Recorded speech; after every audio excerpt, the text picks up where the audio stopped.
An army of animals asked a man what weapons he had if he didn't have claws and fangs. The man replied that he had many things to show his strength. Flesh, blood, bones, and sweat are the powers that can be used as weapons to swallow and kill. In this world, there are many creatures created, one of which is spirit. Spirits are known as animals that have extraordinary abilities and powers. Some of them are also endowed with human form by the gods.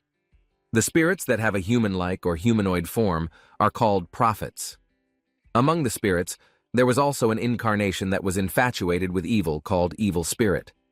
In a forest overgrown with large trees, there were several groups of people who were hunting someone. They looked like a gang of robbers looting a treasure. The group was satisfied with killing their opponents and taking their valuables. Before sunrise, the group of looters decided to leave the forest. They felt the atmosphere of the forest that night was very tense. One of the groups said that there were rumors about wild animals in the forest. They then decided to get out of there immediately. But suddenly their steps stopped because in front of them were a lot of dead wolves. The looters wondered if the wolf pack was fighting each other for territory. One of them said that the wolves seemed to be hunted unilaterally and without any resistance. Suddenly one of the looters shouted for someone named Martin.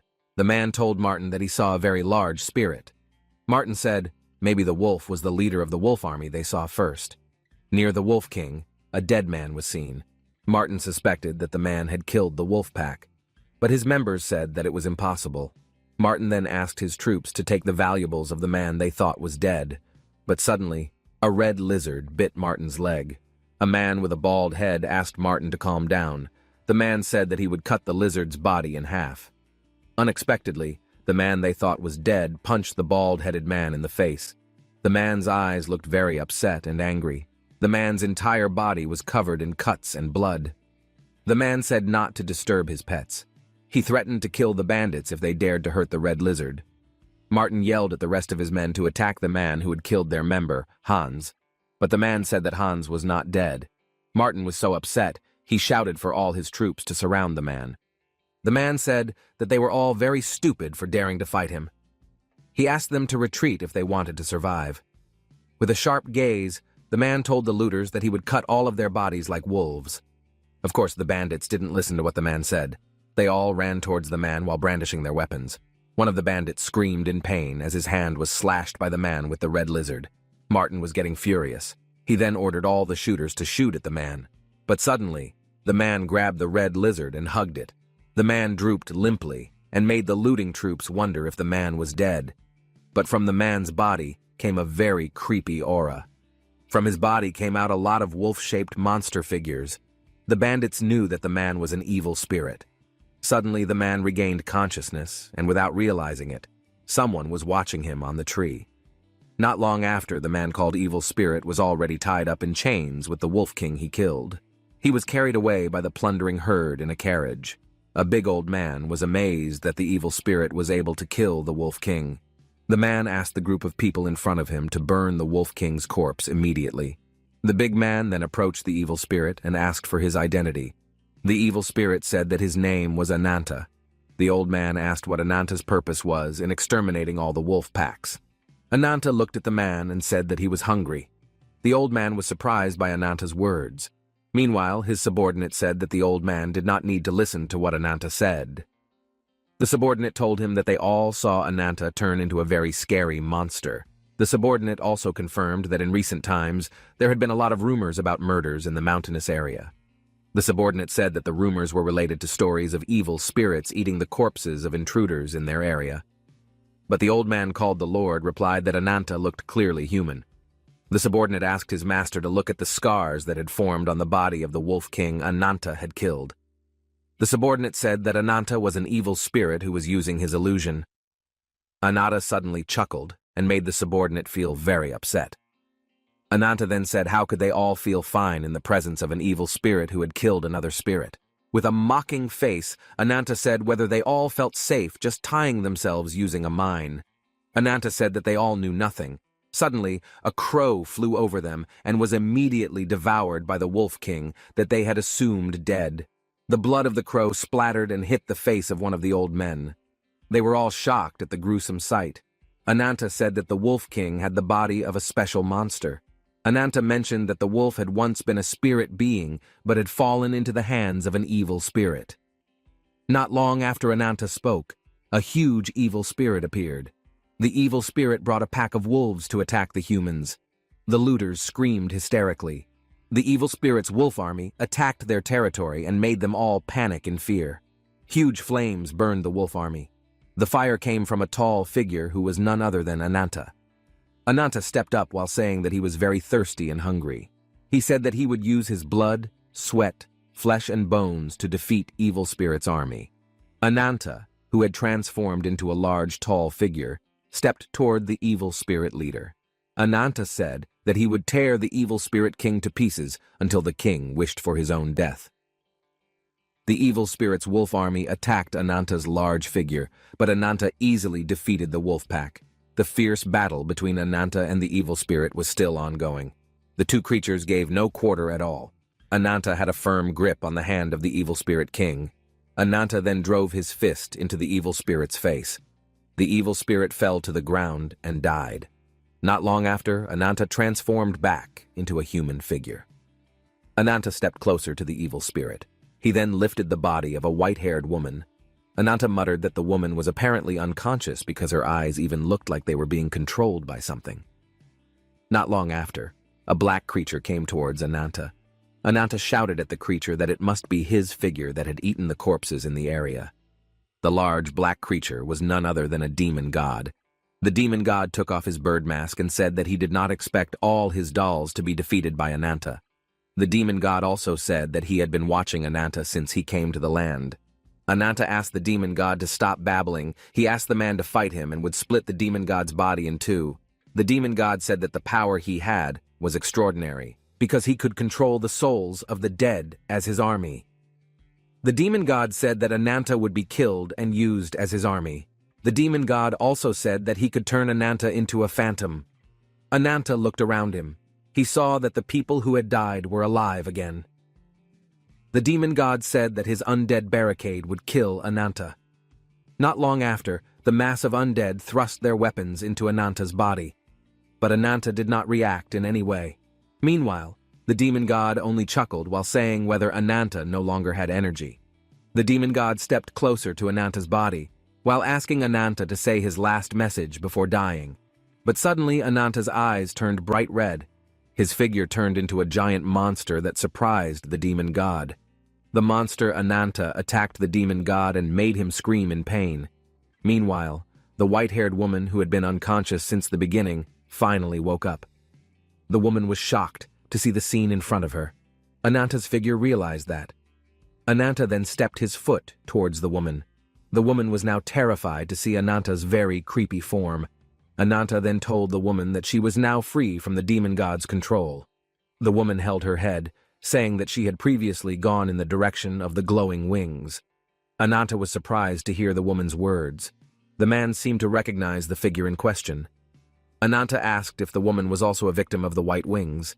The woman looked down, not understanding what Ananta was saying. The woman with blue eyes asked who Ananta was. Ananta introduced himself as a descendant of the Black Dragon, who survived and managed to survive. Ananta said that he would devour every demon god in the world. The woman was surprised to hear Ananta's words. Ananta also said that he would kill Wing Incarnation. Ananta finally managed to eradicate all of the demon god's forces. In front of the white-haired girl, he confidently said that he would kill all the demon gods as well as the Incarnation Wing. Ananta also mentioned in front of the woman that he was a survivor of the Black Dragon. The woman did not understand what Ananta was saying. Ananta told the white-haired woman that the white wings she saw were the embodiment of the Black Dragon. The woman was immediately shocked by Ananta's words. She immediately got up from her seat and ran because she knew something bad was happening. She approached the corpse of the Black Dragon while crying. Suddenly behind her appeared a white-winged figure smiling at her. The woman was so shocked that she fainted. Not long after, the woman woke up. A pink-haired woman greeted her. The pink-haired woman said that the white-haired woman looked very painful while sleeping. The pink-haired woman asked if the woman with blue eyeballs had a nightmare. Suddenly Ananta came and asked his red lizard to do something. Suddenly a huge flame came out of the lizard's mouth. It turned out that the lizard named Ruby was burning all the objects that had the effect of the demon god. The pink-haired woman smiled happily and thanked Ananta. Ananta suddenly smacked the woman on the head as he asked her to stop her nonsense. Ananta said that he would not have tried so hard if not for the useless information from the pink-haired girl. Ananta said that the agreement between the two of them was now over. Ananta demanded payment from the pink-haired woman. The pink-haired woman asked the white-haired woman what the name of her incarnation was. The blue-haired girl replied that her name was Nadia. The red-haired woman laughed easily, as she said that she was surprised that there was a space goat other than Ananta. Nadia did not understand what the girl was saying. Meanwhile, Ananta asked the pink-haired girl to stop babbling. Suddenly, the pink-haired girl took out a round, gold-colored object. She then seemed to press something from it and made them all move. Nadia screamed because she was so surprised. Suddenly, they were all in a strange place. Nadia asked where they were now. Suddenly, the pink-haired woman apologized for introducing herself too late. Smiling, she introduced herself as a member of the largest intelligence on the Rabbit Feet continent. The woman was named Hyang Bal, who came from the Cutie Information Division. Hyang Bal also introduced Ananta as her co-worker. Hyang Bal then introduced to Nadia that they were currently in Cafe's city. It was the largest city in the south. In front of the four of them, there was a huge towering tree called the White Lotus Tree. Hyang Bal told them that the tree was a type of god tree. But suddenly Nadia shouted, saying that she was very grateful to Ananta for saving her life. But Nadia said that she did not want to hear the story only from Hyang Bal's side. Nadia asked Hyang Bal to answer her questions before she continued her story. Nadia asked what was the purpose of Hyang Bal and Ananta bringing her to the strange city. But Ananta suddenly interrupted Nadia. He asked Nadia not to talk too much and to just follow him. Ananta said that he would tell Nadia what the reason was for taking her to the city of cafes. While walking, Nadia asked Ananta what kind of wing incarnation Ananta wanted to kill. Ananta said that this figure always claimed to be God. But according to Ananta, wing incarnation is nothing more than a beast who is very disgusting. Hyang Bal then explained that the incarnation of wing could give power to others. But Hyang Bal said that the power of the figure was referred to as imperfect power. Nadia still did not understand Hyang Bal's explanation. Suddenly, Ananta said that they had all arrived at their destination. There, Nadia saw many people being held captive. A man welcomes her, saying that she is now in the slave market of Cafe's city. Hyang Bal explained that the slavers captured immigrants, travelers, and even mystical animals. Nadia didn't understand why she was brought to that place. She asked what this had to do with the incarnation of wing. Ananta then kicked Nadia's body into a room. Nadia was surprised to see so many people trapped in the room. Ananta told her that they were all offerings used to target the incarnation of wings, and the human sacrifice was at the top of the god tree. In that tree, many humans have been sacrificed. Ananta mentions that Nadia will be part of the people who will be sacrificed to hunt down the incarnation of wings. Nadia was finally arrested and put into a cell along with the people who would be used as bait for the incarnation of wing. Ananta walked away from Nadia, telling Hyang Bal to continue with the rest. Nadia yelled at Ananta whether all the people who were detained with her were Ananta's doing. Ananta coldly asks back, if it is true, what will Nadia do? Nadia yelled from inside the cell to stop playing them all. Ananta could not use the weak to achieve her own goals. Nadia also asked Ananta if the man had no guilt at all, but Ananta suddenly said that she cannot avenge herself if she does not get her hands dirty. Nadia was surprised to hear Ananta's words. Nadia said that she could not accept Ananta's actions at all. Hyang Bal understood why Nadia felt unfair. Without guilt, Hyang Bal said that she herself could not imagine what the fate of the people who would be used as sacrifices for the wing of incarnation. Nadia was furious and called Ananta and Hyang Bal despicable people. Nadia was angry with Hyang Bal as she said that the two of them should not take advantage of others at will. Hyang Bal smiled and said that Nadia was exactly as Ananta had said. Hyang Bal said that until now, Nadia was still controlled by the power of the demon god, and that Nadia had killed many people. Hyang Bal also mentioned that Nadia must not care how many lives she had killed. Hyang Bal also said that even though Nadia had no intention of killing at all, Nadia could not eliminate the fact that she had killed many people. Nadia trembled violently at Hyang Bal's words. Meanwhile, Hayangbal smiled because she managed to provoke Nadia. Hayangbal also said that Nadia should not take her anger out on Ananta and her. Nadia walked away, saying that their real enemy was the evil incarnation of wings. In a room under the god tree, Hayangbal met Ananta. There, Ananta looked dreamy as if he was thinking about something. The pink-haired woman said that the sacrifice of the slaves had nothing to do with Ananta. The man then asked Hayangbal about Nadia's condition. Hayangbal explained that Nadia was willing to cooperate. Hayangbal also mentioned that the slave army was heading to the White Lotus Temple with the wing guards. It was known that the sacrificial offering of slaves was the first step to trapping the incarnation of Wing. Inside the god tree, there was a helper in the Lotus Temple. The helper would not be able to be attacked because there was already a magic protector guarding him. All the slaves would participate in a race. Those who could obtain a lotus tree branch would be the ones who managed to survive until the end. Those who won could then meet the incarnation of Wings. Hayangbal muttered, if only Ananta had made up his mind from the beginning, it would have been easier for them side to attract the enemy's attention and carry out a massive massacre. Hayangbal stared intently at Ananta's face. The woman knew that there were certain lines that should not be crossed between the human and animal realms. Ananta realized that Hayangbal had been watching him. Ananta got up from his seat. He said that she wanted to go hunting because he had not eaten for a long time. Ananta asked Hayangbal to sit on the edge of the field and watch him hunt. Hayangbal asked Ananta not to do anything that would attract the attention of many people. Hayangbal also warned Ananta that bad things might happen if Ananta acted recklessly. Ananta only replied that he would remember the message. Ruby, meanwhile, yawned at Hayangbal's words.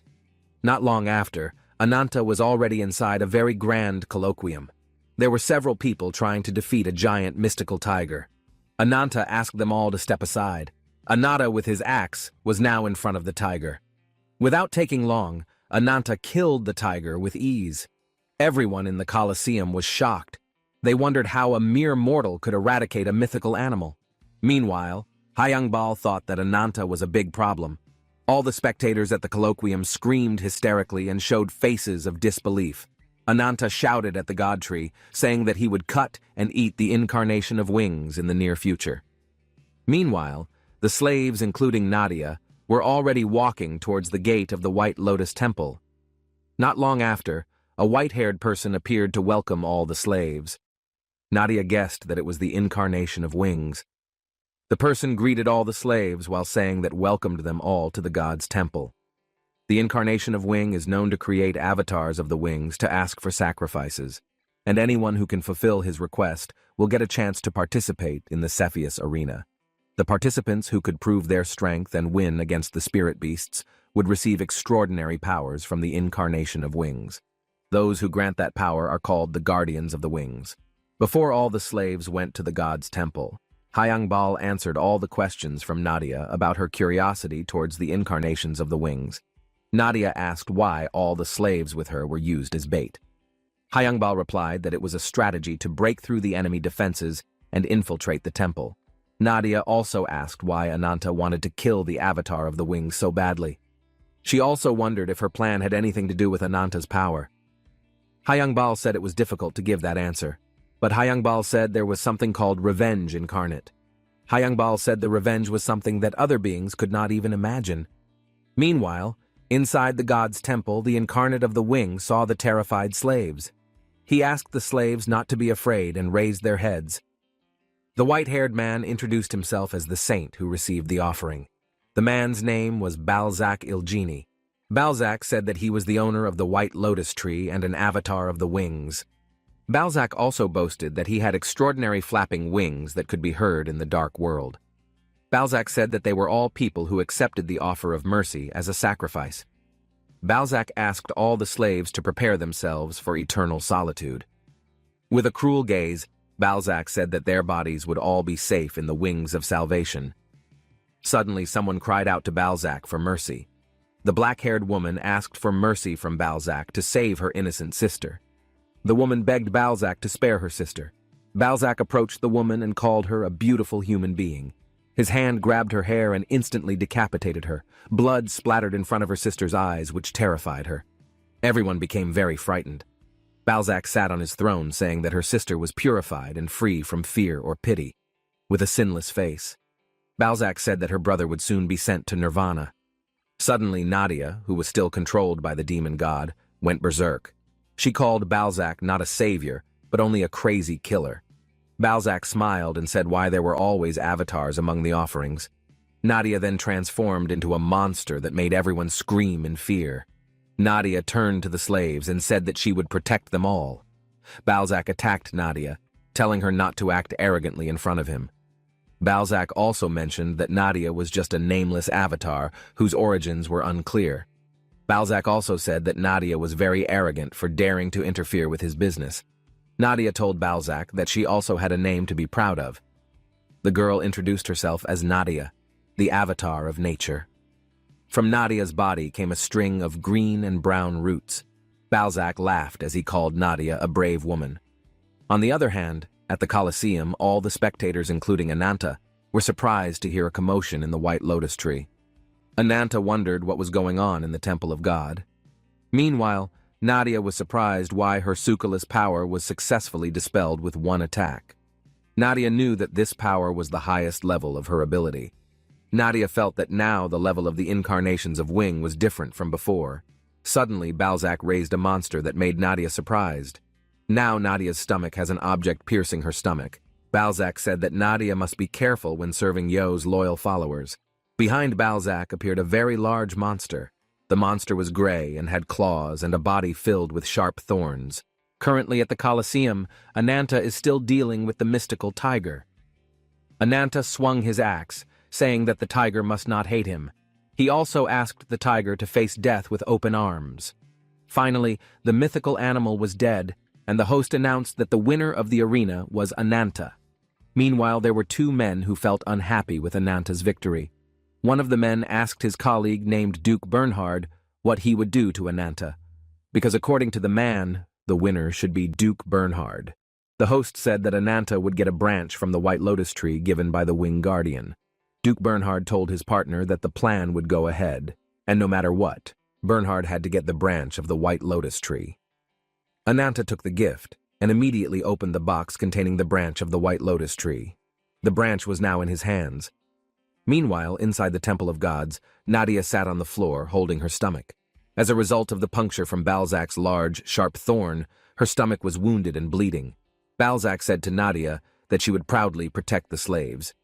Balzac said that now, the slaves looked very scared. Balzac also said that Nadia should immediately save the slaves from the fear they felt. Balzac called it Yeo's compassion. Nadia told Balzac that she did not want to repeat her words twice. Nadia once again said that the incarnate of the Wing was not a savior and was only a demon who spread fear. Balzac began to feel annoyed. He then said that he would now show mercy in the form of despair. Suddenly, everyone in Nadia's root sanctuary was attacked by giant sharp thorns that pierced their chests. Nadia was shocked to see that. The incarnate of the Wing smiled with satisfaction and said that they should all be amazed by the beam of the wings of salvation. Balzac mentioned that his place was a hell where life and death never existed. Balzac mentioned that humans only have a very short life. Balzac also mentioned that only he could give meaningful life to humans. Balzac then resurrected the dead with his power and made their faces all like monsters. Balzac said that those who died and were resurrected by him would become new humans who would protect the white lotus tree. Balzac called it a gift from the Wings. Nadia was furious and asked who Balzac really was. Nadia also asked how many innocent human lives he had killed.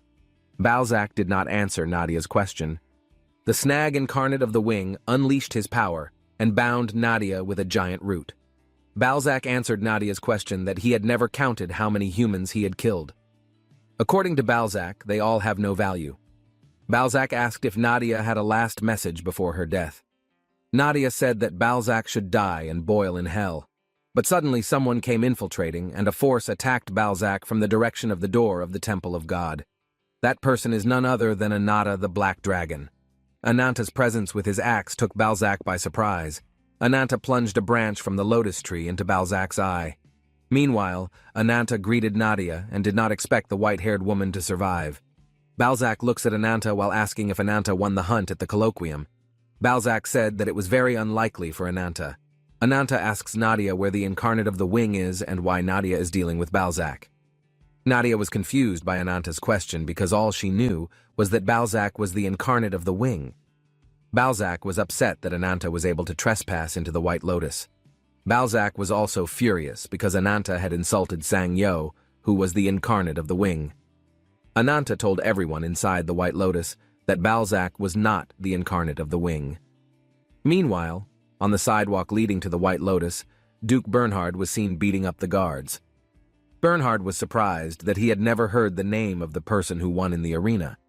But when he was about to enter the door of the White Lotus, Bernhard was surprised to see a lot of dead people in front of the door. Bernhard wondered if the winner of the arena, Ananta, had come to the White Lotus and was after the incarnate of the wing. Inside the White Lotus, Nadia was still wondering why Ananta had mentioned Balzac instead of the incarnate of the wing. Ananta was annoyed with Nadia and said she was just using her eyes as a display. Ananta explained to Nadia that the incarnate of the wing had 3 pairs of white wings as its symbol. Ananta yelled at Balzac. The man should be able to imitate well. Ananta also called Balzac a useless piece of trash. Balzac was annoyed by Ananta's remarks and asked his troops to attack. Ananta activated his powers. His hands turned huge and had sharp claws. Ananta transformed into a monster and attacked Balzac's monster. The fierce battle between Balzac and Ananta's monsters continued. Blood splatters scattered in various corners of the White Lotus signaled the fierceness of the fight. Balzac's monster was defeated by Ananta. Balzac changed to his original form. Balzac's head is no longer human, but rather the head of a bird. He said that Ananta was great enough to withstand the power of a god. Balzac said that he would crush Ananta to dust. Ananta grabbed Balzac's hand and gripped it tightly. Balzac and Ananta fought each other with incredible strength. Balzac wondered how Ananta could last so long with all his attacks.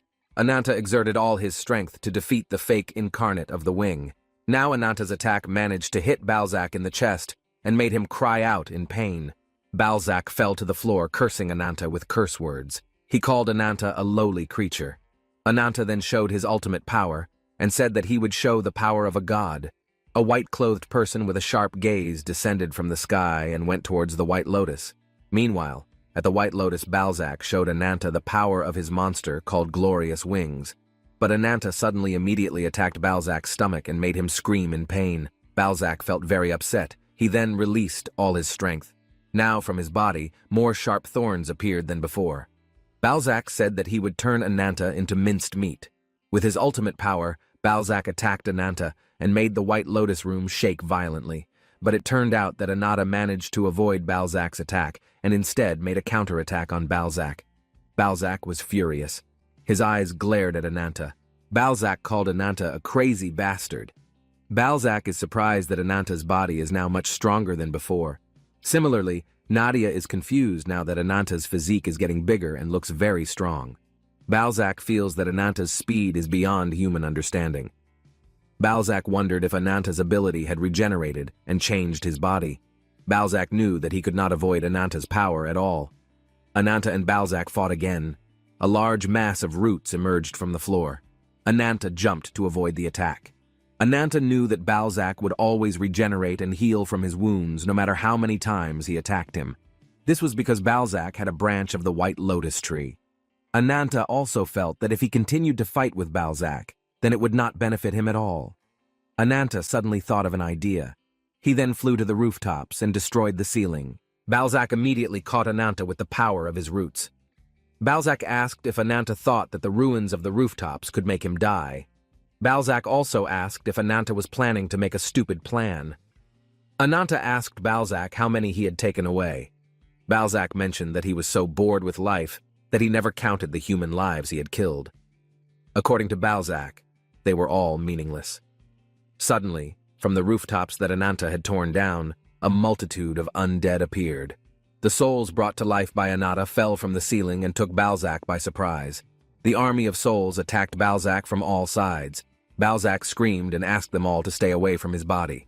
Meanwhile, Nadia was lost for words and didn't expect Ananta to have that kind of ability. The army of souls attacked Balzac mercilessly. Their numbers grew and continued to overwhelm Balzac's body. But suddenly, a dazzling light appeared. A man named Beharin greeted the arrival of the original incarnate of the wing. The incarnate of the wing said that Beharin's welcome seemed very excessive. Before the arrival of the incarnate of the wing, Hayangbal witnessed a rift in the sky above the white lotus tree. Hayangbal knew for sure that it was the incarnate of the wing. Hayangbal also said that if Ananta were to visit the temple now, he would surely meet the enemy. Over the phone, Hayangbal reported that a servant called the Avatar of the Wing was already present in Cafe City. Meanwhile, inside the White Lotus, the incarnate of the wing came to Balzac, who had been badly injured. Balzac was surprised how the incarnate of the wing could be in front of him now. The incarnate of the wing asked if Balzac had forgotten him. Balzac replied, how could he forget the one who had broken his wings as a loyal servant? The incarnate of the wing said the reason he took Balzac's wings was because Balzac was considered to have fallen into false glory. The incarnate of the wing told Balzac that wings are something that should be given to someone who will soar. Balzac yelled at the incarnate of the wing and said that he had sacrificed a lot to create his monster body. Balzac also mentioned that he had eaten many humans as a form of respect for the incarnate of the wing. Balzac said that he did it all to get his wings back. The incarnate of the wing called Balzac foolish and cunning. The incarnate of the wing stepped closer to Balzac while holding Balzac's chest. Balzac cried out in pain and finally collapsed into dust. Meanwhile, Ananta watched the events unfold in front of his from his hiding place. Ananta suddenly remembered his past. Someone had once met him and told him that he had a dream. The dream was to find a world horizon that could connect the world of humans with the world of gods. The white-haired man told little Ananta that he would never give up until he could achieve his dream. He even said that he didn't care if everyone would antagonize him for his dream. Little Ananta felt very impressed with the man, but suddenly in his memories, he also saw his loved ones die and his hometown burned down. Beharin told the incarnate of the wing that the name White Lotus was a beautiful name, but no longer relevant to its purpose. The incarnate of the wing said that the branches of the White Lotus tree looked very bad because they could not be compared to the World Tree. Incarnate of the wing stepped away while saying that there was someone who had forgotten the interesting relationship between them. Suddenly from behind, Ananta appeared with his anger. He was about to attack the incarnate of the wing. Beharin quickly jumped up to protect his master. The incarnate of the wing smiled. Finally, the person he had been waiting for had come to see him. Ananta's anger was uncontrollable, but Beharin quickly attacked Ananta. Beharin asked Ananta to introduce his name, but Ananta continued to bully and did not want to answer Beharin's questions. The bodyguard of the incarnate of the wing said that it was like he was wasting time. Ananta shouted loudly using his monster form. On the other hand, the incarnate of the wing went to meet Duke Bernhardt, who was fighting Balzac's army. Bernhardt was surprised by the arrival of the incarnate of the wing. The white-haired man greeted Bernhardt and called the big man an unyielding man. Within Ananta's body, there was such a passionate sense of vengeance that anyone who stood in his way would be torn to shreds. Now, Ananta was filled with a deep sense of vengeance and kept shouting because the incarnate of the wing was in front of him. The white-haired man said Ananta was welcoming him. The incarnate of the wing referred to Ananta's monster figure as the Black Dragon Azhi-Dahaka. The meeting between Ananta and the Black Dragon Azhi-Dahaka was a pivotal moment. At that moment, Ananta was in a place filled with a sea of fire. Ananta referred to that place as hell. He intended to leave there, but actually Ananta himself did not know where he would go after that. Suddenly, in front of him appeared a very large black dragon. The black dragon called Ananta a cursed mortal. Ananta was surprised by the dragon's arrival because he knew the figure of the black dragon. Back to the present, where Ananta in the form of Azhi-Dahaka was running amok. Beharin wondered why the black dragon was raging like a crazy creature. Beharin called Dahala a desperate figure. The black dragon let out a huge flame from its mouth and sprayed it at Beharin. The incarnate of the wing, who saw Ananta's attack, blocked Ananta's attack using its wings. Meanwhile, the incarnate of the wing was now facing Bernhardt. The white-haired man called Bernhardt a tough guy. The incarnate of the wing also said that Bernhardt did not move at all despite being a huge blaze. Carrying his big gun, Bernhardt stared intently at the incarnate of the wing. The white-haired man called Bernhardt an awesome enemy. Bernhardt muttered, currently, he did not have much time to wait for his comrades to come to his aid. Bernhardt decided to fight the incarnate of the wing, even if he had to die. But just as he was preparing to swing his giant axe, the incarnate of the wing was suddenly in front of him and slammed into his chest, knocking the big man to the ground. The incarnate of the wing came to Nadia and said that the girl with blue eyes looked different. Nadia remembered that she had indeed met the white-haired man. The incarnate of the wing said that the branches of Nadia's body were shaking violently. Nadia was trembling as she faced the incarnate of the wing. The white-haired man said that Nadia was the chosen one who was chosen as the vessel of the great tree. Nadia did not understand what the incarnate of the wing said about the branches of the body. The white-haired man explained that the branch was a miracle that could exceed human limits and could give superpowers to the one who received it. Currently in the hands of the incarnate of the wing was a tree branch. He said that he had a desire to follow the horizon of the world.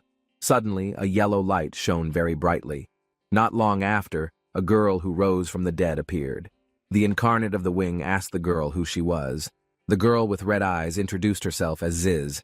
Nadia, who saw this, was very surprised by the power of the incarnate of the wing. On the other hand, Beharin and Ananta were still fighting each other. The Black Dragon's anger did not subside. Beharin was almost overwhelmed by the Black Dragon. The raging soul aura clearly radiated from Azi Dahaka's body. Suddenly, the Black Dragon flew through the rooftops and took Ziz by surprise. The incarnate of the wing stroked Ziz's head and told her not to be afraid. Ananta unleashed his power in the form of a huge fireball. That power was called Celestial Jade Ablaze.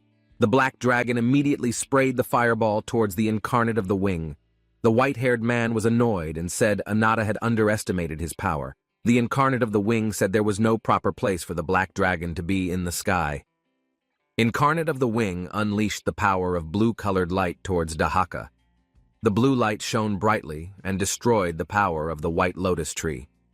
Meanwhile, outside the god's castle, Hayangbal was reporting to someone that the White Lotus tree had been destroyed by the attack from the power of the incarnate of the wing.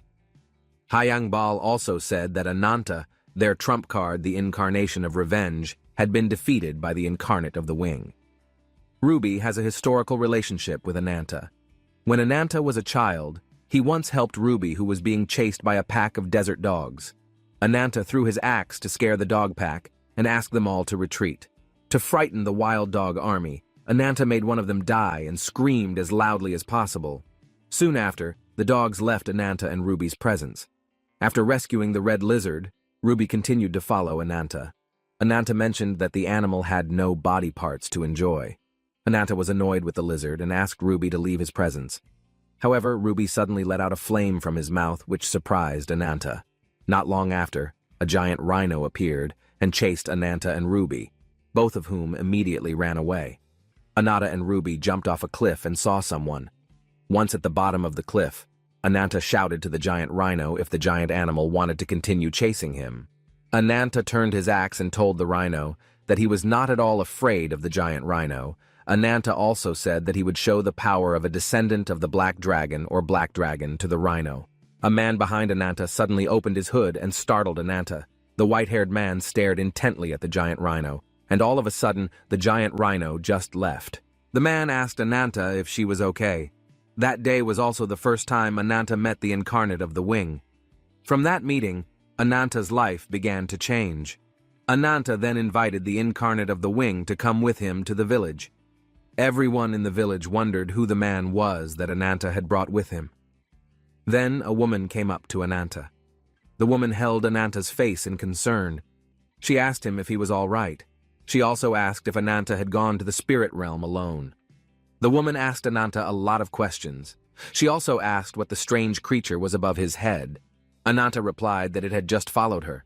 The woman turned out to be Ananta's older sister, Ashita. Ananta introduced Ashita to the man next to her. Suddenly, Ashita coughs up blood and makes Ananta very panicked. Ananta asked Ashita to go inside and rest. The white-haired man, whom Ananta called Master, was asked to enjoy the meal that was prepared. The chief asked the master to enjoy the food prepared. The chief also apologized for not being able to welcome him properly, as they did not usually receive guests from outside.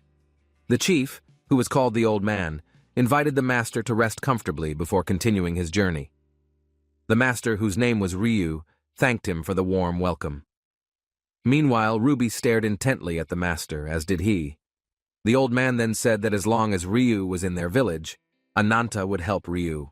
The old man also asked what brought the master to their village in the remote wilderness. The chief said that the terrain in the forest was very rough and not suitable for traveling. Ryu said that he was an explorer researching the culture, geography, and incarnations of various places. The old man did not understand what Ryu was saying. The master then showed the chief a map. Ryu explained that he had traveled from the empire in the east to the harsh north ice cap, and also went to the western forest. Ryu told him that he had traveled for many years and discovered countless legends and traditions. Ryu also explained that he had come to know the story of the god or deity that was revealed in the Red Wasteland in their village. The chief was confused by what Ryu was saying. The master said that he was searching for a god named Azi Dahaka. It is known that Azi Dahaka is a figure given power by the gods, and Azi Dahaka is also referred to as one of the 6 incarnations. Ryu said that Azi Dahaka is called the greatest and strongest. The master also explained that Azi Dahaka was a highly respected being. Humans usually show their respect by worshipping him. Azi Dahaka is also known as the demonic incarnation of the Black Dragon. In the evening, Ryu made herbal medicine for Ashita. Ryu explained that the medicine was called a very good herb and came from the Celestial Empire. Ryu also explained that the medicine could boost the immune system in Ashita's body and also help vitalize and strengthen Ashita's body. Ashita smiled as she thanked the master. Ryu then said goodbye to all of them and asked Ashita to rest a lot and not exert herself. Anata asked where the master was going today. The master said that he was going downstream to conduct further investigations. Ananta then asked Ryu if the master wanted to go fishing today. Ryu nodded in agreement. He then said goodbye to Ashita and said he would go accompany the master. Ashita called out to her brother with a sad look and asked him to be careful.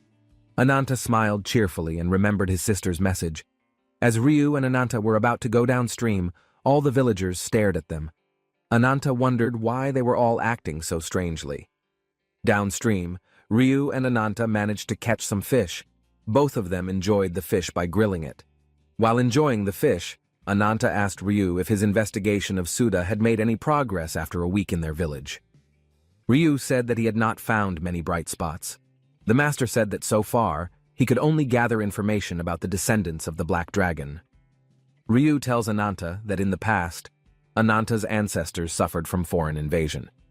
But eventually they were all able to defeat the incoming invaders with the help of the Black Dragon. Anata's ancestors are said to be descendants of warriors who worship the Black Dragon. They also called the Black Dragon the protector of the tribe. Ryu said that he only knew that much about the Black Dragon. But what made Ryu wonder was why everyone in the village seemed to ignore the stories about the Black Dragon, like there was something they were hiding.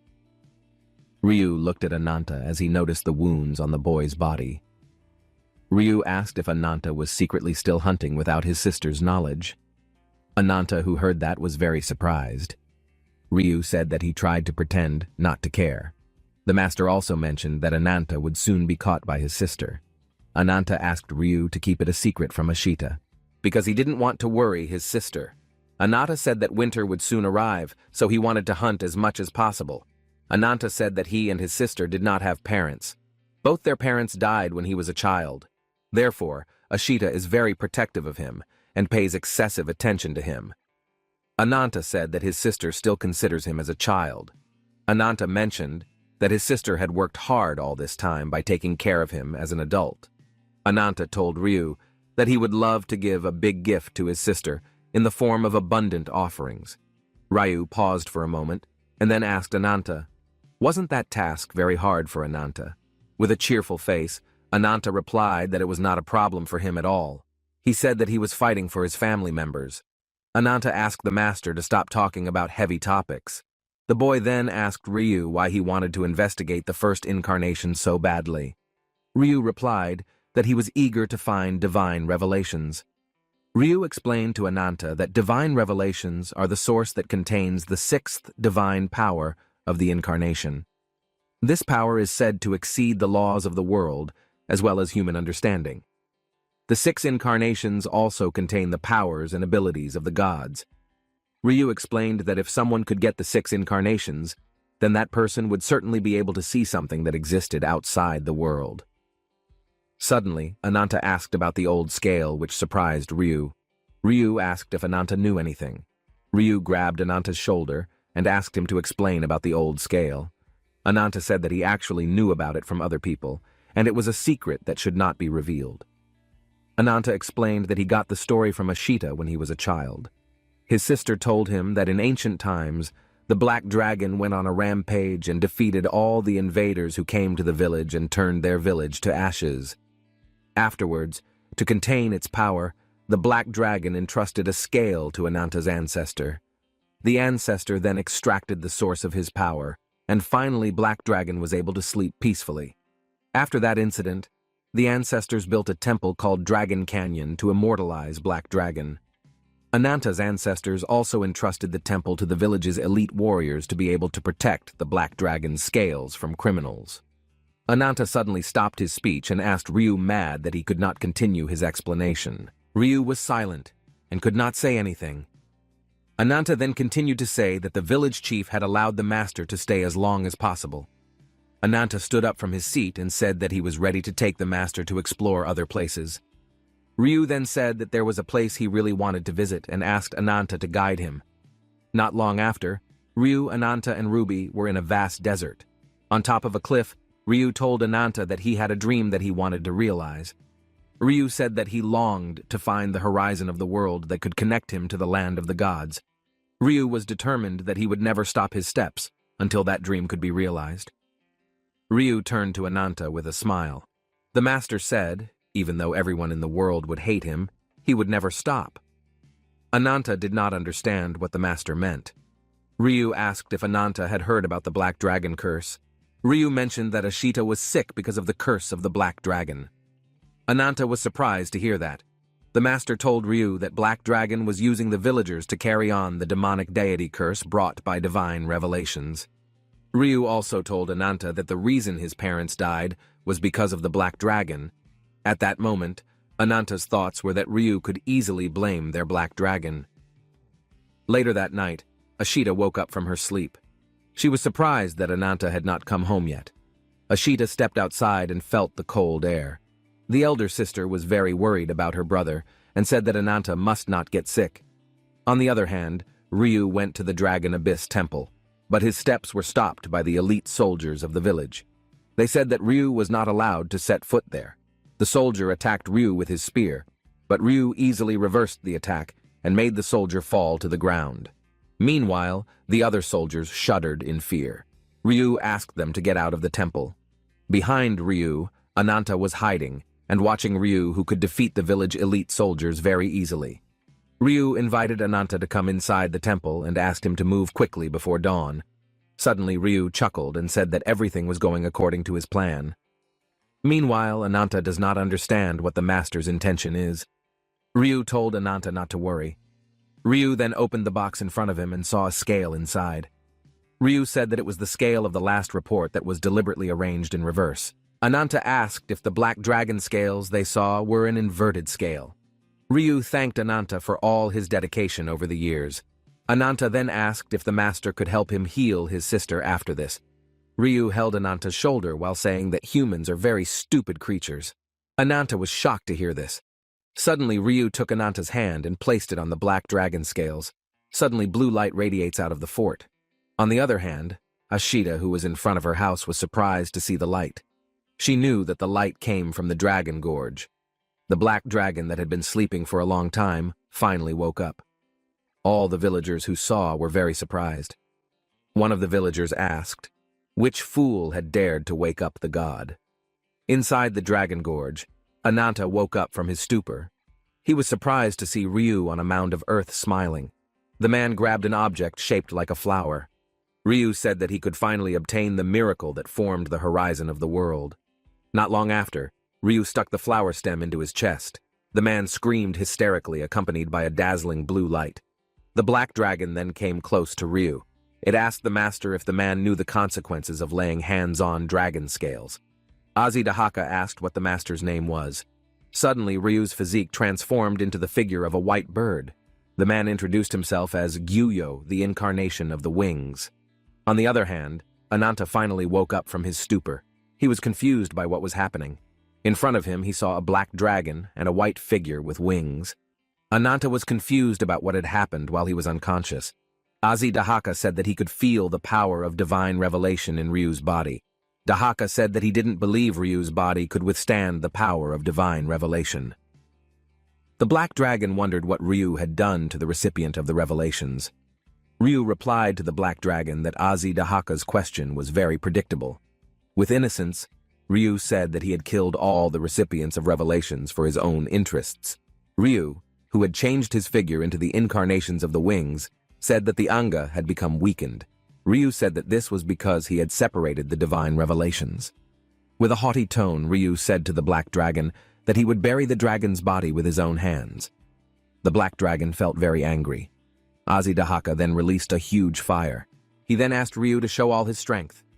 Finally, Dahaka and Ryu fought each other under the bright starlight. The black dragon gave his all to defeat Ryu. The incarnation of the wings did not leave any room for the black dragon either. He then unleashed a force that emitted a bright light. Ryu chanted a spell that asked the black dragon to drown in light. On the other hand, the villagers came out of their homes and saw a bright blue light in the sky. Ashita, who was in the center of the villagers, was very worried about her brother's whereabouts. Meanwhile, Ananta was bowed down, limply watching the fight between the two creatures. Both of Ananta's hands were cut off due to the actions of Ryu, who used him. Finally, the new incarnation of the wings managed to defeat Dahaka. The black dragon fell to the ground. Meanwhile, Ryu chuckled. The white-haired man intended to ascend to heaven immediately. Ananta cried hysterically with everything that happened. He felt very guilty about Ashita, even though he only intended to save his favorite sister. Meanwhile, the black dragon finally invited Ananta to talk.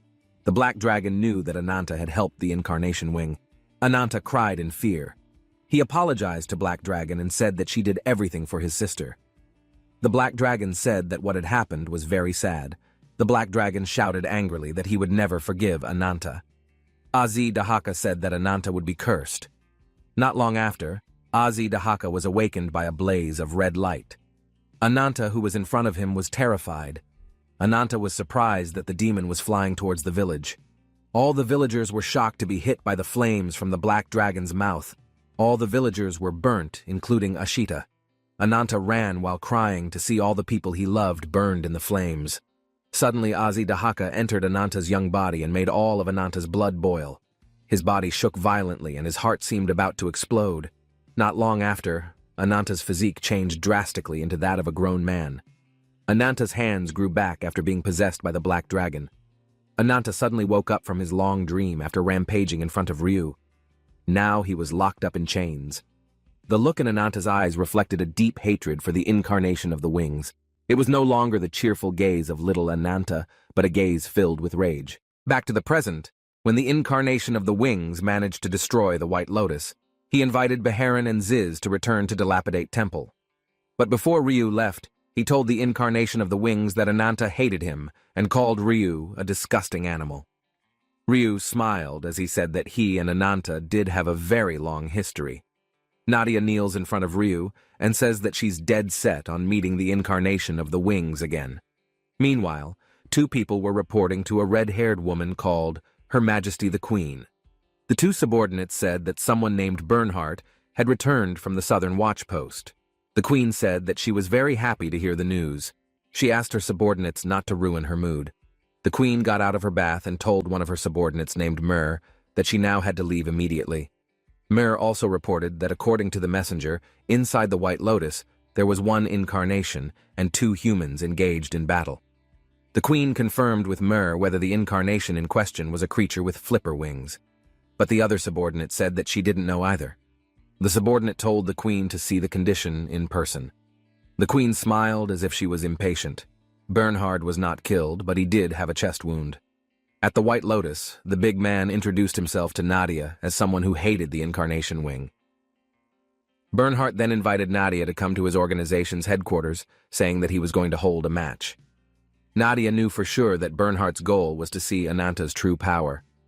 After their battle at White Lotus, Hyangbal the Whitefoot was never seen again. Actually, since the battle at White Lotus, Nadia could decide to go anywhere. but the white-haired girl finally went to the northeast part of the continent to meet some people. The person Nadia was referring to was the first princess of a fallen country called the Land of Valkyria. The country was made up of militant people who hated the incarnation of the wings. The red-haired queen named Lagersa Einherjar was the leader of the Levitain. The queen sat on her throne smiling. It was not long before Bernhardt was invited in. Bernhardt greeted the queen. Next to Bernhardt was Nadia.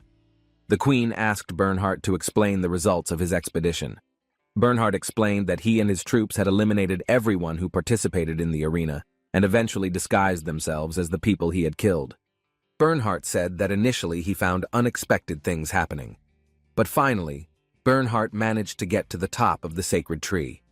Bernhardt told the queen that he also met the incarnation of the wings. Everyone there was very surprised to hear Bernhardt's explanation. The queen was even more curious about Bernhardt's story. The big man said that he finally fought with Ryu, but was quickly defeated by the incarnation of the wings. The queen ascertained whether her men had finally returned with an empty achievement. Bernhardt said that victory or defeat was only temporary. But with confidence, Bernhardt said that he would one day kill the incarnation of the wings with his own hands. The queen smiled and suddenly shouted that Bernhardt was indeed an extraordinary subordinate. Lagerza was then curious about Nadia, who was beside Bernhardt. Bernhardt introduced Nadia as the incarnation of nature and a member who also pursued the incarnation of the wings. Bernhardt told the queen that Nadia would lend her strength to defeat the incarnation of the wings. A Lagersa subordinate said that Bernhardt only brought a common girl and a man he called a barbarian, Ananta. But since Ananta and Nadia had provided protection to Bernhardt's troops, the subordinate said that they eventually formed a partnership with Ananta and Nadia. In addition to Nadia, there was a girl who was a victim of the fake incarnation of the wings offering. The subordinate mentioned that the girl would be transferred to a state civilian residence. Meanwhile, Anata was said to be being monitored with medical facilities.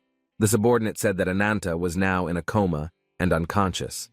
The queen came down from her seat, smiling as she welcomed Nadia. The queen extended her hand while introducing her name. Nadia accepted the hand and thanked Queen Lagersa for accepting her with open arms. Lagersa immediately shot a question at Nadia. Why did the incarnation girl want to involve herself with Levitain? The queen said that if Nadia's goal was to become a spy who deliberately infiltrated Levitain, Lagersa invited Nadia to make a deal with her.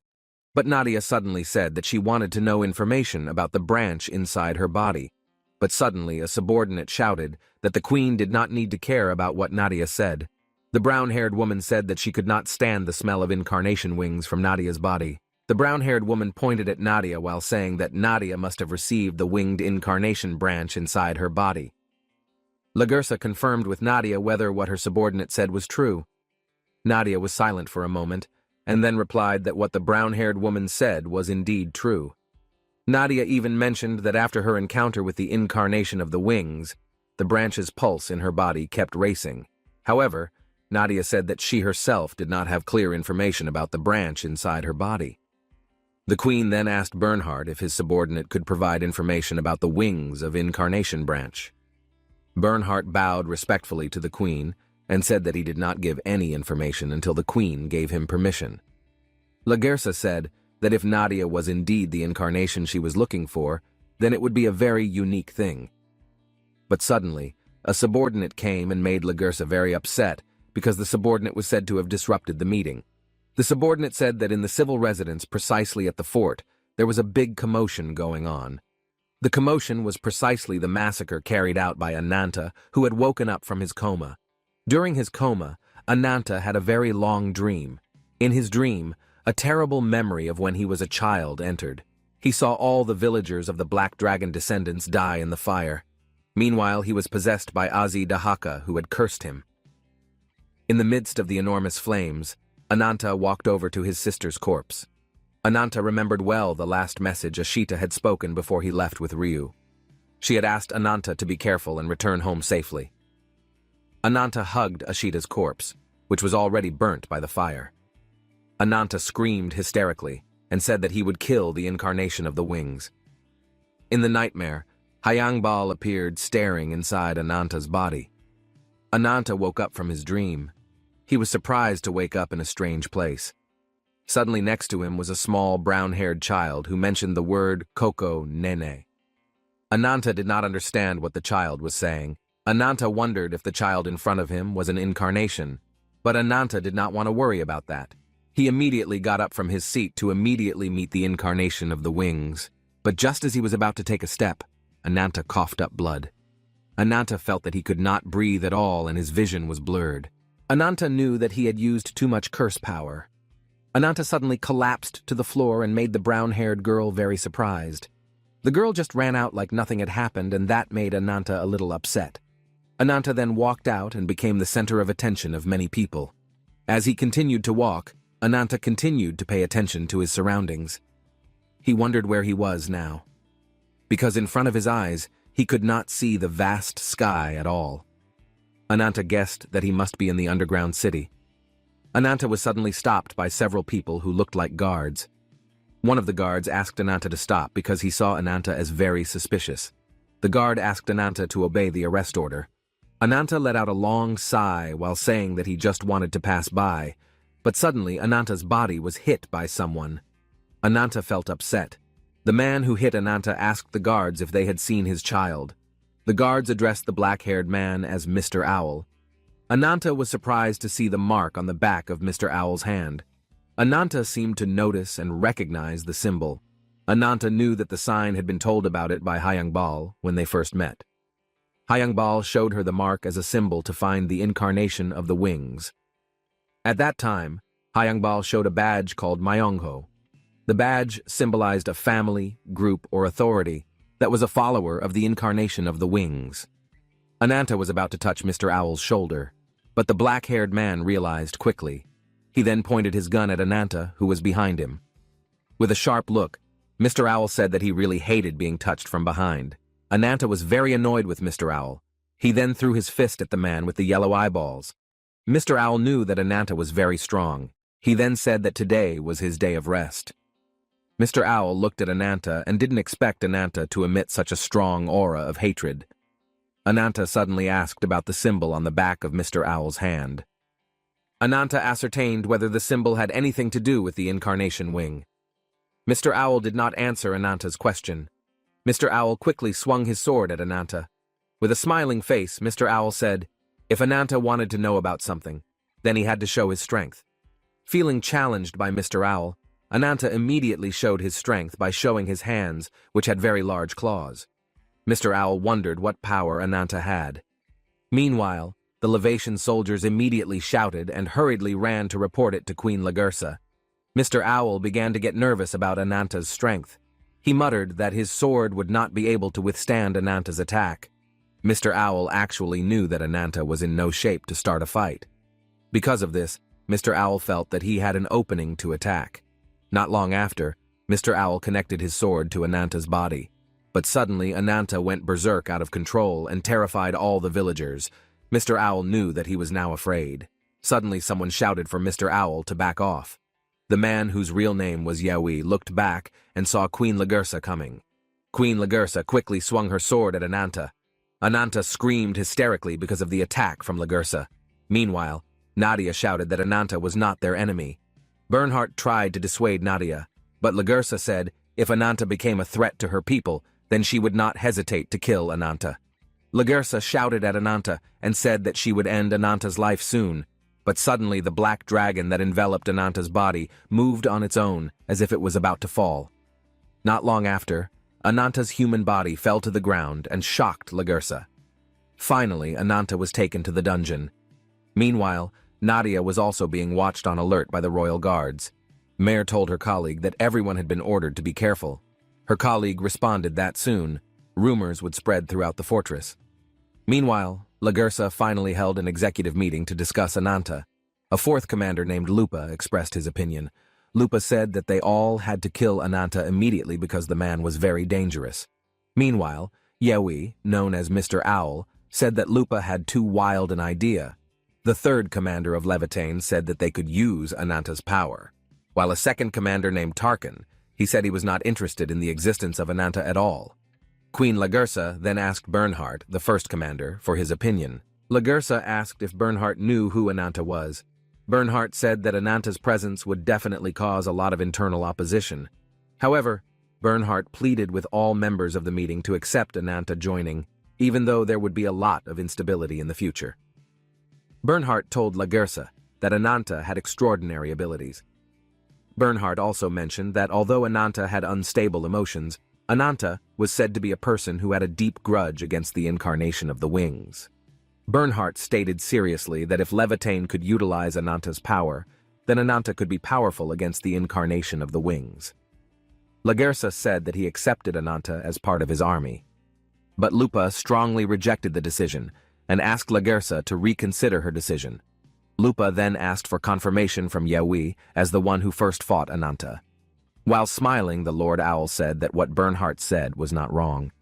Yewi thinks that Ananta has potential. Yewi also said that if the outcome of the fight was balanced, it was certain that Yewi and Ananta would both be injured. Lupa, who heard this, wondered why there was no commander who agreed with her. Not long after, Queen Lagersa called someone in. A woman stepped into the meeting chair. That woman was none other than the herald of the Rabbit's Foot, Hayangbal. Hayangbal stepped in confidently while saying that she was ready to fulfill the queen's summons. Not long after, Hayangbal came to the fortress where Ananta was locked up. Ananta looked at Hayangbal with a piercing gaze. Hayangbal said that he became even more excited to see Ananta. Hayangbal was called in to see Queen Lagersan. Cheerfully, she gave her greetings to all the meeting members present. Meanwhile, the Levitain commanders were surprised by the stranger's presence. They asked where Hayangbal had come from and entered. Simultaneously, Yewi greeted the girl named Raclette. The little brown-haired child was none other than Yewi's child. Meanwhile, Bernhardt asked the queen who the pink-haired woman was. Lagersa asked all the commanders not to worry, because Hayangbal has extraordinary powers to be able to cross space. Lagersa then introduced Hayangbal as a member of the information called Rabbit Foot. Lagersa also told that before Bernhardt returned to the kingdom, Hayangbal came to see the queen and made a deal together. Lagersa said that Hayangbal met him to work together to defeat the incarnation of the wings. At first, Lagersa thought that Hayangbal was a bit unaware. But Lagersa thought again, there was no way the pink-haired woman had come for no purpose. Lagersa told Hayangbal to tell her the plan the girl had. Hayangbal was pleased that the queen did not think too long. Hayangbal informed her that they wanted to establish a permanent cooperation between Whitefoot and Levitain. Hayangbal also said that the members of Whitefoot would provide reinforcements to defeat the incarnation of Wing.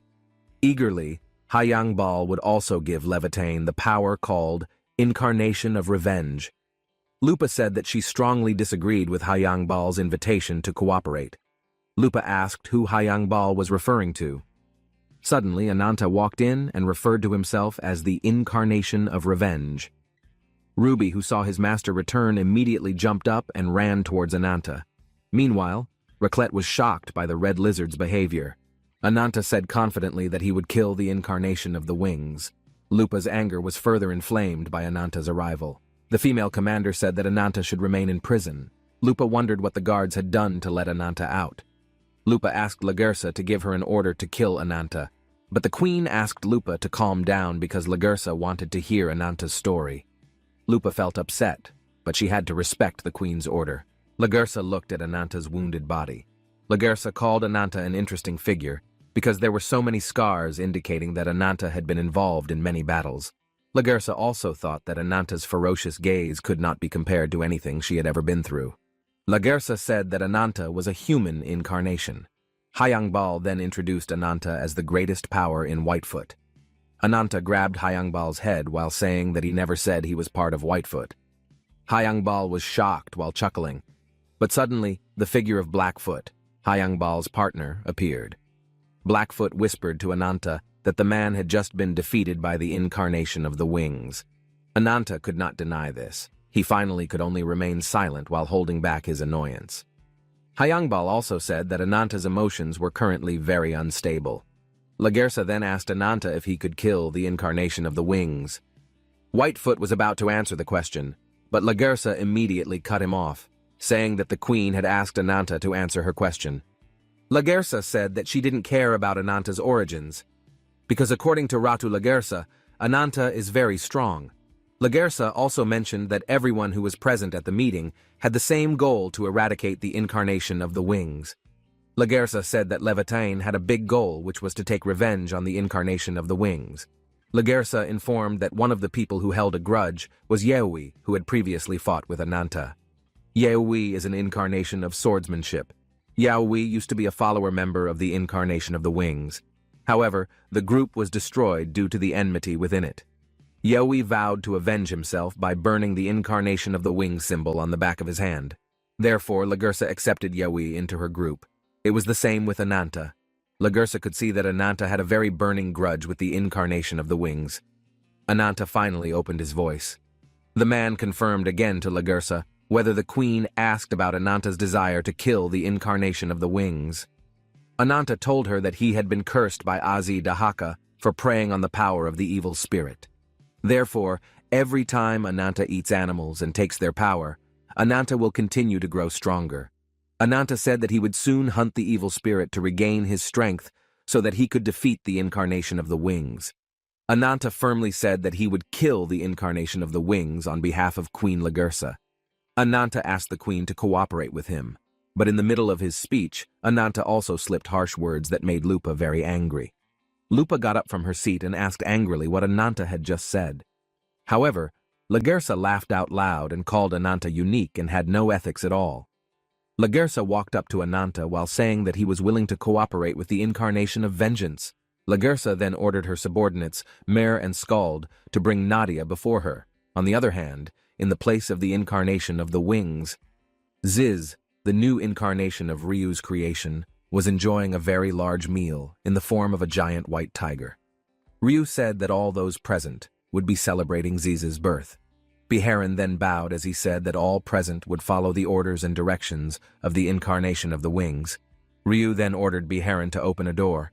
Not long after, a place filled with ferocious creatures was seen. After Biharin was ordered to open a door, there were many mysterious creatures that were very scary. Ryu stood on a large rock as he watched the creatures. Suddenly, the incarnation of the wings told the creatures that they had lost their status as spirit beings because of the evil spirit.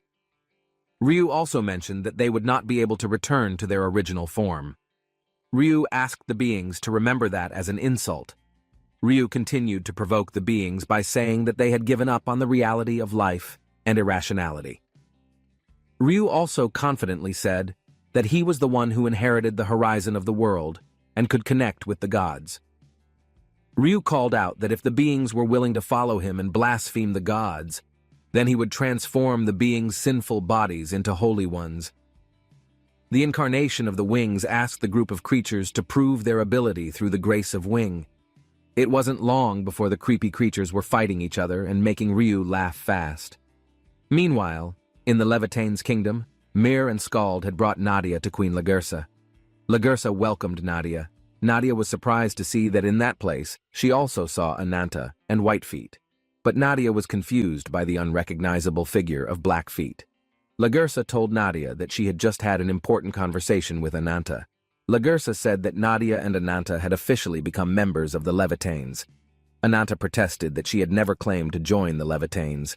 But Bernhardt said that this was only a temporary alliance. Bernhardt said that the Levitains needed Ananta's strength in order to defeat the incarnation of the wings. Bernhardt also said that Ananta would also need additional manpower. Bernhardt also told Nadia that the girl would benefit from joining the Levitains. Bernhardt said that Nadia would get the information she needed. Bernhardt looked at Nadia seriously, saying that the white-haired girl should be prepared to hear a painful story. Nadia looked down and begged Levitain to tell her about the branch living inside her body. Lagersa suddenly said the word misteltein. It was a branch of the world tree. Lagersa confirmed that Nadia must have seen the transformation of Ryu into an incarnation that went hand in hand with the battle robe. Nadia remembered a little girl with red eyes who was addressed as Ziz. Lagersa continued to explain that the branch identity was also called the Grace of Wing. Grace of Wing is an evolutionary catalyst that can make monstrous creatures turn into incarnations. Bernhardt continued the Queen's explanation that Nadia was also a creature reborn as an incarnation created by Ryu. Bernhardt said that creatures that had become incarnations were also called incarnation of wing creatures.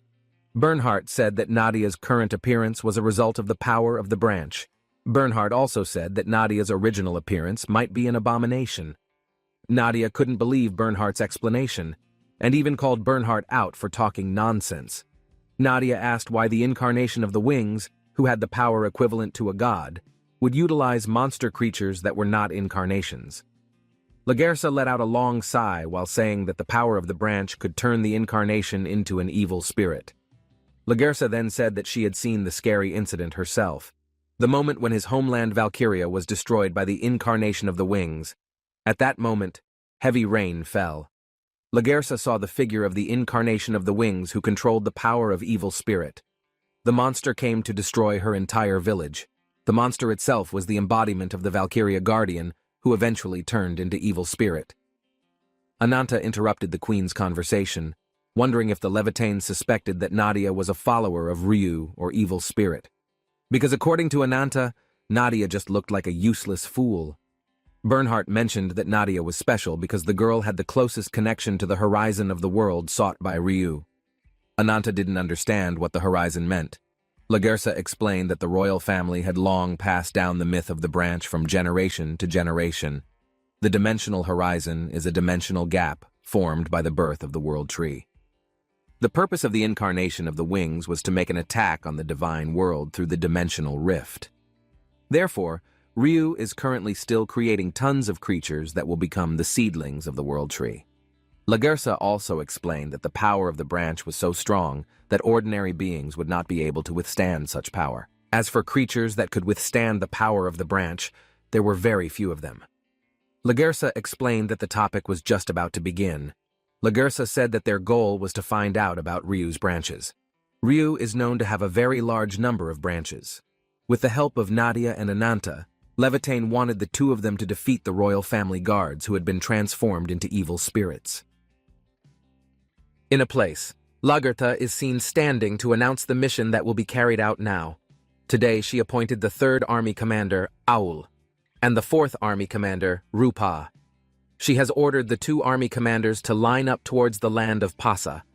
They all immediately raised their hands because they were very enthusiastic about carrying out the mission. Meanwhile, Ananta and a black foot beside him were still silent, listening to Lagertha's explanation. Lagertha further said that as the frontline troops, they all had to build the best and most forward base for this troop. The purpose of this was, of course, to destroy the evil spirit that had currently taken over the land of Pasa. Therefore, Lagertha really hopes that they all join in fighting the enemy. At 3 days ago at night, there was an important discussion being held by Nadia and Whitefoot. In this case, Whitefoot said there was a secret Valkyria fortress located in the northeastern part of the continent. Inside the fortress were 500 elite soldiers of the Queen and a number of mercenaries under Bernhard, while there were thousands of civilians who remained under protection. In addition, the commanders are also one of the incarnations with great power. So, Leviathan can be considered the strongest organization among the wing resistance forces. Another important information is that Ananta has now been defeated in the cafe. That way, they will be very helpful in reorganizing the existing troops. Hearing the explanation given by Whitefoot made Nadia not expect it. This is especially regarding Leviathan's contact with the Queen's meeting. Nadia can conclude that everything that happened was an idea from Whitefoot's plan. In this important discussion, Whitefoot agreed that it was part of his plan. But it felt incomplete if Nadia didn't go. For a moment, Nadia was silent when she found out all that directly. For all that had happened, Whitefoot stated a fact that we now have a strong ally and it will not change. The power possessed by Ananta is a double-edged weapon, so there is no need to doubt it.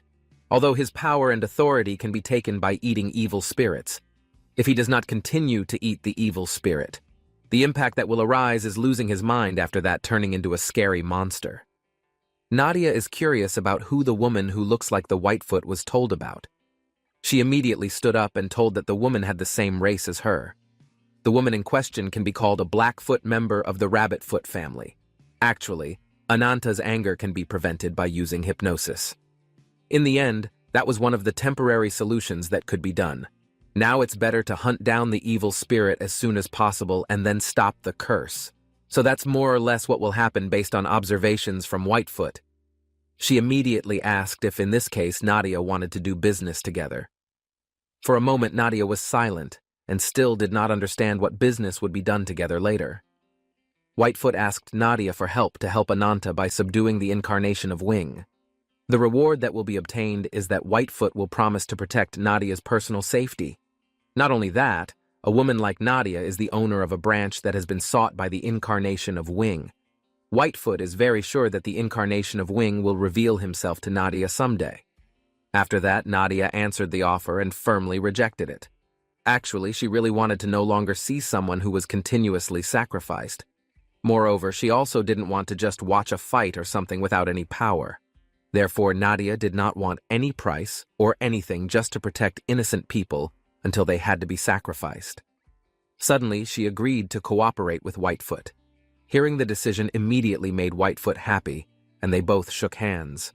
Finally, the negotiation in this important matter had been successfully carried out. Whitefoot would happily tell Nadia about the future plans that would come. At first, Queen Lagertha would use Ananta's power to conquer the old capital of Valkyrie. They must have started making preparations to be able to reclaim Folkbang, the cursed land that destroys and is even very deadly in a place like that. The ruler of the place called Pasa Land. Nadia said Alacorhe, incarnation of divinity. The figure that was said was a sacred unicorn, one of the original 6 incarnations. Not only that, his figure as a servant of the god who protects Valkyria. According to the queen's testimony, there was something sad when the alicorn turned into an evil god after meeting the incarnation of Wing. 9 out of 10 powers of the branches may be related to each other. Then, Ananta came into the conversation between Whitefoot and Nadia. Ananta added briefly that Whitefoot said that they wanted revenge on the beast that had destroyed their kingdom. The purpose of this was to kill the evil spirit and get information about the branch. It can be said that this is a simple request that even a fool would immediately understand. Ananta firmly said that the information said by Whitefoot was useless like trash. After that, he asked Whitefoot to take him to the hunting ground now. Whitefoot did not expect that he had an impatient personality about something. It was time for the expedition to start in 3 days. Whitefoot was already in a large hole right in front of him. There were many people who had gathered, none other than the Leviathan Commanders Alliance. The total number of his troops was 100 people who took part in this. Whitefoot said that the coordinates of the Folkbang would be checked, so later they could leave at any time. Owl has already stepped forward and invited everyone to act immediately. Owl invited everyone to immediately depart for their destination. In addition, those who participated in the fight must not die. Rupa told everyone that it was still too early to go to Valhalla. Meanwhile, Ananta was seen catching his breath. Blackfoot immediately asked if he had the spirit to do everything today. His eyes stared sharply and said that he was very enthusiastic. Currently, Ananta felt that he could kill anyone. A few moments later, Rupa and Owl were seen traveling in the front position. They both ran at a fairly high speed and with burning enthusiasm. While running, Rupa immediately called Owl, who was beside her, to be alert down there. It turned out that a terrible monster had appeared. Nadia quickly released her power using the World Tree.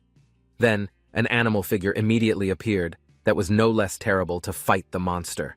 A huge explosion immediately occurred due to the fight between the two creatures. Meanwhile, Rupa and Owl immediately landed. It was seen that the monster's body was injured, but it was still alive. Ananta, with all his strength, immediately aimed at the monster to attack, while the other colleagues were still observing the fierce battle. The mission being carried out at this time felt more enjoyable than previously expected. The atmosphere in a dark place had no light at all. The troops were seen guarding the area. Blackfoot was seen staring at the clock, while Ananta sat bowing his head under a large tree. After looking at the clock, Blackfoot began to feel that the ground she was stepping on had no light at all to enter. On the other hand, Lagertha in her room wanted to give an explanation to Owl and Rupa. From now on, Lagertha will convey an overview of the joint operation between the 3rd and 4th divisions. The thing to know is that Folkbang is not included in the northern coastline. Most of the place does not consist of grasslands. Initially, the place was established as a world for alicorns and other spiritual beings. In the past, Valkyria could prepare for invasion with their help. But now it's just a tough army due to the disaster that has filled the land with death. Building a fort to break through is the top priority that must be done. Therefore, Lagertha asked the two of them to lead as pioneers in order to build a base from the front line. Owl wanted to make sure whether it was really necessary to build the fort. He also suggested that Lagertha could use the ability of Whitefoot incarnation of Rabbit. If later there are shortcomings in the plan, then it depends on Whitefoot's own ability. According to Owl, it would be better if we could move directly to the Royal Road. But the ability of Whitefoot can only move us to the safest location from the destination point. Currently, the area that can be accessed by the pioneers is only the forest area south of the Royal Road. When going beyond that area, it is impossible unless there is a separate safe zone. Actions like this are indeed dangerous missions because they require being in several kilometers, so the distance will be far from the Royal Road to ensure safety. In order to prepare for this, there is a plan to deploy Ananta and Nadia as allies in the coalition forces. With that, Rupa immediately asked Lagertha not to worry about this matter, because only Rupa and Owl are enough to be able to take care of this well. Lagertha emphasized that this mission was an order given to the commander of the 4th Division. So, 1 week after the mission began, the thing to do was to complete the meeting with Ananta's group at the main base. In addition, Lagertha asked them to carry out this mission without dying. Therefore, they who were assigned must be able to ensure that they return alive and hug their other colleagues when they succeed. On the other hand, Nadia asked for help from Ruby, the animal beside her. Ruby quickly let out a very powerful flame. The fire immediately grew bigger in front of Nadia and Ruby. Rupa secretly observed Nadia from a distance. Then she looked to the side. There was Ananta and Blackfoot, who were together under the tree. Rupa felt very annoyed. Then Owl immediately saw for himself that she showed her dislike too clearly. Owl gave a warning that they will soon enter the forest, so she must regulate her breathing properly so as not to get more emotional. Now he also announced that Rupa will be a partner who will fight hard together. Actually, that was what made Rupa very angry. For her, partner was an impolite term for those who had left. Someone who is trusted in this life, any time and in any situation, is what is called a true partner. So Rupa would not be able to admit a partner to someone she did not know at all. Then she immediately walked towards Ananta. Owl immediately called her but was ignored. At a distance, Ananta immediately glanced to the side to see Rupa coming. At this time, she said that Ananta had lost his spirit, even though he had only attacked once.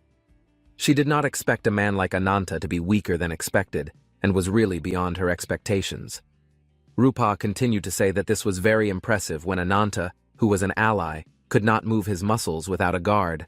Hearing that, Ananta asked Rupa to immediately convey the purpose of coming here and protest all this.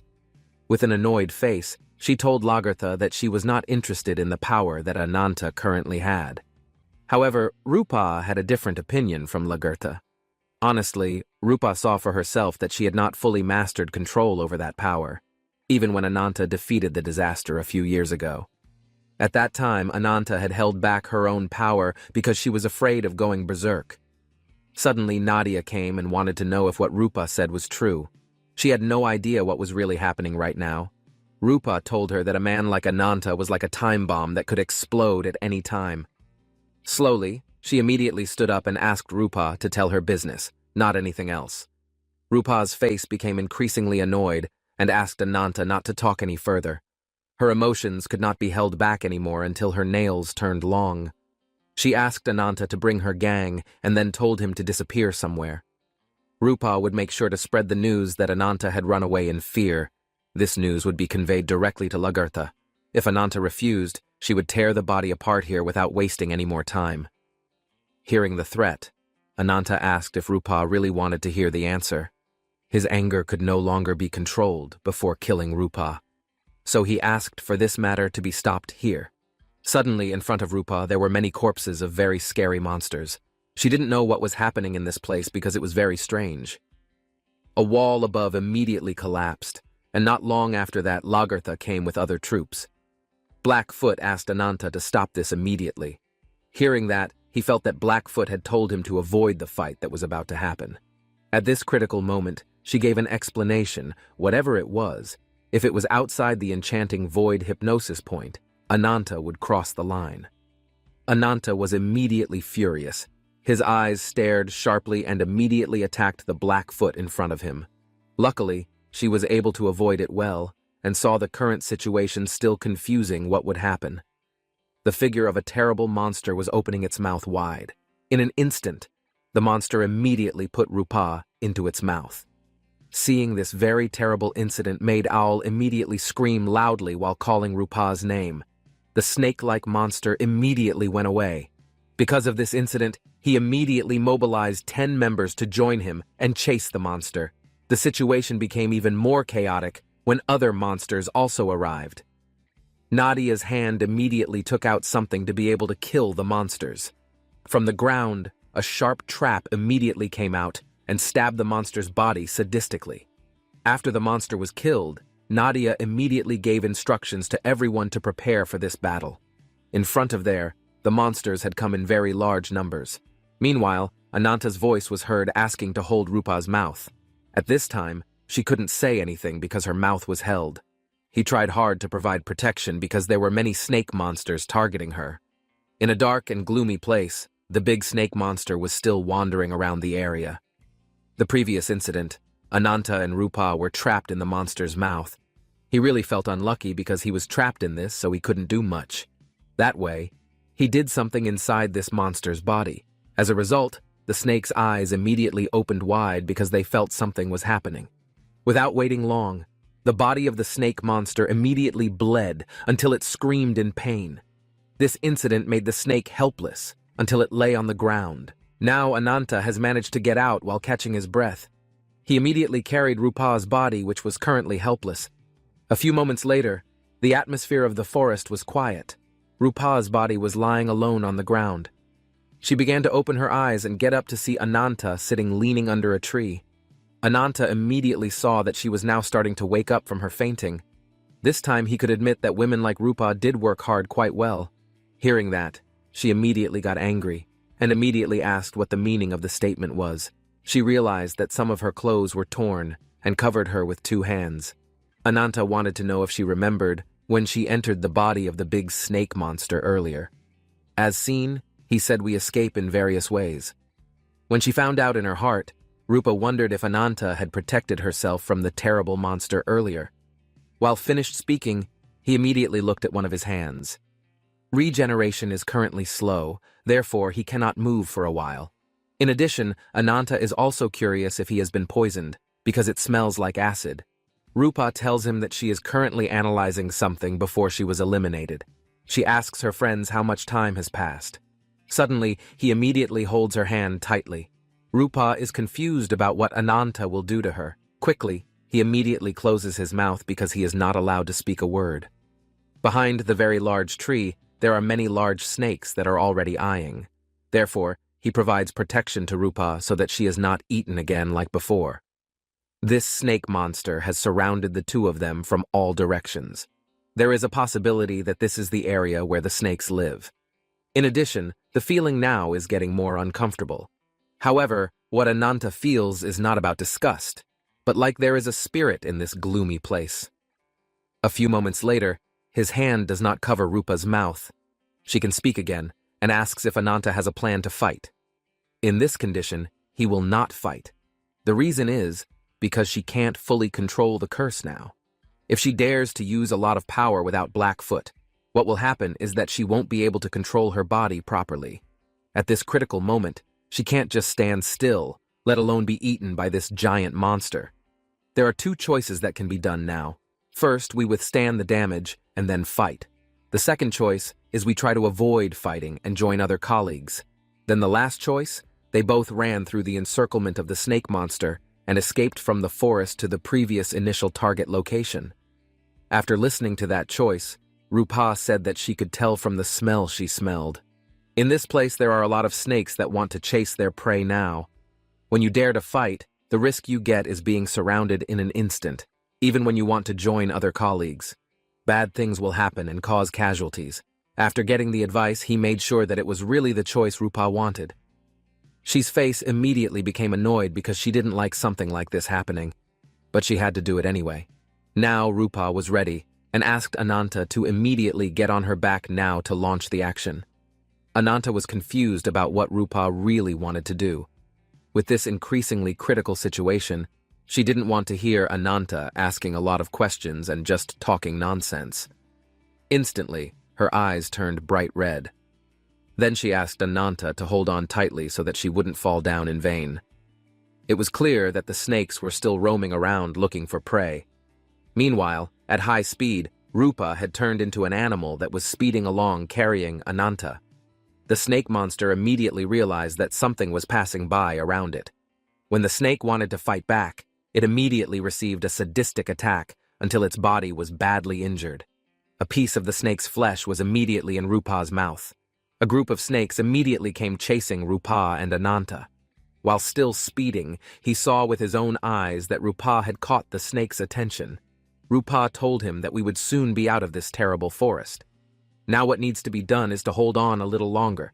For this action, the dangerous risk for those people will be reduced a little. Rupa continued to run forward, but she immediately looked in front of her like there was someone. Her eyes immediately saw a sign of clothing with a one-eyed motif. It turned out that there was a middle-aged man sitting on the snake's body. This old man apologized for not being able to let Rupa pass from this place. The small snake under his feet was immediately ordered to surround Rupa and Ananta in front.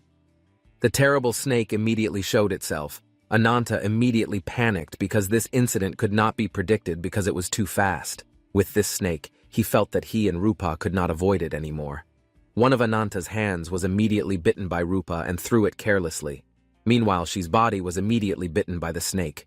Rupa was immediately in pain from the very sharp sting. Ananta, who saw this incident, felt unlucky. The snake's sting continued until Rupa seemed unable to avoid it. Now, Ananta has turned into a fierce figure and is ready to provide assistance to Rupa in great danger. A few moments later, Rupa's body slowly began to return to human form. With this incident, she felt that the debt had been paid off. Her body was immediately carried by Ananta, while the old man sitting holding a book said that Ananta protecting his friend would be in vain.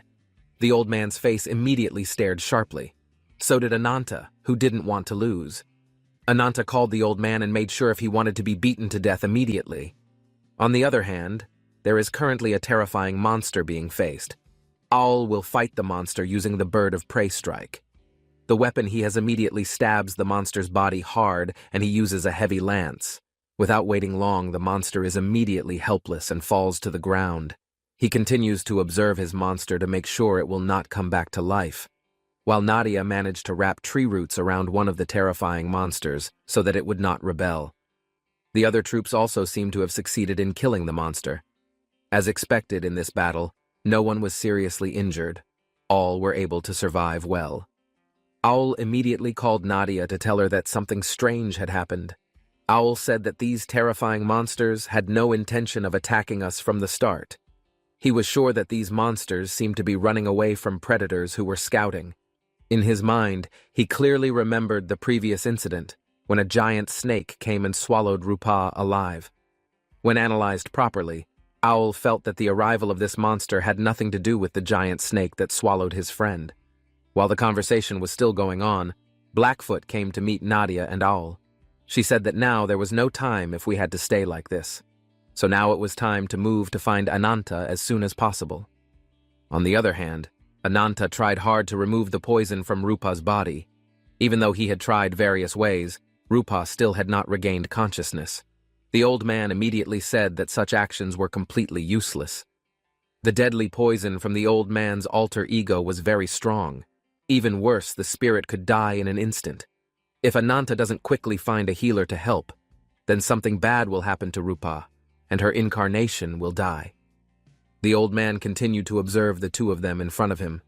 Ananta had found a way and asked her to wait here for a while, when he wanted to talk about the peeled snakeskin. Rupa, who was conscious, immediately asked him to stop. Ananta's body had turned into a monster with a scary red aura. Now he will take Rupa to the female deer. In his observation, the old man immediately said that the devil's curse had bitten his own flesh. He made sure whether this was really a human in Lord Beharon's report. After that, he immediately ordered the snakes to gather together. His body immediately stood up, and there were many snakes behind him. The old man said that Nogu's name was Ai Shin, none other than the incarnation of the blind faith and the enemy of our wings. The snake faced Ananta's monster body. The fight took place in a very fierce way until several snakes were defeated. Seeing this made the old man immediately panic until his eyes bulged. In front of him, Ananta was very fierce. The fierce battle continued very horribly. In the old man's vision, he had no idea at all what speed Ananta was doing. The Ananta monster seemed to have succeeded in injuring one part of the snake's body until it was helpless. After attacking the snake, he immediately approached the old man. Without having to wait long, he immediately attacked the stomach until it penetrated the back. Due to this attack, the old man immediately became weak, and his nose and mouth were bleeding. Suddenly, Ananta's body was immediately wrapped around the snake that was still alive. In this case, he lacked the speed, strength, and agility to be able to attack. The old man, who was previously in human form, has now turned into a monster with a large size and is even more terrifying. Whatever the Ananta monster does will not be enough to provide resistance. At this time, Rupa has started to rise slowly, even though her body feels weak. When looking forward, Rupa did not expect that there had been a fierce battle to fight the snake. Rupa remembered and never expected how Lagertha sacrificed her life to fight for others. Lagertha said that co-workers can be trusted in this life at any time, so in this case Lagertha can also entrust her life to Rupa. She's hands have started to turn hairy with long nails. Rupa really apologizes to Lagertha. When Rupa's form has completely changed, she will promise to be able to come back alive in this fight. Even so, seeing the current situation, Rupa doesn't know whether she will keep that promise or not. The giant snake continues to attack fiercely. However, part of his hand was immediately cut off and fell down. Rupa, who became a ferocious monster, saw directly the body part of the evil snake that had been cut off. In this case, the giant snake could not see Rupa's presence in this fight at all. Quickly, the snake's body immediately lay on the ground, and there was an aura of power surrounding it. The snake continued to endure the pain it was now suffering, while Rupa tried hard to eradicate all of this with all her strength. The figure of a monster with a red aura immediately appeared very large in front of the snake. The monster continued to show its terrible mouth. Instantly, the giant snake was completely helpless to get a fierce attack. His body immediately rebelled in pain until it screamed. When the very tense situation had disappeared, the conditions in another place were visible. An explosion immediately emerged from the ground, a snake-shaped monster with wings beside it. The old man, in a worrying condition, now immediately apologized to the incarnation of conquest. Now the mission to expel the intruder that had been carried out with great difficulty had failed. Meanwhile, the Ananta monster with a large and terrifying body immediately roared loudly. The atmosphere in the gloomy place became increasingly tense. The giant snake immediately rebelled and asked where Ananta's arrogance had gone in this fight. At first, the old man thought that Ananta's words to kill Nogu were just a threat. But it was really done by Ananta in a sadistic way. According to Ananta's opinion, he could no longer hold back the power of the curse. Predators are important to release part of the curse in order to devour evil spirits. If he has not completely suppressed the enemy, then the curse energy will swallow everything around him. Besides that, Ananta also did not want to see Rupa involved in a dangerous fight like this. But Ananta had to find a way somehow. Meanwhile, Rupa, who did not want to stay silent, immediately used the imprint of fresh blood. Rupa gave a deadly attack. He still continued to fight to make a last stand. Ananta did not expect that Rupa was very willing to do an attack that could actually endanger himself. Rupa's body was seen slamming into the ground and lying weakly. The situation at the scene of the battle was really very tense. Ananta, who was still in the form of a monster, was really fed up with all that had happened. Now his body began to feel filled with strength. His body was indeed reacting, starting from the hand area. It felt like he had swallowed a fire that would never go out. Even so, he thought that this would not be enough. Ananta looked straight up that his enemy was flying to escape. In this case, he did not want to give up and would be more ferocious. In his hands, Ananta would prepare to fly and chase the enemy who had messed all this up. On this occasion, he would kill his enemy in a sadistic way. After that, he will eat his prey greedily. while Rupa is currently still lying on the ground in a prone position. The enemy monster is still moving in the air. Ananta's eyes immediately see with extraordinary sharpness. For him, what he did was the last request. A few moments later, in the same place, the troops were guarding tightly. Rupa's two eyes were seen slowly starting to open. In his still blurry vision, there were Nadia, male troops, and ruby animals. When he found out that Rupa was conscious, Nadia was immediately very happy and expressed her gratitude to the gods. She asked if Rupa was okay now or not. Rupa's body was already wrapped in bandages. She, who was still lying in a weak condition, asked what place this was. Rupa immediately forced herself to sit up. Seeing this, Nadia advised him not to overdo it by pushing himself. Moreover, Rupa is still in critical condition. If the detoxification was a little late, the wounds suffered would be permanent. She was very lucky because Ananta had brought Rupa back here. Nadia told him that Rupa almost died, but now she could be saved. Rupa's face was immediately shocked when she found out that the person had saved her. Although she was still a little upset because she had previously had an argument with Ananta. Then Ananta came and asked Rupa if her condition was getting better now. But apart from that, he gave the assessment that Rupa could not express her gratitude to the person who had saved her life. Ruby came and perched on Ananta's body. This made her even more shocked. While Owl said that he could not stop the dangerous action at all, Rupa was immediately worried and asked about Ananta's physical condition. According to him, rather than worrying about her body, it was better for her to take care of herself properly. Ananta only told Rupa not to do stupid things and to be calm in any situation. Now what has happened, he considered that they were both even.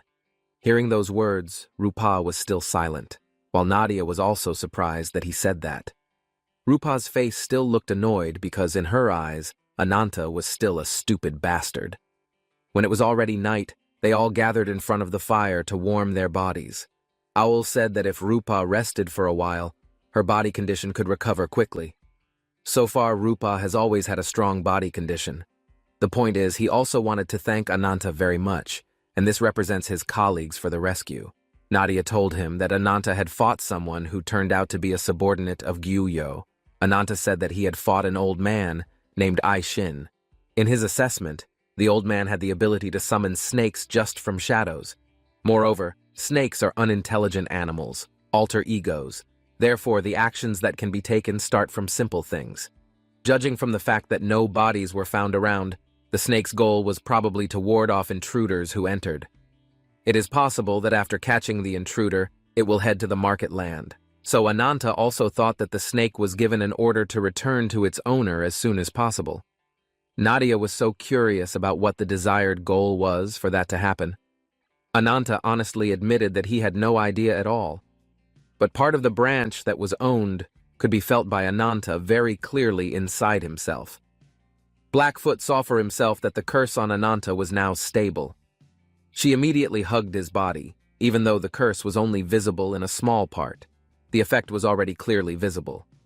Ananta immediately felt uncomfortable when Blackfoot hugged her body tightly.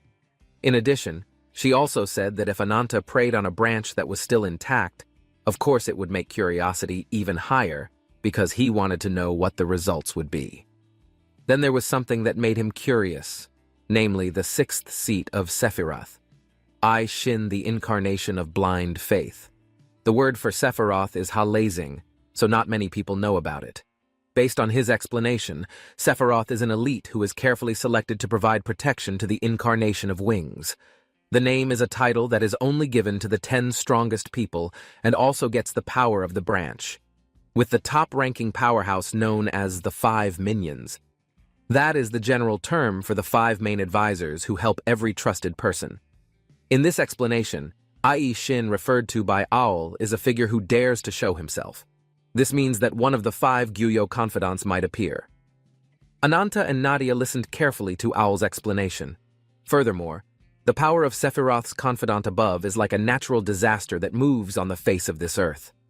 On the other hand, the old man named Shin managed to land with his monster. In this meeting, he met one of the mysterious men. The man said that Shin currently looked like an animal that was afraid of something. Furthermore, he asked if Shin's pride had been hurt today. With a dirty face due to blood splashes, Aishin said that there was no way to escape the envy of the insult of the incarnation of conquest. The mysterious man wanted to know what role Aishin really played. In the task carried out by Aishin herself, she blocked the way to the land of Pasa with the snake. The actions taken can be said that the exception of them will hinder Aishin's conquest. It can be said that the second seed of Sephiroth is a male figure named Gehan from the incarnation of conquest. For what had happened before, Gehan stated that he would take over. Then he would also act to destroy the enemy who had created chaos. On this occasion, Aishin, who met Gehan, had planned to take revenge. A few moments later, a man with white hair came with his Beharon. Seeing Gehan and Aishin who were about to approach, Beharon immediately asked them both to stop at that place. Hearing this made Gehan feel annoyed because he could not accept being stopped just like that. Lord Gyuyo said that Gehan looked very energetic today. Before that, he wanted to know if Gehan would listen to a request that would be submitted. Aishin quickly bowed his head and stated that he was ready to serve any order. After that, Gehan also said that he would not refuse the request that would be given by the Great Wings. Lord Gyuyo informed that there was a report of the Queen's movements from Leviathan's spies. They were said to have organized an expulsion force and prepared to leave for the land of Pasa. Gehan suspected that the purpose was for the incarnation of divinity. Lord Gyuyo further explained that they planned to trace the old traces left behind, a failed attempt to develop using an imperfect branch shape. He said that he would throw away the failed attempt and take the branches. After hearing this important information, Aishin asked Lord Gyuyo to entrust him to carry out this mission. With this incarnation, he would eradicate meaningless humans. Beharon immediately asked if Aishin remembered Balzac. Getting that question, Aishin felt that Beharon was referring to the primordial seat that was expelled. Number 10. Balzac was a human cursed by the black dragon Ajitaka. Then the person who defeated Balzac is now in Leviathan. The person is like a skilled individual who faced he and the incarnation of Wing but managed to survive well. It would be wise to move with the incarnation of conquest as a precaution. Gehan said that the name of the person in question was Ananta. Gehan, who came from the incarnation of domination, was nicknamed their strongest spear. While Beharon is famous for his strongest shield, they both will form an unmatched team. With this, there is no doubt that one of the greatest powers of the Sephiroth will become the most dangerous individual. However, there are those who are believed to have no loyalty whatsoever to Lord Gyuyo. At least it would be enough if only the 4th and 5th seats accompanied him. It is not yet known for sure why Lord Gyuyo assigned that person to the upcoming mission. Gehan immediately called Aishin and asked if he knew the object she was holding. Aishin immediately answered that the object she was holding was an imperfect branch embedded in the heart of an alicorn. Then Gehan said that compared to what we have, then this object will be a product of lower value, although there is a possibility that it will not work well. With that, it is almost as if he has fulfilled the requirements of Lord Gyuyo's orders. Gehan immediately threw the object carelessly into a large hole. Aishin, who was still confused, wanted to know what Gehan was actually doing in such a way. Earlier, Gehan had said that he would conquer the enemy. The person to be conquered is the devil who rules the land of Pasa and the devil army that follows him. He asks Aishin's opinion whether all those decisions will change. Instantly, Aishin can only be stunned to see something in front of her without answering Gehan's question. On one side, Gehan is holding a sharp object tightly, while remembering the strongest spear and incarnation of Wings. In an instant, the sharp object was immediately crushed by his own hands. If he can survive to fight them all, surely that person is a tough enemy to defeat. In this case, Gehan cannot remain silent and must prepare a proper fight. Gehan promises to wait for Ananta's arrival. It doesn't feel like a week later. Ananta's group has made preparations and everything has been done. There is a dark tunnel. Not long after that, Lagartha comes with her troops. With joy, Rupa immediately welcomes Lagartha's arrival, while Owl, who previously thought that he would die, is waiting for all this. Lagartha is very happy to see that all the members on the front line are currently not injured. Then Ananta and Nadia also seem to have done their hard work well. Lagartha looked back, calling Scald and Mare to remind them both not to leave anything behind. There were as many as 50 sisters from the queen's personal guard. Then everyone had also gathered. After stating the report, Ananta immediately shouted for Lagertha. He wanted to know what she felt when she stepped on the destroyed homeland. Hearing the question, Lagertha immediately fell silent for a moment. When Lagertha wanted to answer the question, suddenly Whitefoot came and told her that the queen must know the current situation as reported. There was a great light appearing from the royal capital a week ago. That incident must be a phenomenon that occurs when the power of a branch is manifested. Thus, the emergence of the sixth seat of the Sephiroth and the manifestation of the power of the branch are related to the enemy's trap. So Whitefoot said that the current situation significantly deviated from the previously anticipated scenario. Even if Lagertha tried to use Whitefoot's power in a critical situation, it would take at least 3 days. Whitefoot wanted to know if Lagertha would continue her mission in the future. After listening to the long explanation, Lagertha immediately called her sisters. Now they have all arrived in the homeland where each of us was born and raised. Over time, she and the others lost this homeland to the incarnation of Wing and left for years ago. For all these incidents, Lagertha swore in front of her fallen comrades, for those who live with pain and sadness due to the destroyed nation. So with a strong determination while raising her hand, she promised that one day she would return to her homeland and lead the revival of Valkyria for all of them. When that time comes, Lagertha will scream in front of the souls of her fallen compatriots. All the sacrifices made so far will not be in vain. It is none other than because of the blood and desires that have been sacrificed sincerely. Lagertha fought hard for her compatriots who had the truth and were considered brave by her. So, she asked everyone to fight together. All the troops immediately raised their hands and said that Lagertha had a long life for all this struggle. Meanwhile, Ananta is still quietly observing the current situation with the excitement of upholding Queen Lagertha. This time, the mission to be carried out is to head to the capital of the Folkwang. Lagertha asks all her troops to sound the trumpet and advance to make a move. It shows a route map of the movements to be made by the expeditionary force. At the frontline base, there is a reserve force of 50 personnel. Meanwhile, there was an expedition carried out by 100 troops. Seen at the campsite are 2 soldiers guarding while 2 women are sitting and talking. In this case, the Blackfoot asked the Whitefoot to remain calm. In addition, Blackfoot is eager to watch the active moments between Ananta from the sidelines. So in this way, we only guard this campsite as if we were protecting a dog. Hearing these words, Whitefoot immediately smiled and said that Blackfoot felt sad because he could not participate in the expedition team. Whitefoot suspected that by now, Ananta's tantrums had stabilized. So Blackfoot was advised to no longer step forward to the front line. Regardless of the outcome of the expedition, Whitefoot boasted that his ability was a very influential lifeline for everyone. From the Queen's perspective, there are a number of very important needs for protection, but more precisely, it is not protection, but surveillance. In her heart, she felt that there was not much trust in this. Then Blackfoot immediately wondered how Whitefoot would make a judgment on such a thing.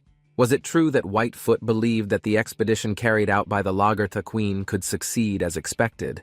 Getting that kind of question, according to Whitefoot, the result of this expedition didn't seem important. The current Whitefoot can only hope that Ananta can become stronger, even though everyone will be destroyed. On the other hand, an arrow was seen traveling very fast towards the snake's head. The arrow attack managed to hit the snake's head until it screamed in pain. Myrrh and Scald were below, struggling hard to fight the giant snake. The fight was still going on very fiercely. From a distance, you can see several snakes that have been defeated well. The Queen's voice was heard asking everyone to keep moving forward without stopping. This was because the number of snakes coming was still very large. Lagertha shouted very loudly so that everyone could stay focused on attacking the right flank area. Every unit had to gather at the rear. It was clear that the snakes were coming in large numbers. The protective shield wall was immediately put to good use so that the snake would not become more violent in its attack. When the situation was critical like this, Ananta immediately called Ruby, who was over his shoulder. With high speed, Ruby immediately moved forward towards the shield wall to fight the giant snake. All the snakes had to be swept out immediately. Ruby released a huge burst of fire that made the situation even more tense. When she asked Ruby for help, Ananta felt that she did not need to go alone to face all this. Then the giant snake also confronted Nadia. The roots released by she managed to penetrate into the snake's body. Ananta continued to observe that marching through the encirclement of an outnumbered enemy was a tactic where allies could be wiped out by a momentary mistake. Is it possible that this action makes the queen have high confidence in the strength of her subordinates? If it was true, then she was considered a very outrageous woman. Lagertha looked towards the giant snake that was still alive. This phenomenon was the same as the imitation of blind faith incarnation in the report. His soldiers, who had gone through repeated training, could easily overcome this danger. But even though everyone had arrived at the center of the Pasa land, Lagertha was still puzzled as to why the alicorns and monster army had not shown themselves. Suddenly, Skald quickly called Lagertha to look in that direction. It turned out that there was a building that was still standing despite the damage. With that building, then they have all arrived at the Vigrid watchtower. It can be seen that Aishin, who immediately welcomed them all.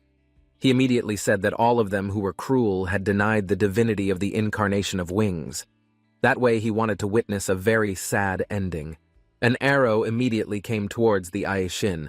The attack was immediately carried out by Mer using her arrow. Aishin invited everyone to refrain from saying anything unreasonable. Of course, this relates to what has happened from now on. In addition, he said that this was just an outlet for the anger of an old man.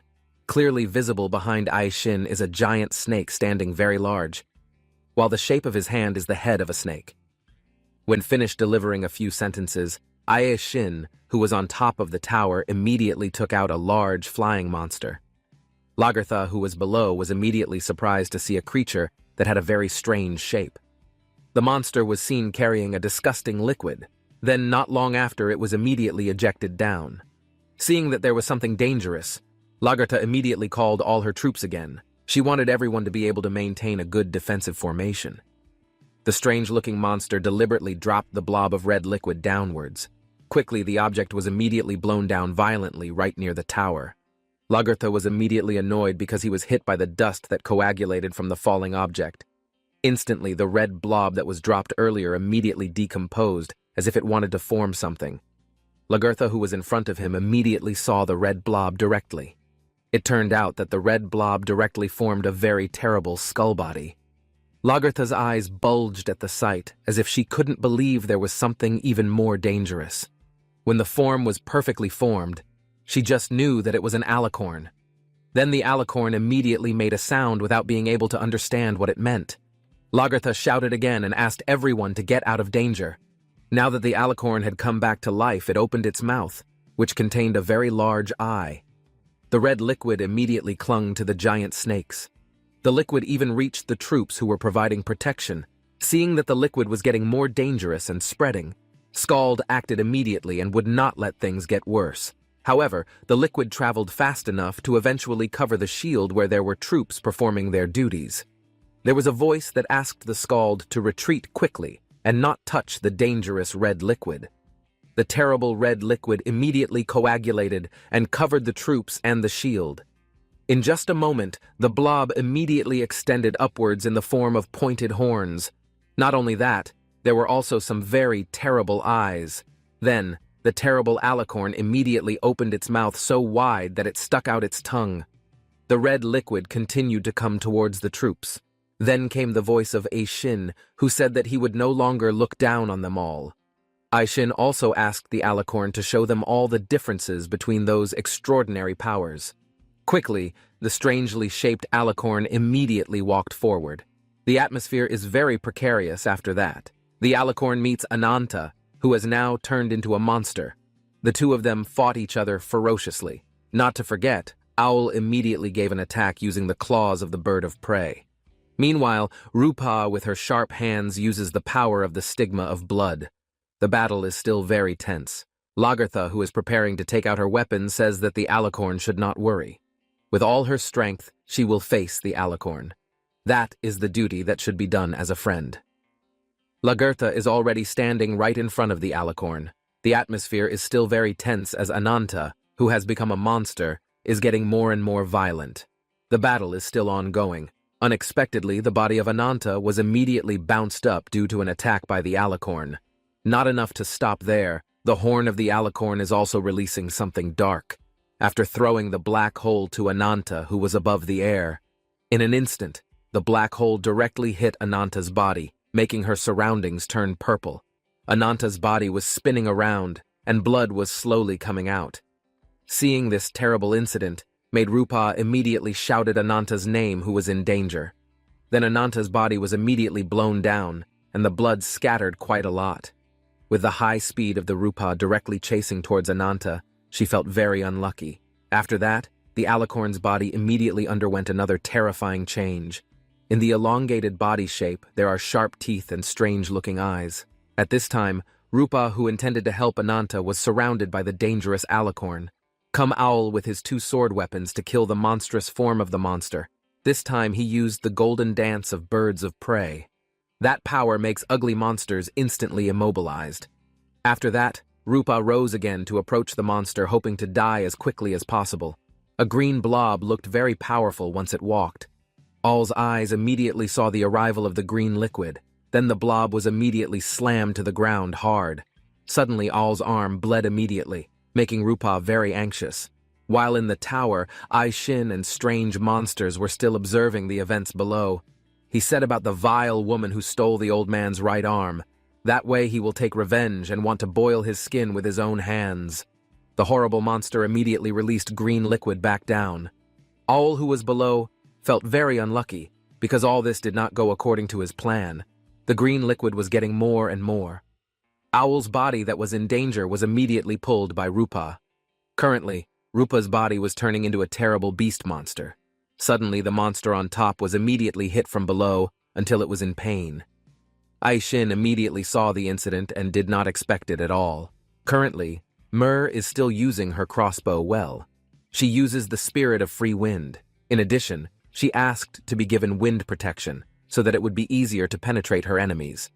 Scald immediately shouted for the 3rd and 4th troops to support each military commander. Then he ordered everyone to attack again. All troops immediately moved according to orders. The green blob that was released earlier was already in the form of a terrible monster. Then it spoke that the trivial humans had gathered. The green monster was now facing Rupa and Owl. The situation was getting tense. Rupa immediately asked where the green monster left his right arm. The green monster immediately went berserk with a terrible expression. In this increasingly dangerous situation, Owl will not stand still and must do something with all his strength. His eyes immediately stared sharply while using the power of the season of birds of prey. Finally, the sword managed to hit the green monster's body until it bled. The attack that occurred was so powerful that the green monster's body was not visible, and only its tail. Meanwhile, Rupa and Owl observed the reaction of the green monster well. When he realized his sword was split into 2. Conditions like this are indeed very bad. Rupa, who is beside, says that we need to take more action. She also asked about Ananta's current condition. Owl did not give any response to make Rupa confused. While downstairs, the troops were attacking the strange monsters until they were in pain. Nadia was busy looking at Ananta's body parts, which were very seriously injured. In this way, Ananta must immediately get treatment to survive. She was so worried that she asked Ananta to wake up. Suddenly, Nadia realized that behind her there was an attack. Seen on the back of the Lagarta with all his strength is dealing with the alicorn. She still looked strong enough to face a strong opponent. After that, Scald ordered that all troops could prepare a good defense formation. He wanted the Lagartha Queen to continue to get protection in this great danger. Unexpectedly, one of the troops was immediately in the air while the others were in pain. All of this happened none other than because of the actions of the alicorn, which was indeed increasingly violent. Suddenly, the alicorn immediately got an attack from a sharp weapon to hit his neck. The alicorn's eyes immediately looked towards Lagartha because it had made the deadly attack. After that, Nadia immediately called the Lagartha Queen, who was fighting. The Queen only wants Nadia to treat Ananta quickly so that she can be helped. She, in this precarious situation, really needs Ananta's strength. Lagartha's eyes, which had always been closed, opened immediately. Her eyeballs looked very bright gold. She wanted Ananta's power in order to win this battle. After that, Lagartha immediately raised his sword until a very bright light came out. The name of her power is called Fragarak. In Irish mythology, Fragarak is known as the Whisperer, that is the sword of Nadia in the first High King. Without waiting for a long time, he immediately used the sword as best he could. The alicorn's body was also directly hit by the sword attack from Lagertha. Then an explosion immediately occurred in a very powerful manner. After the explosion, the thick smoke showed that the alicorn's body was now shaped like a human instead of a horrible animal. Lagertha immediately came closer and said that this kind of incident was very sad. There was a very visible man who was believed to be the original form of the alicorn in the past. Lagertha said that he really missed the shadow of the alicorn in the past, now that it could not be found. She did not know how an alicorn could be so ugly. While still holding her sword, Lagertha mentioned that this alicorn was her friend in the past. Then she ferociously asked the alicorn to rest in peace forever. Suddenly the alicorn spoke while mentioning Princess Lagertha, in a very beautiful memory of that time. The atmosphere during the day was so bright. Outside there were two women, Mer and Skald, who were looking up. Mer was immediately sad and said that the actions taken by the Lagertha queen were very dangerous. So it would be better to go downstairs as soon as possible. Hearing that, Lagertha immediately said that she was still a coward. After that, she immediately looked back and found that there was an alicorn coming. Seeing the climbing action made the alicorn immediately call Lagertha. He did not expect how Lagertha could get to a dangerous place. This young Lagertha said that the alicorn did not need to worry about his action. She was never afraid of being at the top. Moreover, she always stood above people. Moreover, there is always an alicorn by her side to provide protection. Hearing those words made the alicorn smile, and then said that she would of course protect Lagertha. In addition, he also thinks that if she can become a great queen in the future, then he will always be by Lagertha's side in the future. After recalling those beautiful memories, when now this very ugly alicorn body mentioned the name of the Lagertha princess, he immediately asked what all this meant. While Lagertha was still in a state of readiness with his sword, suddenly the alicorn immediately showed something as if he couldn't believe that his body had become like this. In her heart, Lagertha immediately wondered if the alicorn was actually awake. Then she ventured to ask if the alicorn recognized her now. Then the alicorn immediately remembered a sad memory in his life at that time. There was a bloody incident in one place. There were several defenseless troops lying down due to a brutal attack. While the alicorn's body was very dirty due to blood, he bowed before a man. It turned out that the man had pulled out the horn on the alicorn's head. Then Lagertha and the surrounding people were very panicked due to the terrible incident that had occurred. Lagertha was so angry that he wanted to fight the evil man. The man immediately took out his wings, which were quite large. After that, he attacked until it hit Lagertha's eyes. The helpless alicorn directly saw the tragedy that happened to Lagertha. That's what made Lagertha's eyes change, namely being blinded. Now the alicorn with the hideous body instantly showed a huge eyeball.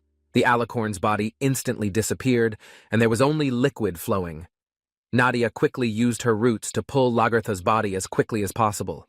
When he realized his body was being pulled, Lagertha could not do anything. In an instant, the alicorn's body, which was unraveling again, immediately turned into a very terrible shape without a head. There were only a few eyeballs. This monster with a black body was truly terrifying. Ruby, who saw firsthand the monster's shape, was very panicked too. At that time, Ruby was very close to the ugly monster. For a moment, Ruby immediately closed her eyes and let out a very powerful burst of fire. This time, the body part of the Ruby did not want to lose. It also turned into a terrible monster with a bright color due to fire. Nadia has now successfully brought Lagertha's body to safety. Then she expressed concern that if this continued, the damage would grow out of control.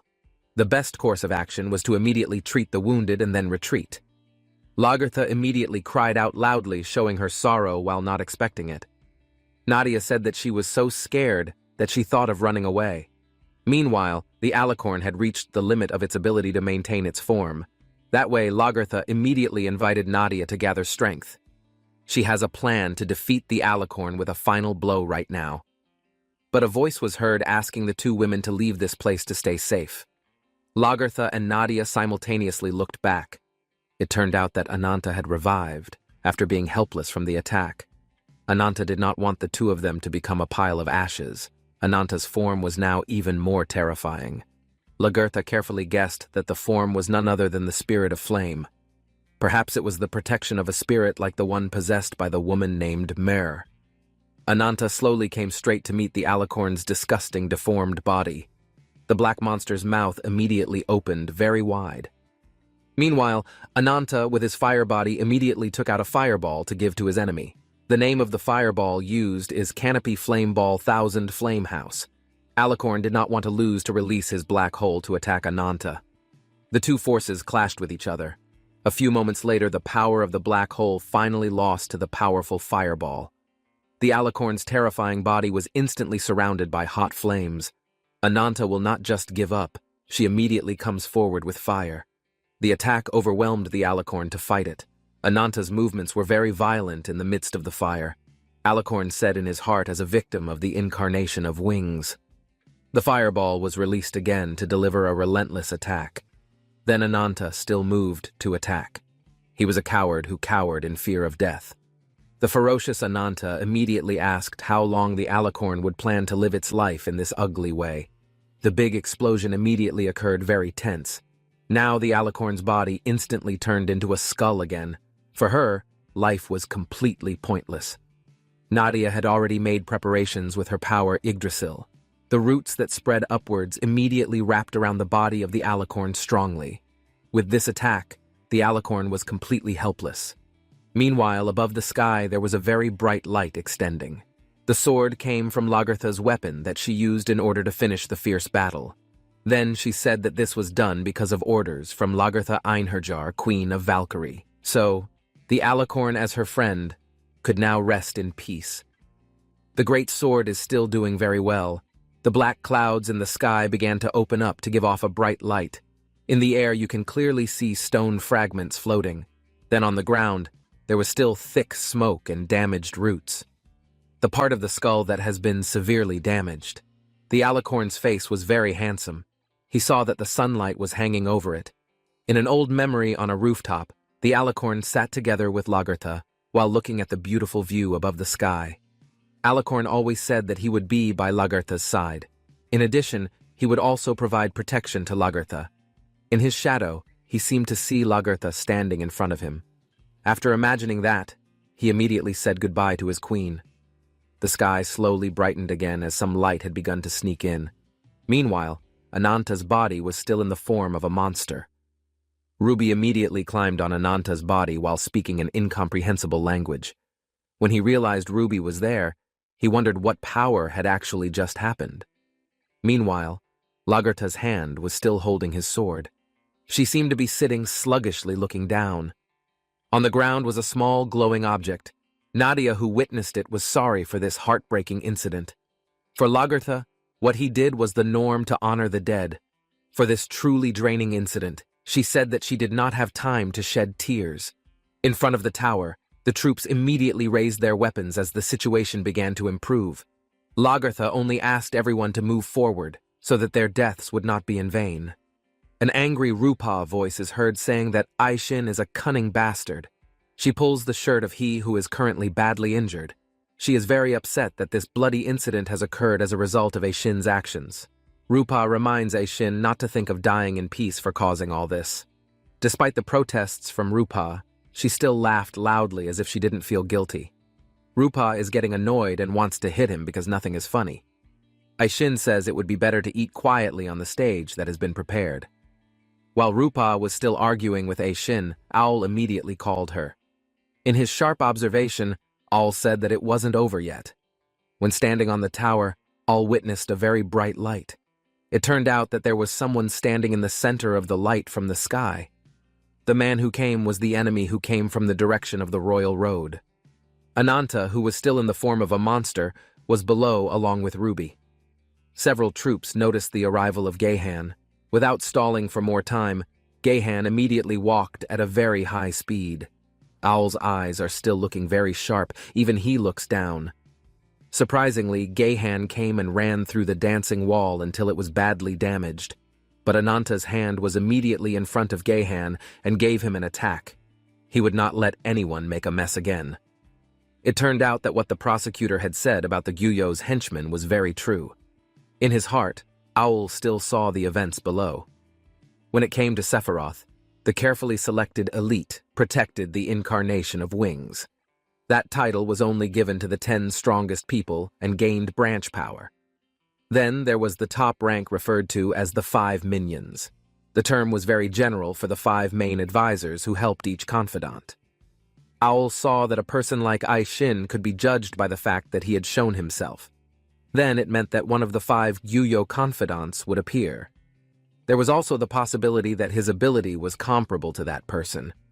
Geihan, who was standing in the midst of the thick smoke, said that Ananta saved him in times of trouble. He was very sure that the monster in front of him was Ananta. Geihan can no longer wait to invite him to fight and then trample him. Geihan and Ananta were now preparing to face each other. The attack came very fiercely. Ananta immediately said that Geihan was an asshole. Meanwhile, in his observation, Geihan also made an assessment of Ananta's body. During the attack, Ananta said that Geihan was very strong. Meanwhile, Geihan assessed that Ananta had so much regeneration power.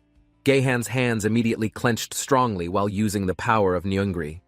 After that, give a blow towards the body part of Ananta. In attacking, Geihan also uses Taishan Fengquan. When Ananta got an attack, she immediately called Ruby for help. Ruby immediately launched the action with the power of fire. Now Ananta's body has been enveloped in the power of fire, which will be ready to attack Geihan. Ananta opened his mouth so wide that the power of the fire burned very brightly. Lagertha was still paying close attention to the fierce battle, while Nadia, who felt dazzled by the light of the fire from Ananta's mouth. This time, Lagertha did not expect Ananta's strength now. Ananta's mouth immediately released fire towards Geihan in very large quantities. Lagertha was very sure that Ananta had clearly transcended the realm of incarnation. The burst of fire continued to be given to Geihan. Despite getting a fire attack, Geihan tried to hold it using a hand that was already coated with an invulnerable tool. The fight still didn't stop.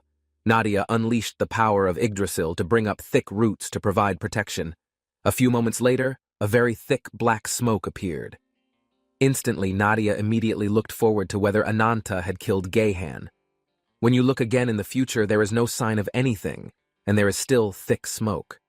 After that, Ananta immediately showed himself, who was still covered in flames. At this time, Ananta immediately asked what really happened to Geihan. Geihan's body is currently blackened by fire, behind which there is an engraved eye. He immediately called Ananta, then his face grinned while admitting that Ananta was indeed his opponent. That way he will be conquered using his power. While the atmosphere was still tense, Ruby was on top of Ananta's body. He immediately gave Ruby praise for doing a good job. Then Ruby went downstairs, and Ananta now told her that for now, she would do the fight. Of course, this fierce battle will be carried out together with his enemy. Geihan's body has turned into a very scary monster. Geihan will not want to talk about victory until he can see Ananta fall under his own feet. Ananta showed his ferocity, and then asked Geihan not to think about anything else. Now the most important thing is to think about one thing, namely, defeating the enemy in front of his own eyes. With a quick movement, Ananta immediately moved forward and was on top of Geihan's body. The two of them in the form of monster bodies fought each other until one suffered defeat. In terms of strength, both of them were equally strong. Ananta's eyes stared very sharply because she saw her enemy taking action. This time Geihan will move by using his power, namely Nungri. At very high speed, his body accelerated towards the front. The power movement carried out was called a meteor strike, such a fierce blow towards the opponent. They both still continue to fight very fiercely. Unexpectedly, Ananta's body immediately bled quite a lot. Geihan drove even more vigorously to give a fierce attack. Geihan's hand suffered a retaliatory attack from Ananta. When Geihan wanted to hit Ananta, but it didn't work. Ananta, who was already injured, was not to be outdone. He also gave a brutal attack to his enemy. Although he attacked Geihan several times, he was surprised that there was not the slightest scratch on his body. A few moments later, Ananta's hand was held by Geihan tightly. On this occasion, he immediately threw Ananta's body forward. As a result, Ananta was immediately slammed into the former tower hard. Lagertha and Nadia witnessed firsthand the deadly attack from the enemy. This incident seemed unbelievable that the enemy was stronger. Lagertha still observed Ananta's essence with his own eyes. Ananta was considered to fight like an immortal, in addition to possessing the transcendent regeneration power granted by the curse. Ananta also had a strong mentality that was never afraid of suffering an injury. Ananta's form of combat this time left himself damaged. Even so, Ananta can rise again in order to attack his enemy. Ananta's bravery does show a form of fighting spirit and tenacity that comes from her essence. In watching this fierce battle, Lagertha can already tell that Ananta's essence is likened to armor that never wears off. That way, he would not be easily defeated using the power of curses alone. Whatever happened, Lagertha wanted to find a quick way to follow up on this. Nadia immediately called out to the Lagertha queen beside her. When her name was called, she immediately turned towards Nadia. Nadia was currently showing an object in her hand. Lagertha thought that the object held by Nadia was very unlikely to experience a reaction. Ananta immediately got back up among the ruins of the tower. Whatever happens, even if he gets a fierce attack, he will still fight hard. From a fairly far direction, Gehan saw in front of him a fortress that never collapsed, but there must always be a gap in every good iron wall.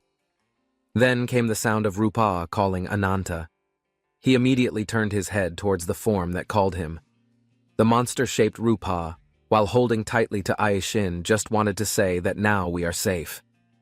Aishin was helpless, but could still see the situation before his eyes. He saw for himself the actions carried out by Ananta in the monster-shaped body. There was a surprising reaction from Ananta's body, which gave off a bright red light. Aishin immediately screamed hysterically because he didn't expect all this.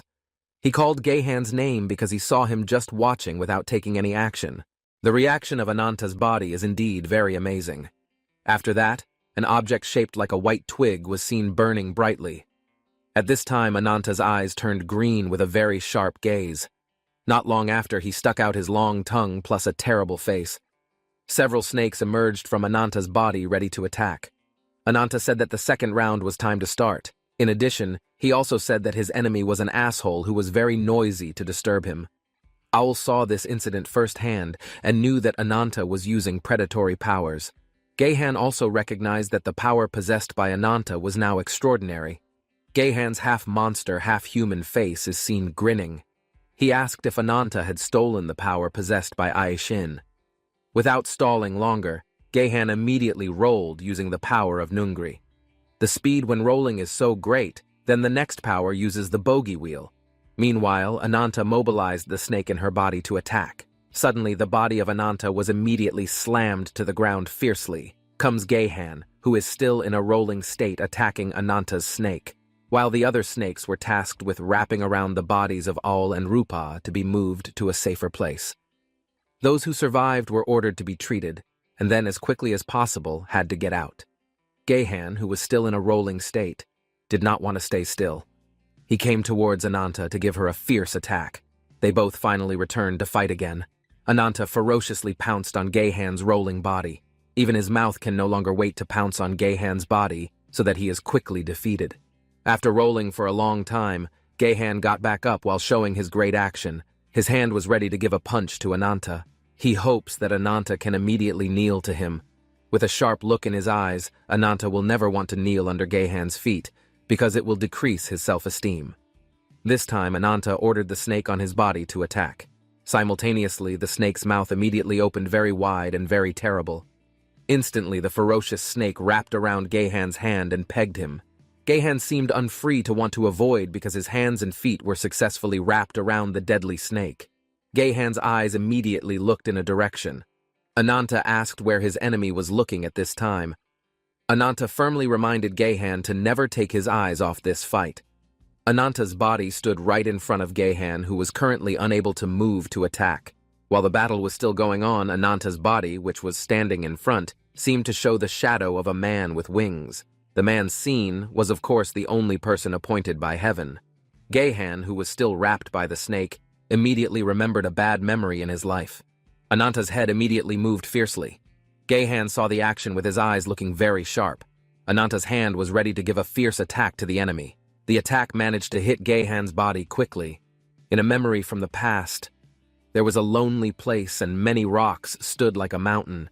Then there was a pig's head with horns that was badly injured. Right above the helpless pig, Gahan stood. He immediately thought this pig was very weak, then boasted himself as if he thought no one was worth challenging. A few moments later, Gahan realized that someone had come to this place. It turned out that a man in very thick armor came to see him. He asked if it was true that Gahan was the rumored monster in this area. Immediately, the big man introduced himself as the second seed of the Sephiroth, named Cayman, who came from the incarnation of the destruction of the Great Wings. Gahan's body immediately jumped. Seeing that action made Cayman immediately prepare and will give a blow to Gahan. The blow given by Cayman was so hard that Gahan's body bounced near the rocks. Cayman immediately panicked and wondered if his fierce punch had killed Gahan, even though he was ordered to capture Gahan alive without killing him. A few moments later came the sound of the Gahan monster. The plume of dust is still very thick now Gahan is back on his feet again. This shows that he did not experience anything and was just blown away. He made his voice like a monster. Cayman, who saw Gahan get up, was just silent while watching him.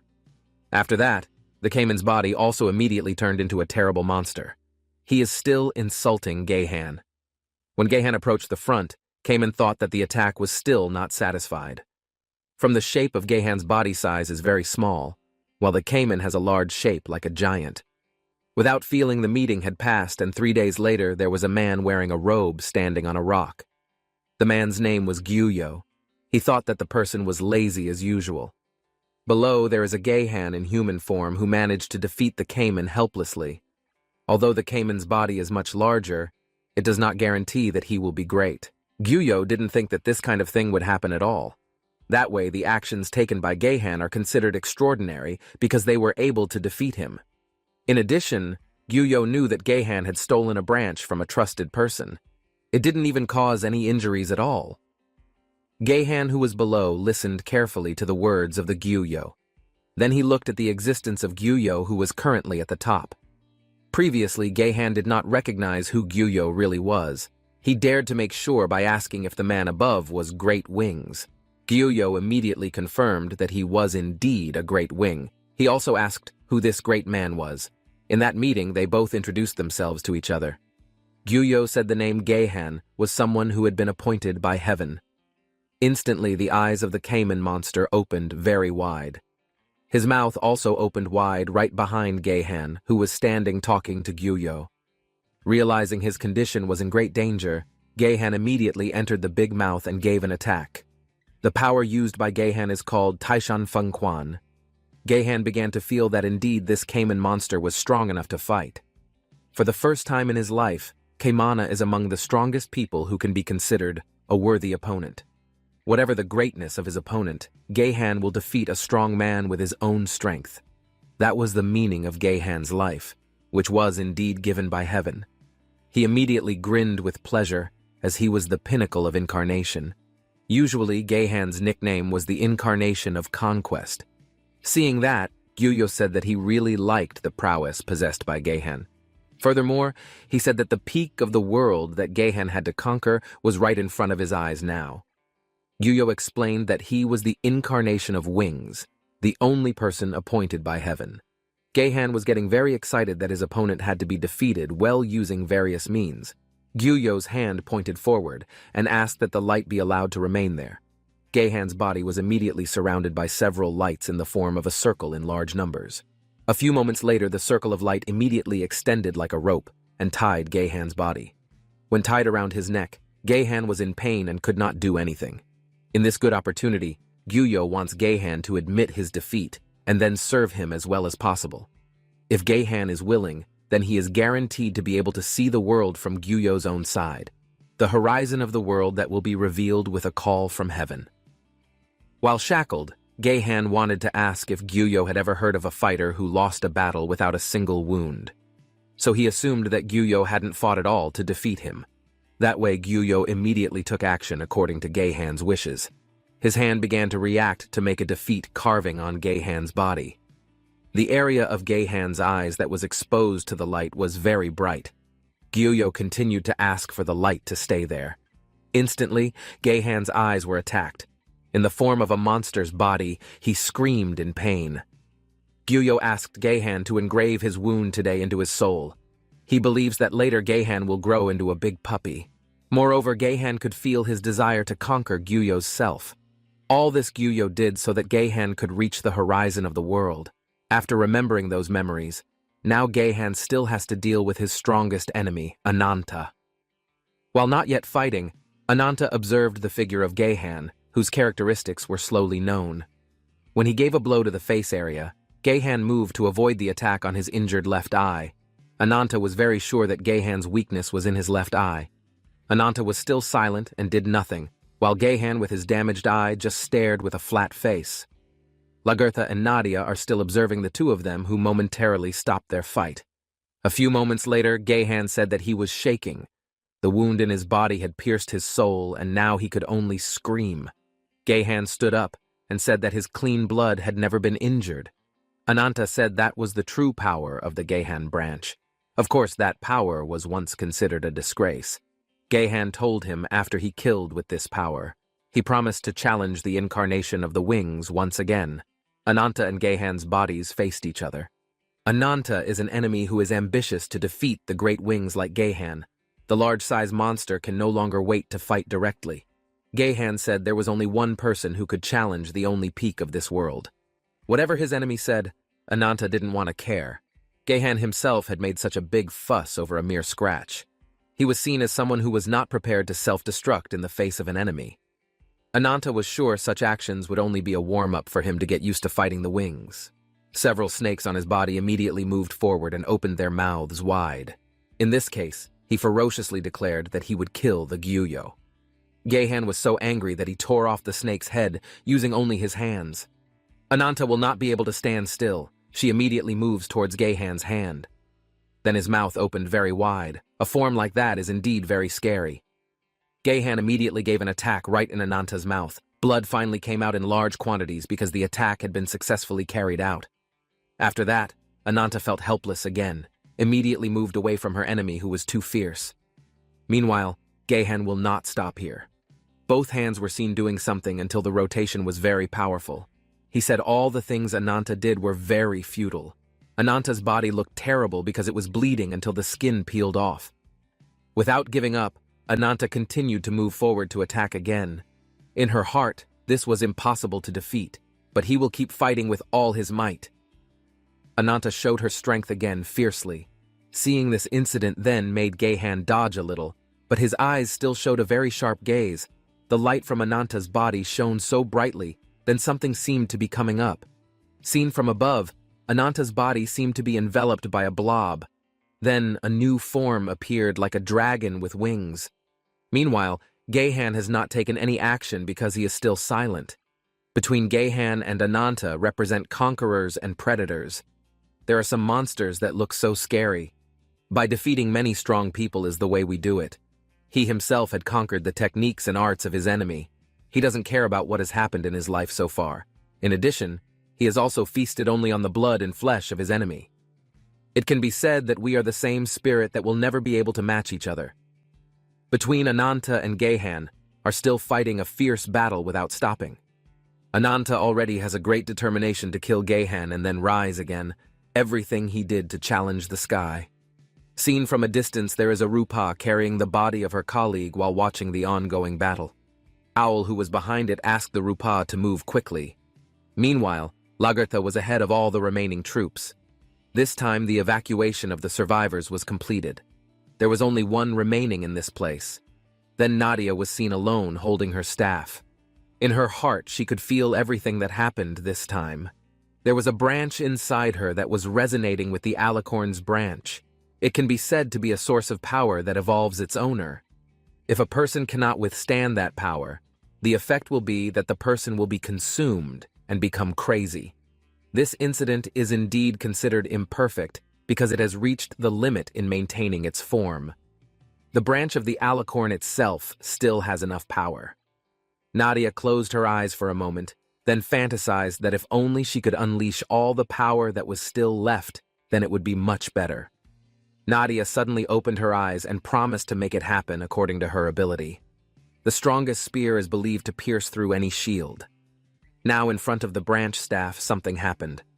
Not long after, a shadow of an alicorn with a bright blue body appeared. Lagertha, who witnessed it, looked shocked and suddenly the alicorn disappeared. Nadia's voice was heard asking that this time the alicorn could provide assistance with the loan of power. Previously, the power possessed by her was Yggdrasil. She has the aim of doing all this so that she can provide protection to her loved ones. Now she has begun to move using the power of Andrasta. A bright light appeared on the ground. Gahan realized until he asked what energy it was. Ananta, who was still raging, was very angry because when fighting, Gahan always looked away again. Gahan's body has now been successfully wrapped around by Ananta until he can't do anything. He asked if that was the only power he had. Ananta told him that even if his body was torn, it would not be able to kill him. Nadia was now ready to use her branch staff to help attack the Gahan monster. Finally, the stick was immediately thrown forward to kill the enemy. But what happened was that the branch hit Ananta's body. Seeing this incident made Nadia immediately panic because this did not match the target. In the end, Gahan's body was immediately freed from the trap that had wrapped around him. He said if his ace was completely useless, now Gahan was able to meet an enemy worth fighting. A few moments later, something happened again. The monster's head appeared to have a very creepy form. This monster that rose again was Ananta, who was attacked accidentally. The head had a very bright light. Quickly, he immediately came and attacked the Gahan, who was too arrogant. The horns on Ananta's head were trying to be bitten by Gahan as hard as he could. When conditions are in this danger, Gahan releases his black hole as a barrier so as not to be hit. This fierce battle is still going on. No one has lost at all. The two forces clashed so violently that it even caused a loud explosion. The atmosphere that existed in the place of battle, a hole was formed very large. In the center of the hole was the condition of Gahan, who was lying full of severe injuries. Right in the eye was bleeding, then his chest was torn apart. He was still slightly aware of realizing that he had now lost the fight against Ananta. This happened because he collapsed due to his fatal wound. Therefore, the fight between the two could not continue.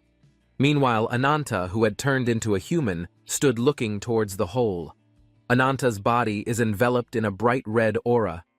Gahan's voice was heard saying that today was the victory obtained by Ananta. Suddenly, Gahan in critical condition immediately laughed. Seeing behavior like that made Ananta wonder what exactly was funny about all this. Was Gahan laughing because he was suffering to the point of not being able to achieve his own desires due to this defeat? Gahan would explain what made him laugh, as if there was something funny. He actually thought that a man like Ananta was like an ember from an unbearable curse. Slowly, he will definitely experience development until he becomes a big fire and is able to defeat all creatures in this world. Not only that, Gahan believes that someday the big fire will definitely also swallow the great wings. If only Gahan became part of the curse with Ananta, then he believes he must be used to making people fall from the sky using his own strength. Ananta was still listening to his enemy's words with a very serious look. Gahan also asked that he could eat it now with pleasure, without having to hesitate anymore. The atmosphere became even more tense, because behind Ananta's body, a monster with a red body aura appeared. Then he asked if that was all that Gahan wanted to say on a tense occasion like this. Finally, Gahan said a sentence if he wanted to meet in hell with Ananta one day, precisely in the incarnation of vengeance. After saying that, in an instant, a lot of blood came out.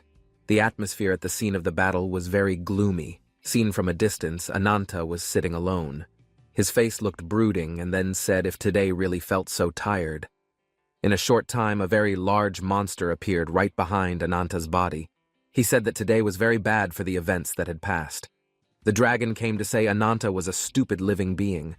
After such an ugly attempt, Ananta finally gained some power. It is likely that Ananta has forgotten the contract that we both made earlier that day. Hearing that Ananta said that nothing changed when the dragon monster came. Even the dragon curse is just a tool to achieve revenge. There is a great hope that Ananta wants to kill Gyuyo. Then his life is considered no longer important. Therefore, he asked the dragon monster to just wait, then pour out all the hatred that never reached Ananta so far. Hearing all these words made the dragon willing to wait for him even though it was sooner or later. That day would witness the day when Ananta could achieve destruction as predicted. Ananta could only remain silent listening to all the words of the dragon monster. Then he immediately walked to get out of this place as quickly as possible. While walking suddenly, he saw someone who entered the tent. He immediately asked who the person who entered was. Instantly, he held his chest and began to feel a warm feeling in his body. His eyes were still staring into the tent entered by the mysterious person. On the other hand, there were many swords stuck to the ground. There are also soldiers who are on guard while holding torches as a means of lighting. Scene Mare and Scald are doing their job to guard the corpses that have been declared dead. A few moments later, Lagertha immediately asked her troops to light the fire. Mare began to use the torch in her hand to light the fire. Soon, all the bodies of the troops who died were burned. The fire looked very smoldering. Lagertha himself was still watching the procession of burning the corpse. There were also Owl and Rupa, who watched the burning. But Rupa's face seemed very upset, not knowing why. From the same place, Nadia saw Ananta, who was walking towards her. Ananta walked from the direction of the tent that stood only one at the end. Nadia approached him, who was now awake after fighting with the enemy brutally. He wanted to ask how much time had passed while he was resting. Nadia told him that half a day had passed since he defeated Gahan. After recovering the wounded, a joint funeral was also held for the victims. Nadia honestly regretted this tragedy. The surviving troops were only less than half of all of them. She could be sure that those who survived the fierce battle had extraordinary abilities. If it wasn't for Ananta's efforts and hard work plus everyone's sacrifices, it is also likely that many would not have survived. Besides, we wouldn't have been able to win this battle either. She also saw something else, a curse inside Ananta's body. The curse was getting stronger, unlike usual. With the power he has now, no matter how strong the incarnation is, they will not be able to establish a victory in any way. Then Ruby asked her to end the story. Ruby was deliberately present when they both discussed important matters. Ruby said that she had much more important things to do now. Ananta immediately greeted Ruby, who came here. He wanted to convey that we had something to discuss as soon as possible. On the other hand, there was a figure standing at the door of the room. With blue high heels, she stepped inside. She had long hair, and then there were two wings on her left and right. The first, Sephiroth. The woman had slightly dark skin. She was a woman named Levian, the incarnation of the abyss. There was a Beharon who was alone with a small child. He was immediately summoned suddenly just like that. She just asked for an explanation of what was really going on right now. Suddenly there was a large blue rock coming hard. Then a bear appeared in that place.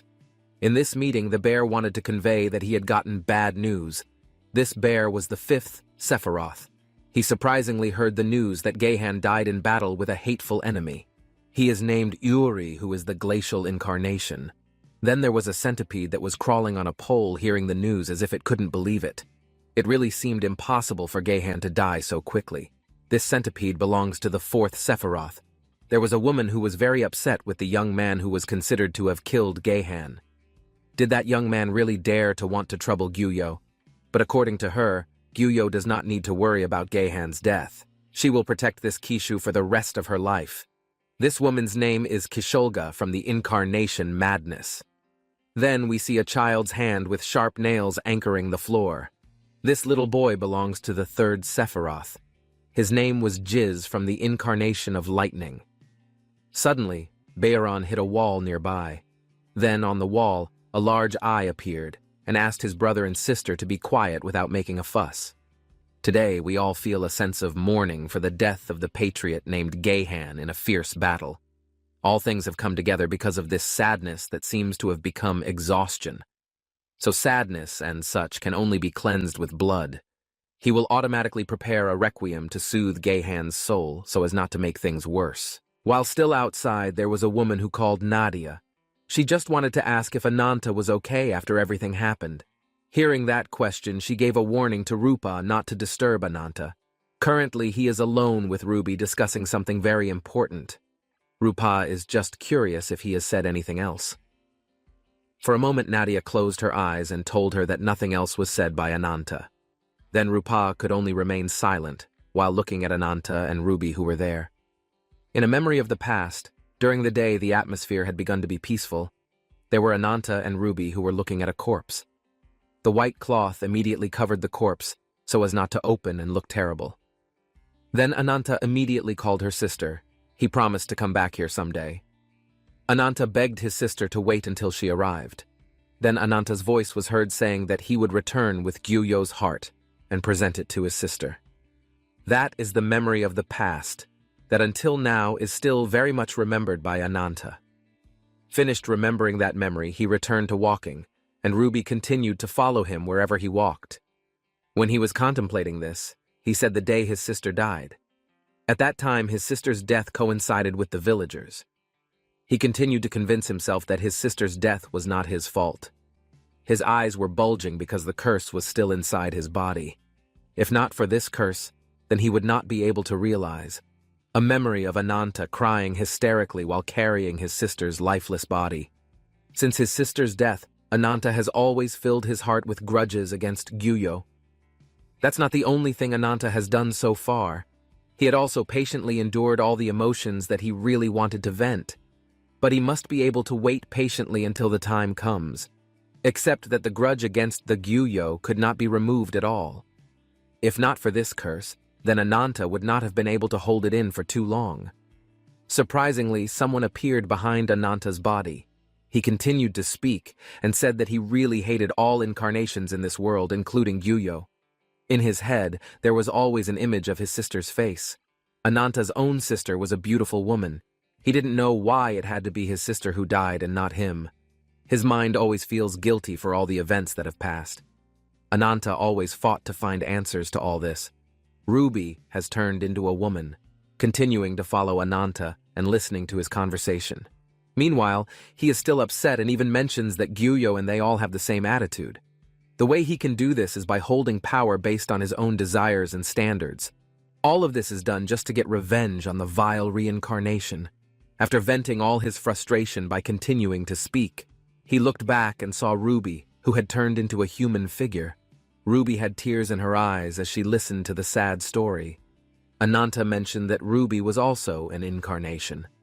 Ruby immediately cried hysterically again and apologized. She apologized repeatedly. She admitted that she had hidden her identity all this time. She herself does not want to be hated by Ananta until whenever, even though she is an incarnation. They both looked at each other and were still equally silent after learning about this. For a moment, Ananta looked up and closed his eyes. He clearly remembered the incident in the previous battle. There was an alicorn branch that came to join him. He immediately screamed loudly because something was mixed up inside his head. He became even more violent after the alicorn's branch was used. In addition, Ananta could see for himself the memories of the alicorn at that time, with her best friend Lagertha. These beautiful memories are something that the alicorn does not want to forget at any time, even though it is dead. Hearing this, Ruby became curious about what memories he meant. Ananta immediately gave an explanation if she was currently trapped in the past. So on this occasion, there is something that really wants to be conveyed directly to Ruby. Ruby's tears that were still flowing were immediately wiped away by Ananta's fingers. He wanted to tell her the truth because Ruby had always been by his side no matter what happened, good or bad. Previously, Ananta wanted to say sorry and thank you for everything. He had apparently forgotten if all this time he had been with his own family. Ruby was still crying so much that she was nervous to say words. She quickly immediately hugged his body because she couldn't bear to cry hysterically. He said that Ruby herself was already considered part of Ananta's family. While hugging in Ananta's heart, the stronger the incarnation branch, the clearer the emotion in it. One of them is the alicorn branch, which contains sadness and regret. Even her memories are very precious with the Lagertha queen. Then in the Geihan branch, it was clear that there was nothing. Geihan's branch contained only relentless revenge. Ananta admitted that Geihan's self did not seem much different at all. Geihan also became a beast who shouted a sense of enthusiasm in battle. The goal is only to fill the big hole of revenge in his heart. After making that observation, Ruby immediately asked if he was now also sad. She held his face and asked him not to be sad in any case. Ananta as a man must be strong for everything that has happened. She smiled again and said that she was now part of Ananta's family. Therefore, she would not want to see Ananta continue to be sad. For a moment, he immediately closed his eyes at Ruby's request. Then he asked her to just wait for everything. Later, there will be a day when he avenges his sister. When the fight is over, Ananta will invite Ruby to go together to meet his sister's grave. After a long time, the burning of the corpse was not completed and smoke arose from the ashes. Lagertha immediately looked towards the Whitefoot and Blackfoot there who came here. She immediately called the Whitefoot to ask what his purpose was here. Is the order to join the reserve army still not sent yet? Hearing that question from the queen, Whitefoot was about to apologize for his sudden impoliteness. But this was a situation where they were vying for the top position. Then someone asked where Ananta was now. They all gathered to hear the explanation from the Whitefoot. Mare felt upset because the words that were rumored by Whitefoot were considered very inappropriate to say, even though the funeral of the warriors was not fully completed and everyone was still mourning.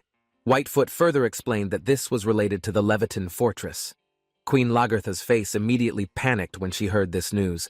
Meanwhile, if you only rely on the power of Whitefoot, you can only move to a safe place in a destination, so she couldn't do too much. She also held an object with a golden color. According to her, the security of the area where special movements can be made can be monitored continuously. In addition, Blackfoot also spoke up if his sister was indeed very shy. Therefore, the strength possessed by Whitefoot really reflects his personality. Suddenly, Lagertha shouted loudly. She wanted to know why Whitefoot had thought that the fort was unsafe without any solid evidence to justify it. The queen would not be able to believe so easily before she knew firsthand. When Whitefoot was scolded by the queen, she immediately explained the only criteria so that her power could determine her safety.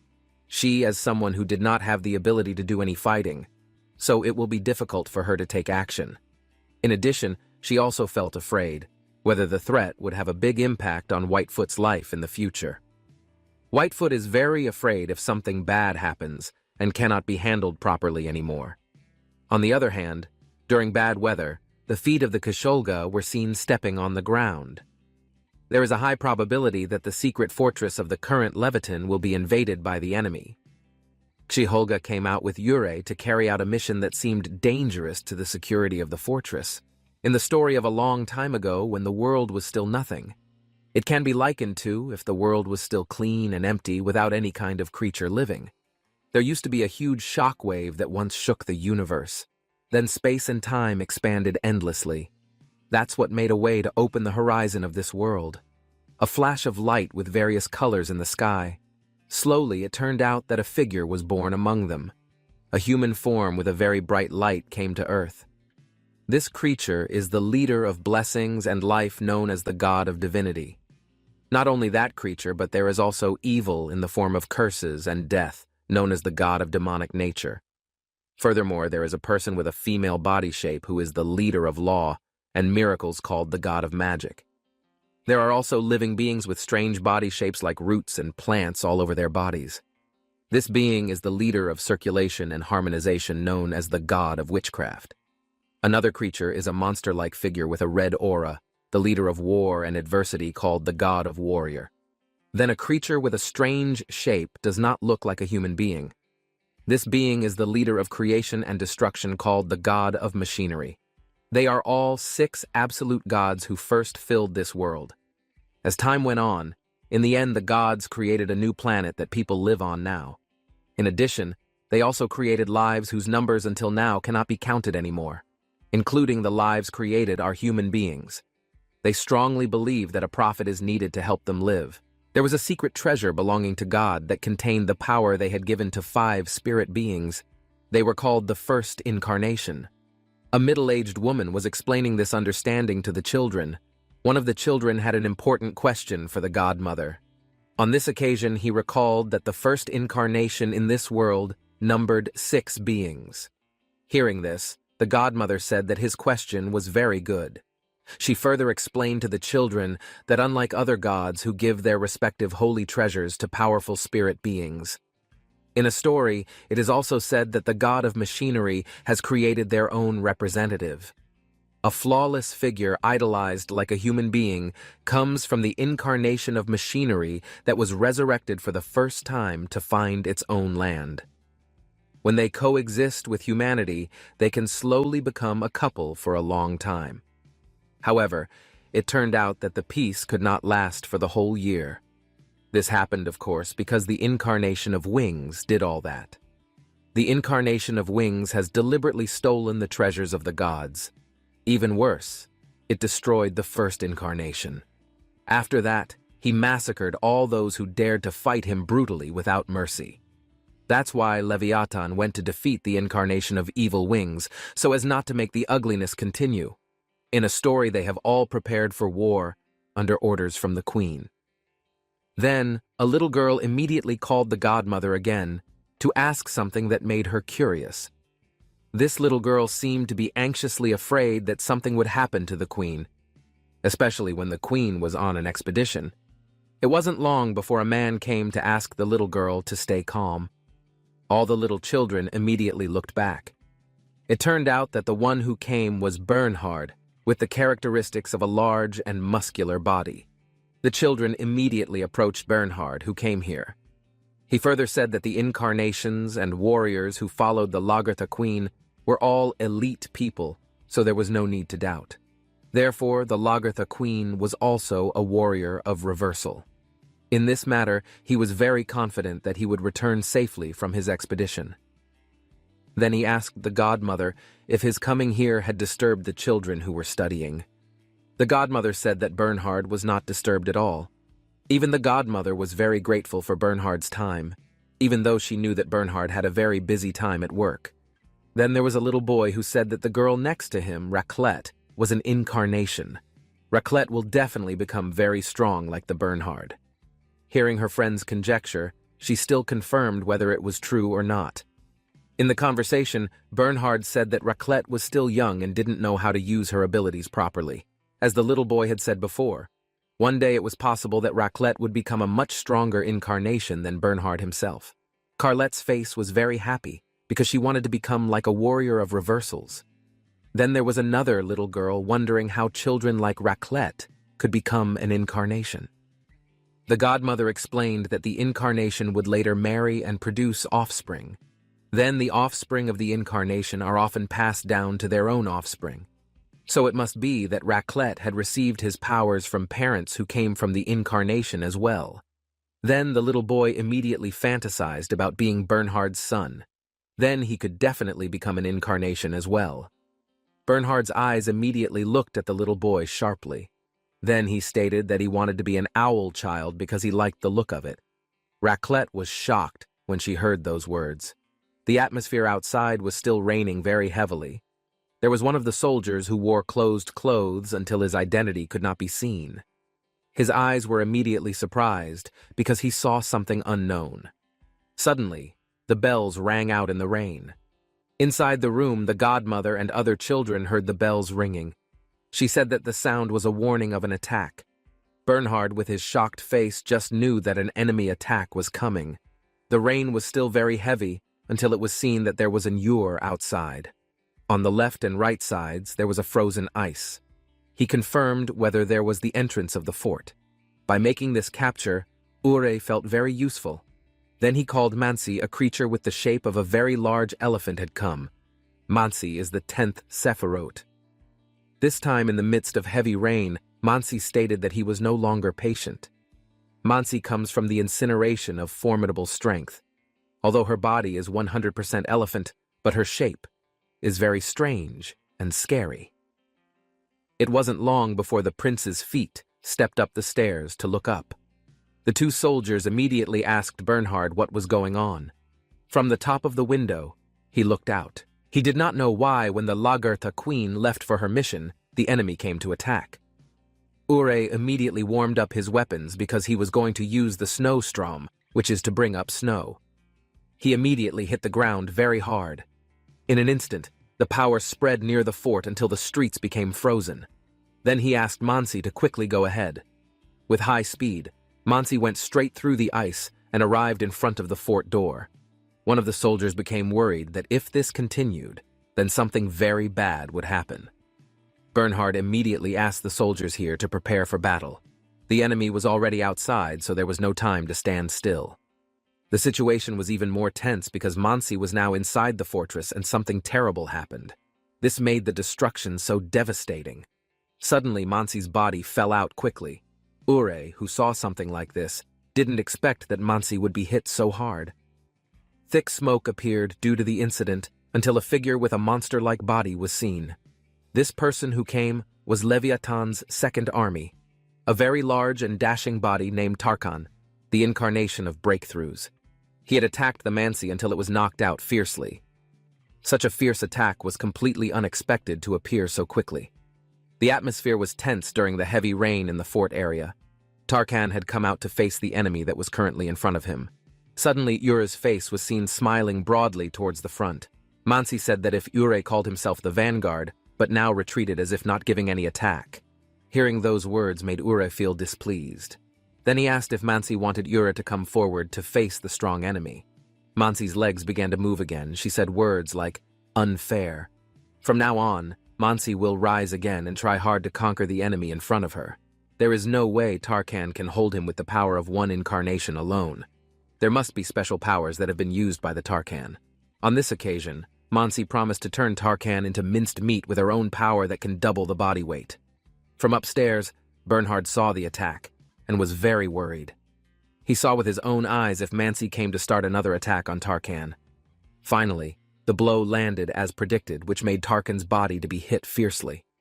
In Bernhard's observation, troops like Tarkan did not have any special powers at all. But what Tarkan did have was a very pure fighting spirit. The battle was still continuing with great fierceness until Ure was still watching it. Other than that, figures like Tarkan were favored by the god of warriors.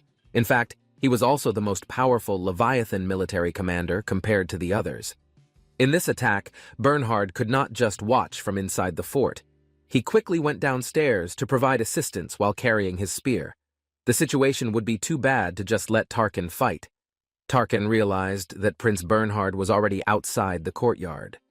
Bernhard immediately appreciated that Tarkan had arrived on time when Musik wanted to go inside, after saying that he went straight to the front. Then Tarkan asked if he already had a plan to face Mansi directly. Hearing that question, Bernhard certainly had a plan in order to face this enemy. It can be seen that the weapon held by Ure is very sacred to the clan that protects the northern ice vein. Then he saw for himself that this coming enemy was the incarnation of extreme cold. Fighting him was the destiny that had been set for Bernhard. The Ure's face constantly grinned as the enemy approached him directly. In a story set in the frozen land of the northern ice vein, the environment there was extremely harsh due to the frozen ice. That's why wars or invasions haven't happened for a long time. Therefore, it can be said that this place is a paradise where humans and incarnations live together. One day a stranger dared to enter this paradise alone amidst the cold snow. That man was Bernhard, who was a warrior having earned his reputation through endless military awards, especially while on the battlefields of the continent. Bernhard was the incarnation of bravery. Everyone who had never experienced it would be afraid of him because his abilities were so great. When he arrived at that place, there was one woman who took pity on Bernhard and welcomed him into heaven. The beautiful woman's name was Tosca, the incarnation of Snow White. He knows nothing but how to fight well. Every day has been saved by the kindness of the Tosca. From the meeting, they both fell in love naturally with each other. As time goes by, they both finally got married with the blessing of everyone who supports. Then, from that marriage, Tosca gave birth to her first child in this world. The unexpected thing happened.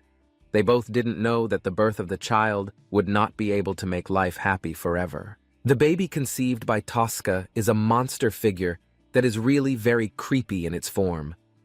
How can this married couple be together with such a terrible baby? It seems that it will not be accepted gracefully.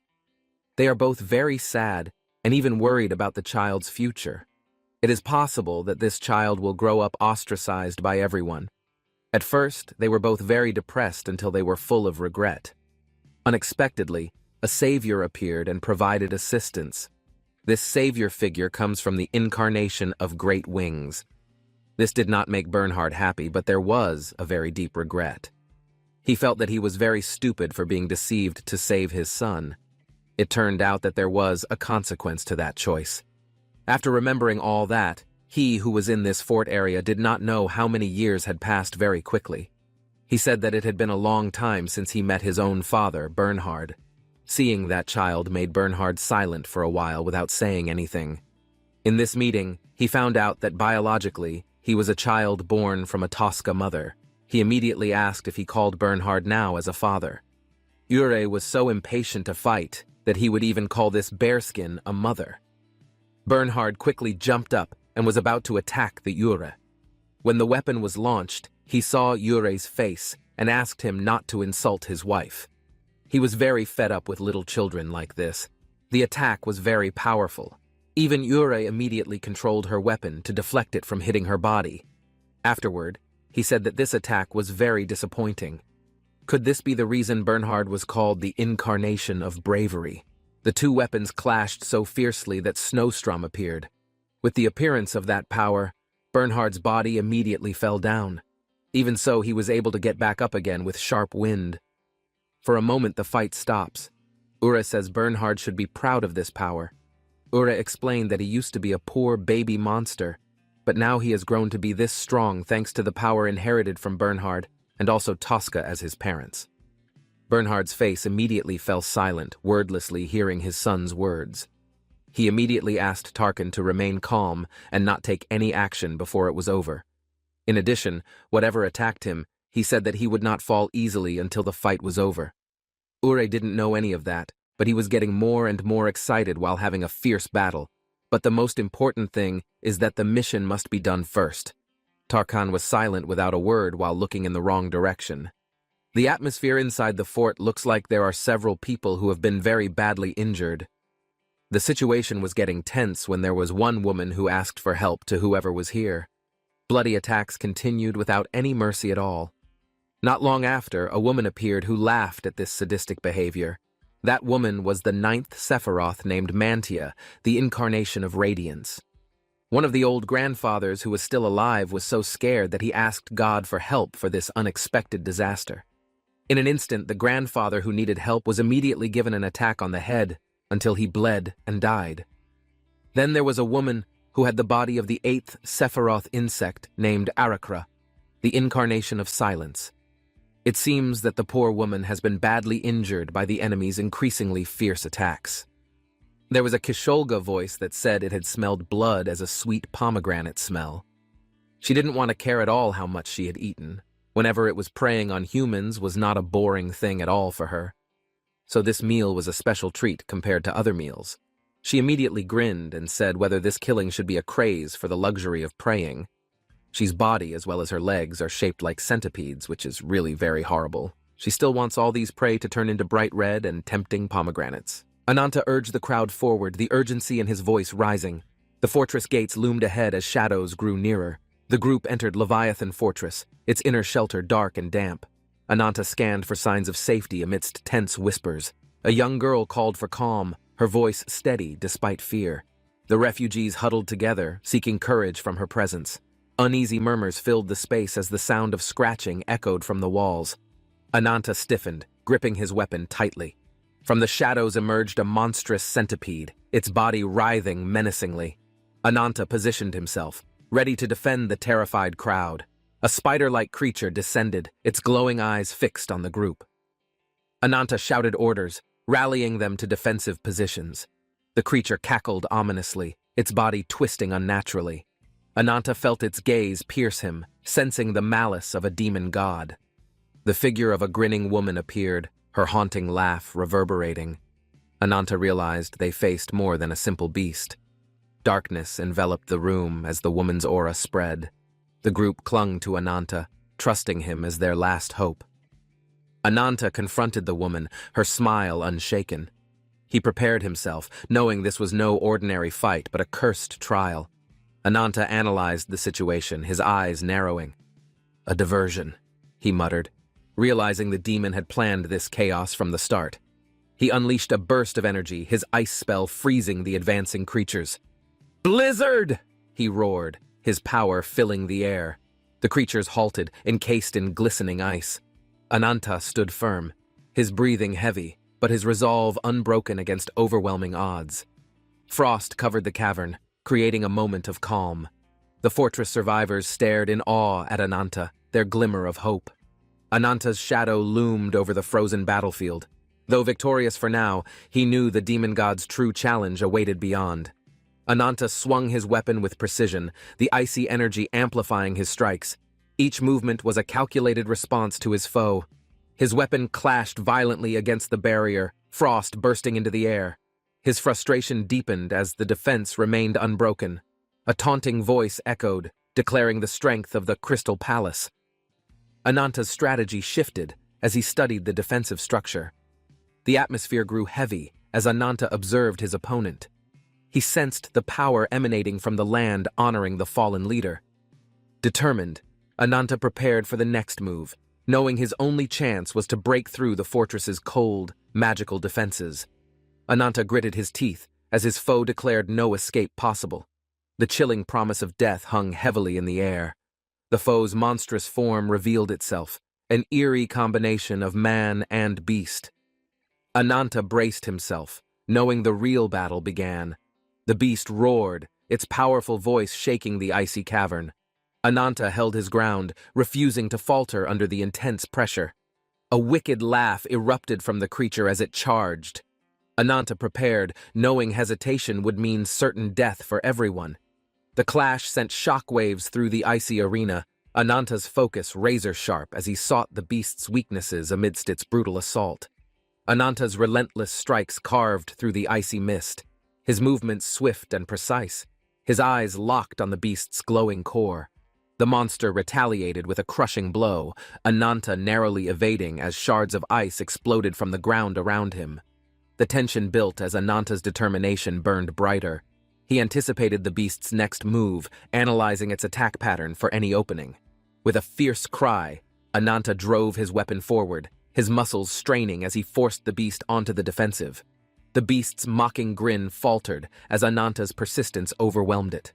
Victory was close, but the true danger still loomed beyond. Ananta steadied himself as his opponent revealed a combination of powers. The tension thickened, both preparing for an inevitable clash. The monstrous foe declared its strength, a mix of two incarnations' power. Ananta calculated his moves, knowing brute force wouldn't suffice. With growing dread, Ananta realized the stakes. Protecting everyone seemed impossible if this overwhelming force continued unchallenged in the frozen arena. "Shall we test it?" The enemy's confidence grew, provoking Ananta. His grip tightened, determination replacing fear as he readied his next move. Shadows twisted behind Ananta as he stood tall. His resolve radiated, challenging the beast head-on with unshaken confidence and fierce energy. Ananta's voice rang, defiant and unyielding. His power surged, dark and formidable, as the beast hesitated briefly, sensing an unexpected shift. The beast lunged, claws striking with ferocity. Ananta dodged swiftly, countering with a powerful strike that echoed across the icy expanse. The beast halted, unnerved. Its primal instincts flared as it felt Ananta's growing strength, a predator facing an unrelenting force for survival. With a roar that shook the cavern, the creature charged again. Ananta's focus sharpened, prepared to meet its unrestrained aggression. The two collided in a breathtaking clash, frost and fury intertwining.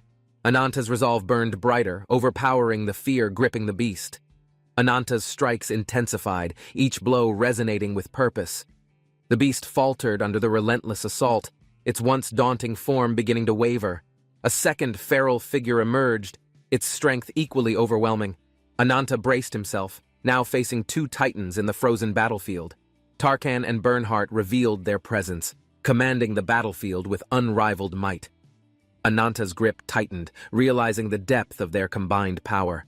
The ice cracked beneath their movements, each swing and strike amplifying the tension. Ananta faced them head-on, unwavering in his purpose. Though the odds stacked against him, Ananta's will remained unbroken. The battle raged, his determination a beacon amidst the icy chaos. A spider charged forward, its crimson legs slicing through the air. The female warrior retaliated swiftly, her blade gleaming under firelight. The battle escalated as the creature's speed increased. Its strikes were relentless, forcing the warrior to adapt and defend skillfully. From the shadows emerged a voice, disdainful and commanding. A new, sinister presence added tension, unsettling the already chaotic atmosphere. The figure criticized the others, their failure to stop intruders. Her aura dominated, an ominous force that silenced the air completely. With a flick of her hand, she issued orders, her gaze sharpened, promising destruction to anyone who dared approach her domain. Her sharp tone resonated, demanding obedience. Ananta observed from a distance, sensing her authority overpowering the other entities within the fortress.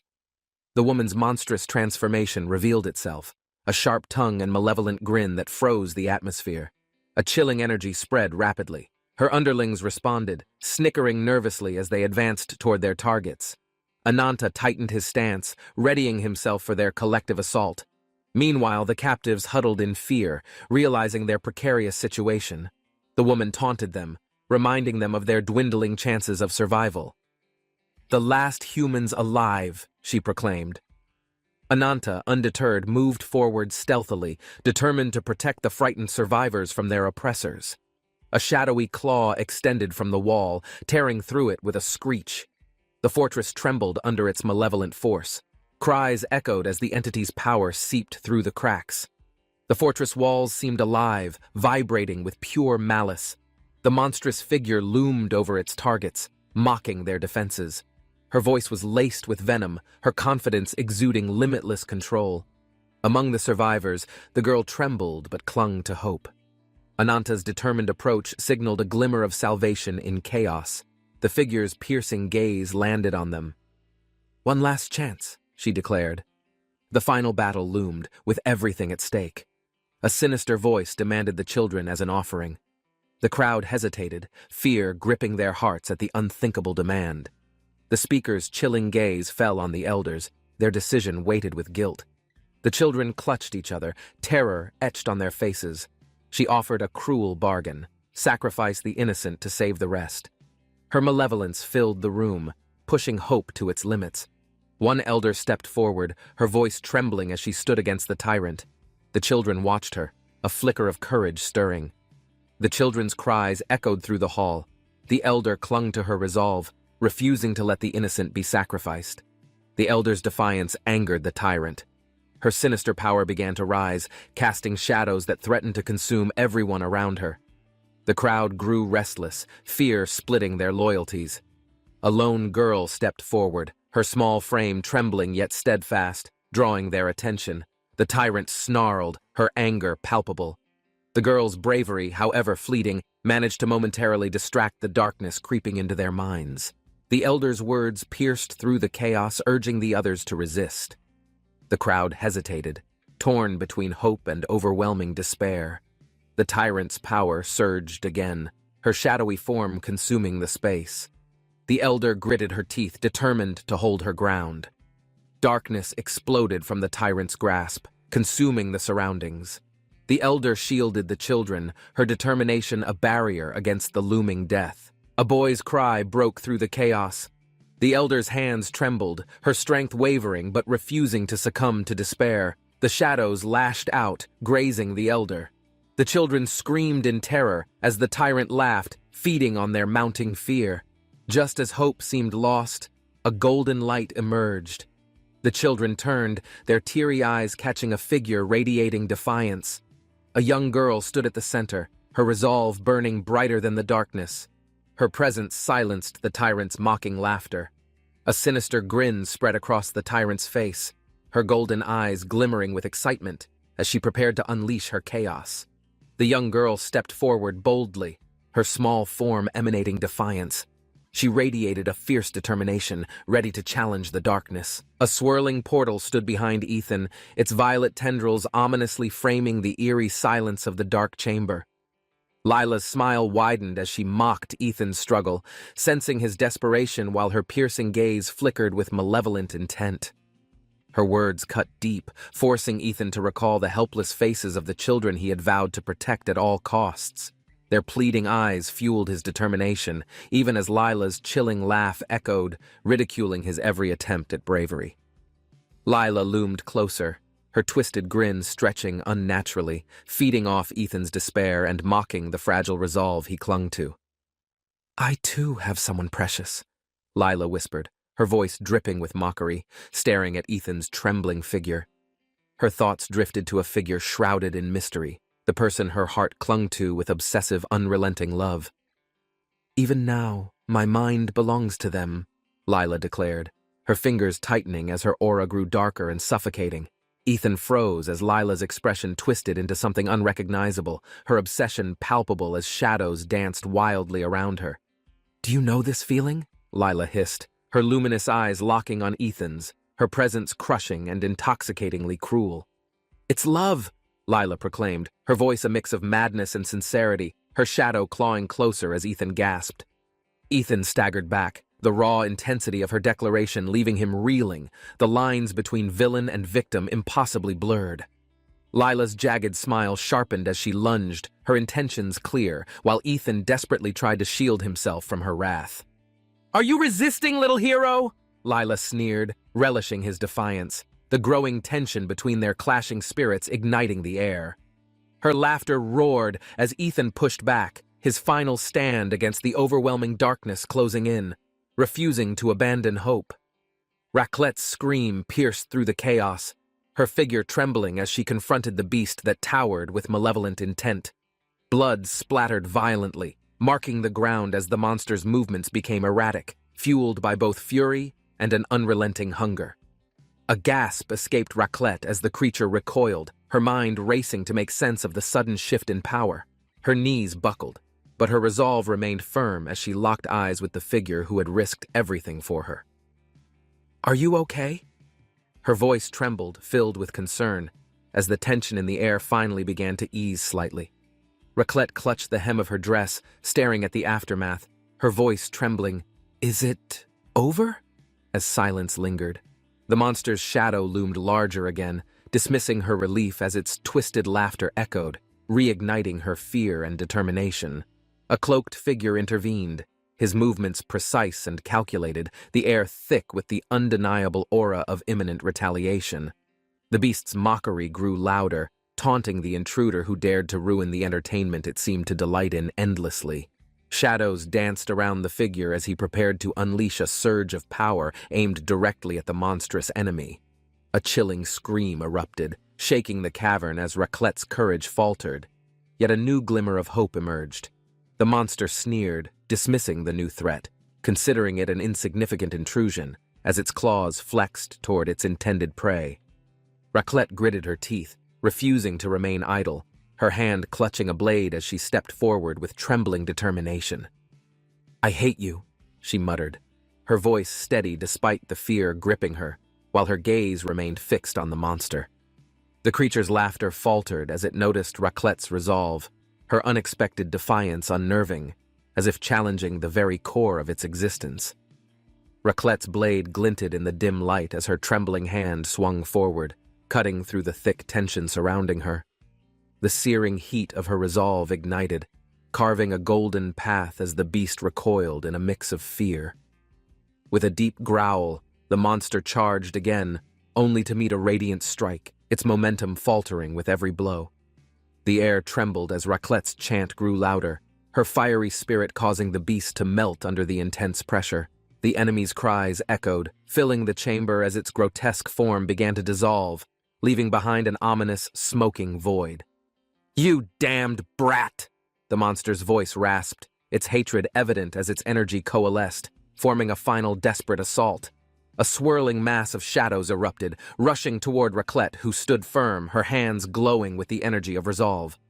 With a piercing yell, she unleashed a counterstrike, light and shadow clashing violently, the shockwaves ripping through the cavern walls. Her strength wavered, but Raclette's determination burned brighter, forcing the shadows to retreat as the beast's strength crumbled completely. "I will never forgive you!" the monster screamed, dissolving into ashes, its threat hanging ominously in the suffocating silence. A sudden collapse drew Raclette's gaze upward as Miss Kisholga appeared, her concern breaking through the remnants of Raclette's fury. "Are you okay?" Kisholga demanded, her wings tensing as she surveyed the battlefield littered with remnants of their foe. Raclette nodded, though exhaustion draped her form. Her resolve remained, emboldened by the victory they narrowly grasped together. "Useless bunch," Kisholga muttered, yet her sharp gaze betrayed her relief as the enemy's form crumbled into the abyss below. A strange presence lingered in the air, pulling Raclette's attention, her breath hitching as something unknown began to rise from the shadows. The battlefield trembled as Raclette watched shadows clash with flames. the chaos consuming every trace of the malevolent creature's wrath. Kisholga's focused gaze locked onto the fleeing remnants, her sharp commands signaling the end of this brutal and unrelenting skirmish. "Disgusting bastards," she muttered under her breath, her voice heavy with disdain as her enemies crumbled into nothingness before her. The revelation struck. "The queen has been kidnapped," her words reverberated, setting a new tension into the air surrounding them all. Before them, the ominous portal loomed, its energy pulsating like a heartbeat, leaving an unsettling silence that weighed heavily on Raclette. The portal's whirling void called to Raclette, its pull irresistible, as memories of the queen's importance reignited her unyielding resolve.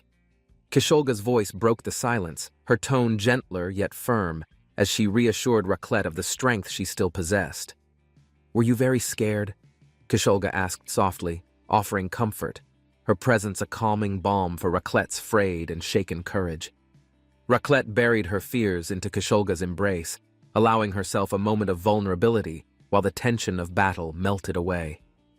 "You don't have to fear anymore," Kisholga promised, her determined expression reassuring Raclette that safety was finally within her grasp. Raclette's golden eyes reflected Kisholga's strength, her trembling ceasing as she stood tall, knowing her duty to the others awaited. A relieved cheer erupted from the crowd as Raclette returned, their voices weaving a tapestry of gratitude and overwhelming emotion. "Raclette!" a familiar voice called out, rushing to meet her as the others flocked together, their safety finally secured. The tension broke as the children embraced Raclette, their joy infectious, warming the cold air surrounding the group's fragile hope. Kisholga observed from a distance, her vigilant gaze ensuring no lingering danger remained, her thoughts already planning their next critical steps. Kisholga stood firm, her eyes scanning the battlefield now overrun with chaos, her resolve unyielding amidst the overwhelming destruction. The forest twisted unnaturally, branches clawing toward the sky as a monstrous figure emerged, shrieking its rage into the fractured air. The beast thrashed wildly, its frustration evident, as Kisholga's composed stance antagonized it further, fueling its violent and relentless outburst. Her sharp gaze caught sight of reinforcements, unexpected but welcome, as the monster's attention wavered under the combined force of approaching elites. With renewed intensity, the enemy charged forward, its grotesque form stretching unnaturally, as Kisholga calmly prepared for the inevitable clash. Kisholga's voice broke through the chaos, her accusation clear. "You're the one responsible for this massacre," her tone heavy with judgment. Beneath the creature's towering frame, the ground reeked of death, skeletal remains littered among the aftermath of its grotesque handiwork. The monster laughed, its voice echoing through the cavern, mocking Kisholga's defiance and challenging her with unwavering arrogance. Kisholga didn't flinch as the creature's twisted shadow loomed closer, her resolve sharpening into an unyielding force against its malice. "There's no need to hesitate now," she whispered to herself, her aura flaring as she stepped forward into the unknown. A haunting figure emerged from the darkness, its hollow eyes glowing faintly, sending a chilling reminder of the terror Raclette must face. The cracked bridge loomed under a blood-red sky as twisted shadows crawled, hinting at an unseen sinister force awakening. A grotesque creature emerged, its sinewy form writhing as Ananta stood frozen, gripped by a strange sense of déjà vu. Memories of childhood terror flashed, a blade glinting, small hands trembling. The haunting resemblance stirred something buried deep within his soul. The air grew thick with malice. A suffocating aura enveloped the scene, conjuring dark spirits that crackled with murderous energy. Ananta's glowing eyes narrowed, locking onto the source of evil. A familiar, overwhelming hatred began to pulse through him. The creature hissed, its glowing eyes daring him to move. Ananta's hands clenched, the tension brimming with unspoken intent. As it advanced, the creature exuded rage, layers of loathing sharpened by a centuries-old grudge etched into its grotesque form. Even hatred melts, Ananta thought, his stance unwavering.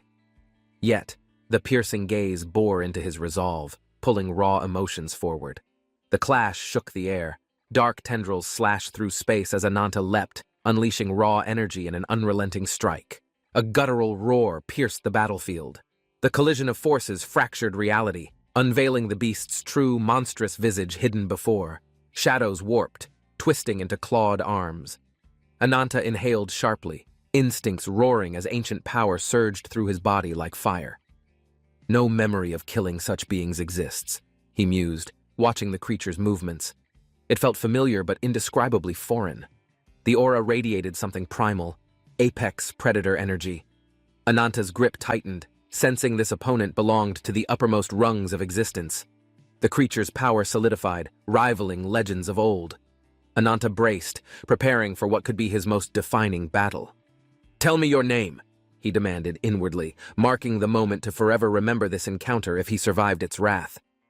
Ananta braced himself as a thunderous burst of energy erupted, splitting the ground and scattering the fragmented ice debris. Towering beasts emerged, their coordinated movements displaying remarkable tactics. The two creatures flanked him, their menace sharpening with every step. "Tarkin handles offense," he assessed, eyeing the bull-like figure, while Bernhard focuses on lethal precision. They've mastered their roles perfectly. The air was dense with tension, as Bernhard's calculated strikes left no room for error. Ananta's instincts screamed to stay vigilant. Ananta took a deep breath, steeling himself. The beasts were skilled, but he couldn't afford even a moment's lapse. Ice surged around Ananta's feet as his transformation began. Frost crackled along his arms, signaling the unleashing of ancient power. His form shifted, jagged ice crystals surrounding him. The cold aura intensified, freezing the very breath of his adversaries. A sudden storm of icy shards shot forward, slicing through the air like razor blades. The beasts roared in pain. Bernhard recoiled, staggering from the relentless assault, yet determination gleamed in the beast's eyes as it fought through the cold. "The basics of combat," Ananta mused, charging ahead. His strikes grew sharper, intending to bring down each enemy, starting with Bernhard. Bernhard countered with a ferocious roar, swiping claws coated in energy. Sparks flew as his blow clashed against Ananta's ice. The battlefield trembled under their strikes. Ananta's frost aura pulsed as he unleashed a relentless barrage of icy slashes. A deadly rhythm formed between them, each blow echoing across the frozen wasteland. Neither side showed signs of conceding ground. "Take them down, one by one," Ananta thought, narrowing his focus. Victory required dismantling their coordination before it overwhelmed him. His blade flashed in the frost-choked air. Ananta's resolve was unshaken, determined to turn the tide and claim dominance. Bernhard's eyes flared with determination, his voice echoing through the icy battlefield. His resolve to never give up burned fiercely. Tarkan advanced with brute force, his massive figure exuding raw power. Their synchronized tactics pressed Ananta into a defensive stance. Ice shards flew, colliding against Tarkan's charge.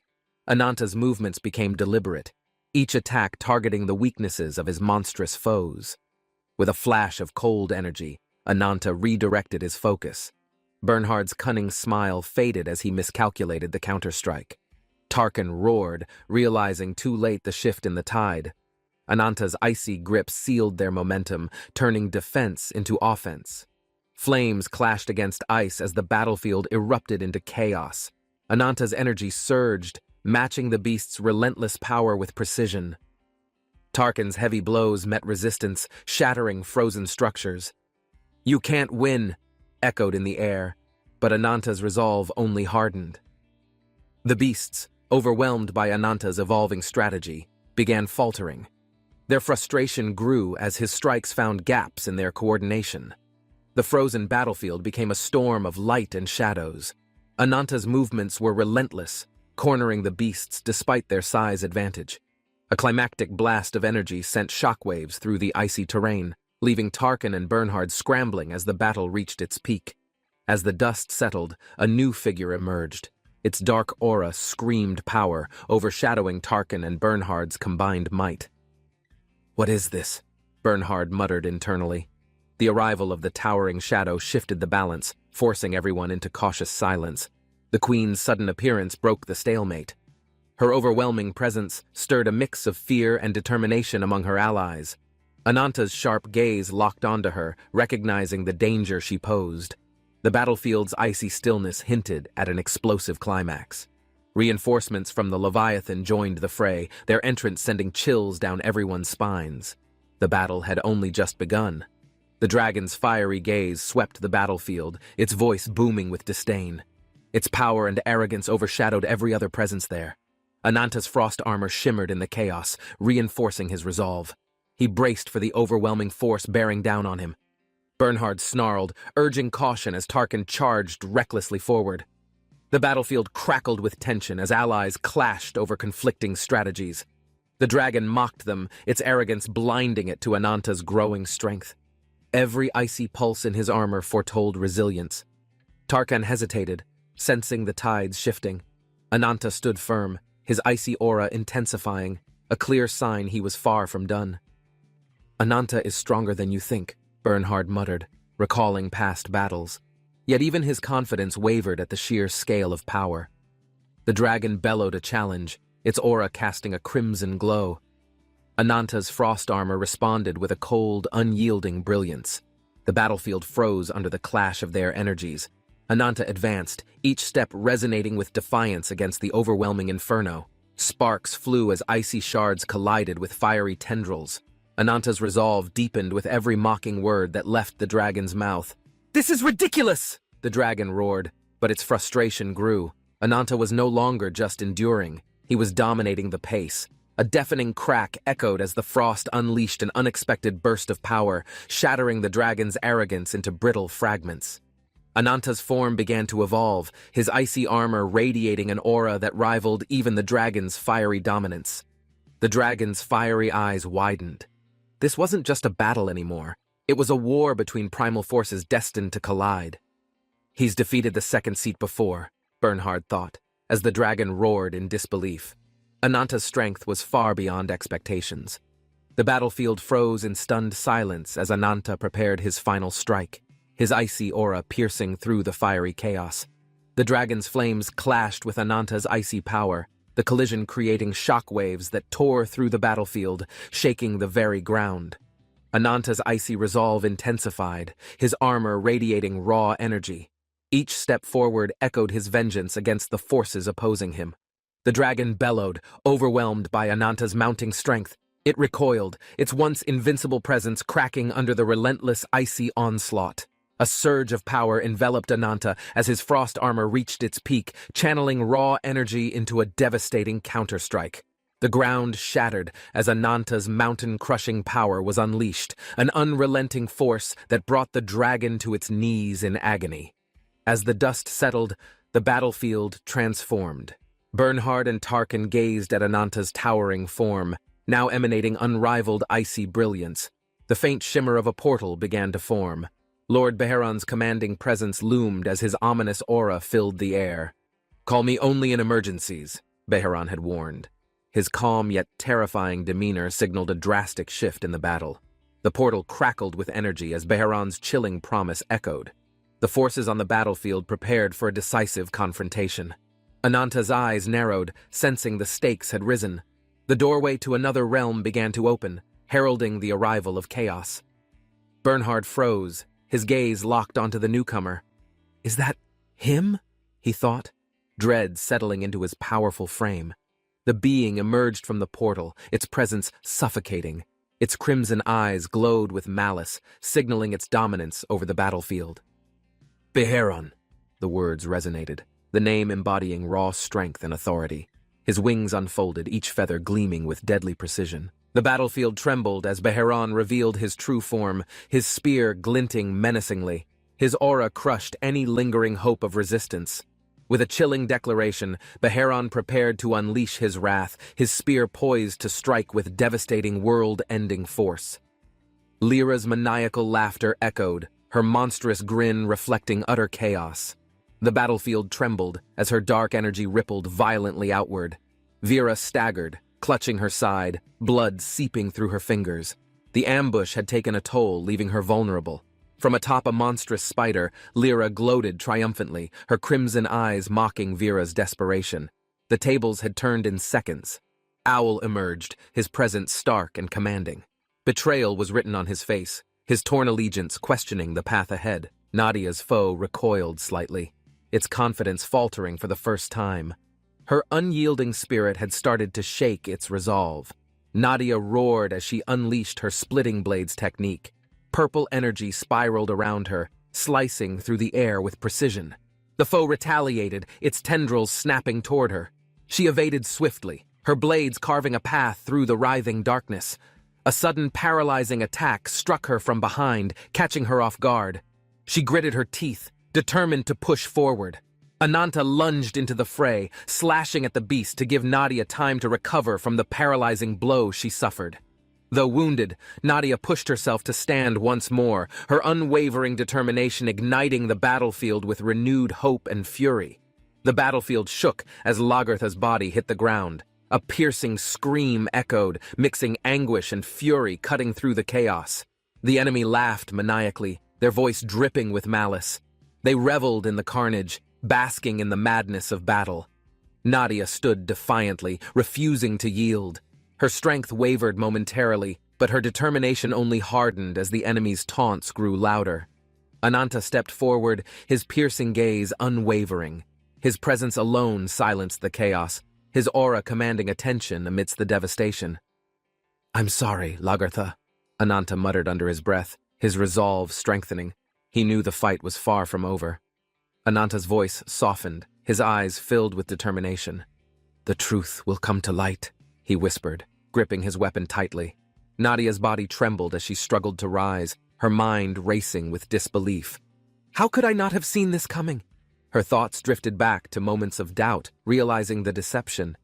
Even now, the truth feels like a cruel illusion, she thought. Standing over her, Ananta's expression remained calm yet firm. His quiet rage brewed as he prepared for the next confrontation. Nadia's reflection of anger burned brighter, her strength returning. "Deception may have worked once," she vowed, "but it won't defeat me again." Ananta's commanding voice cut through the tension, his words sharp and deliberate. "If you want to win, do not harm the queen." The battlefield felt heavier as Ananta's warning reverberated. Nadia stiffened, glaring at him with mixed feelings of defiance and doubt. "Let's end this quickly," Ananta declared, his tone calm but unyielding. He prepared for the decisive strike against their shadowy foe. The queen's presence lingered like a fragile balance, holding together the tenuous threads of power and loyalty among the commanders. As the air grew still, Ananta's sharp gaze shifted. "Who do you think this is all about?" he asked quietly. Elisa stood firm as a blinding aura surrounded her, illuminating the battlefield. The enemy paused, shaken by her unexpected resolve. Ananta, watching closely, clenched his fists. This was the moment they'd been preparing for, a final gamble against overwhelming odds.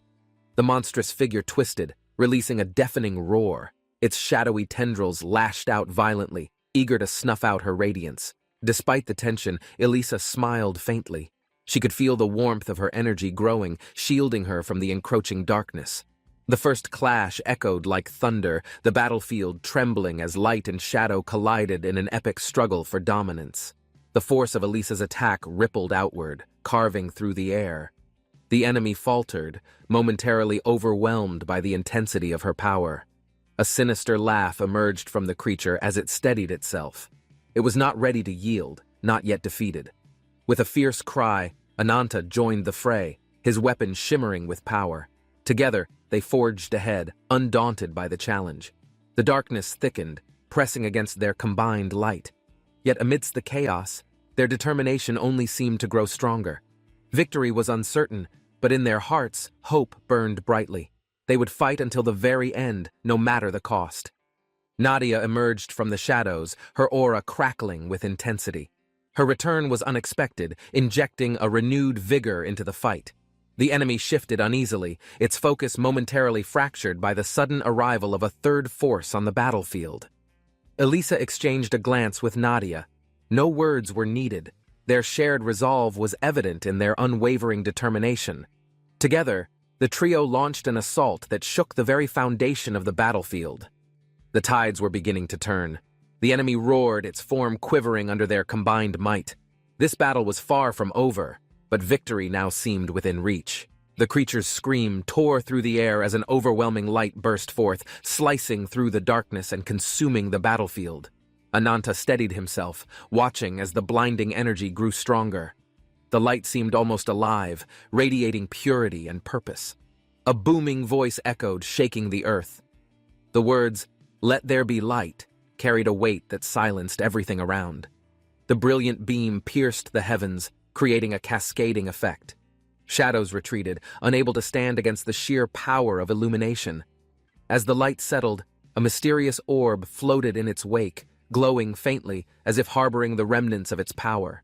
Elisa floated gracefully, her form radiant with a divine glow. Her presence exuded tranquility, standing in stark contrast to the chaos. Nadia gazed up, her eyes wide with recognition. She realized Elisa's transformation carried a deeper significance than anyone had imagined.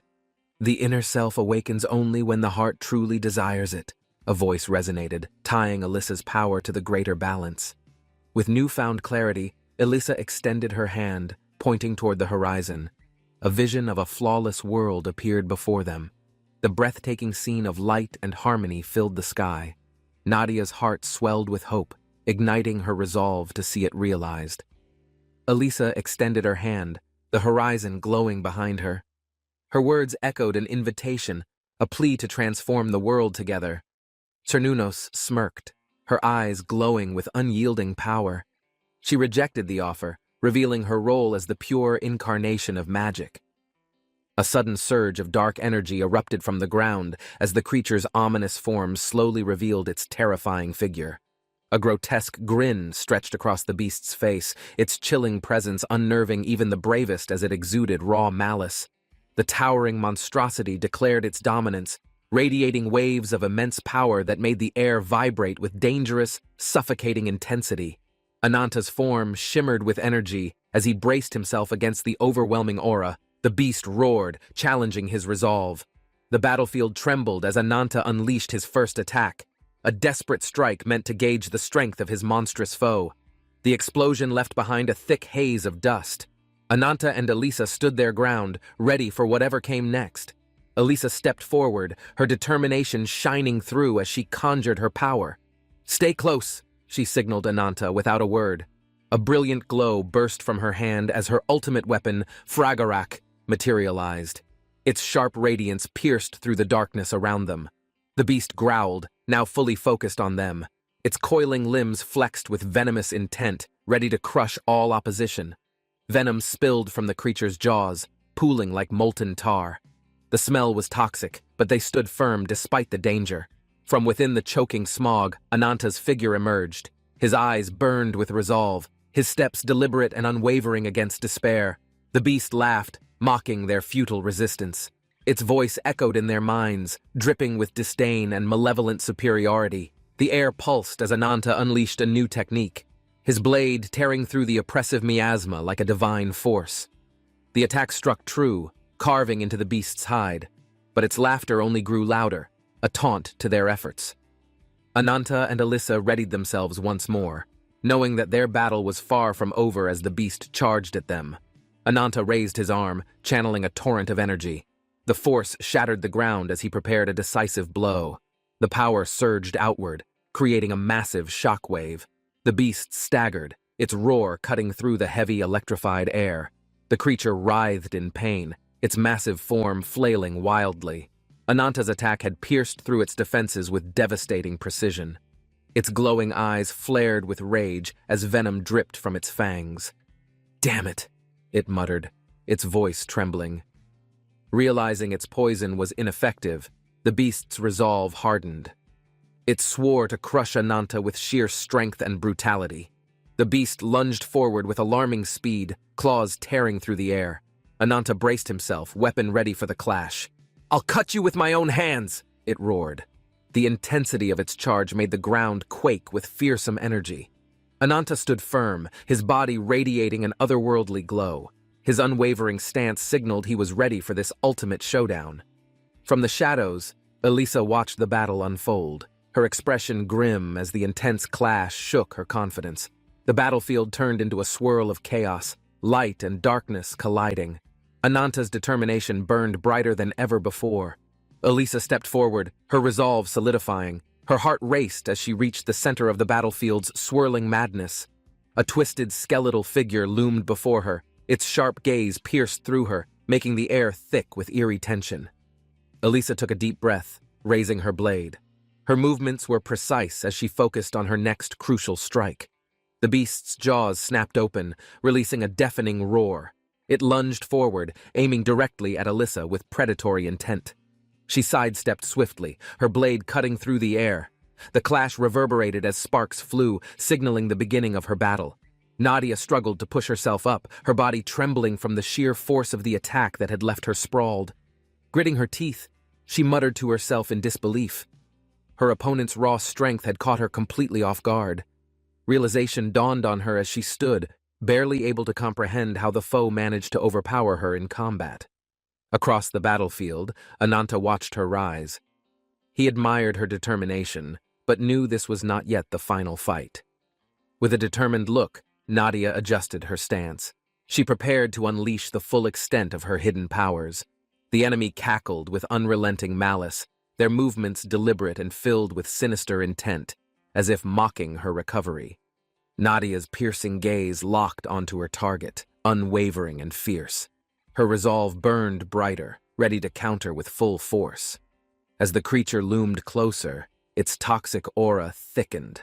Ananta stepped forward, sensing that Nadia needed a moment's reprieve. Standing side by side, Ananta and Nadia steadied themselves.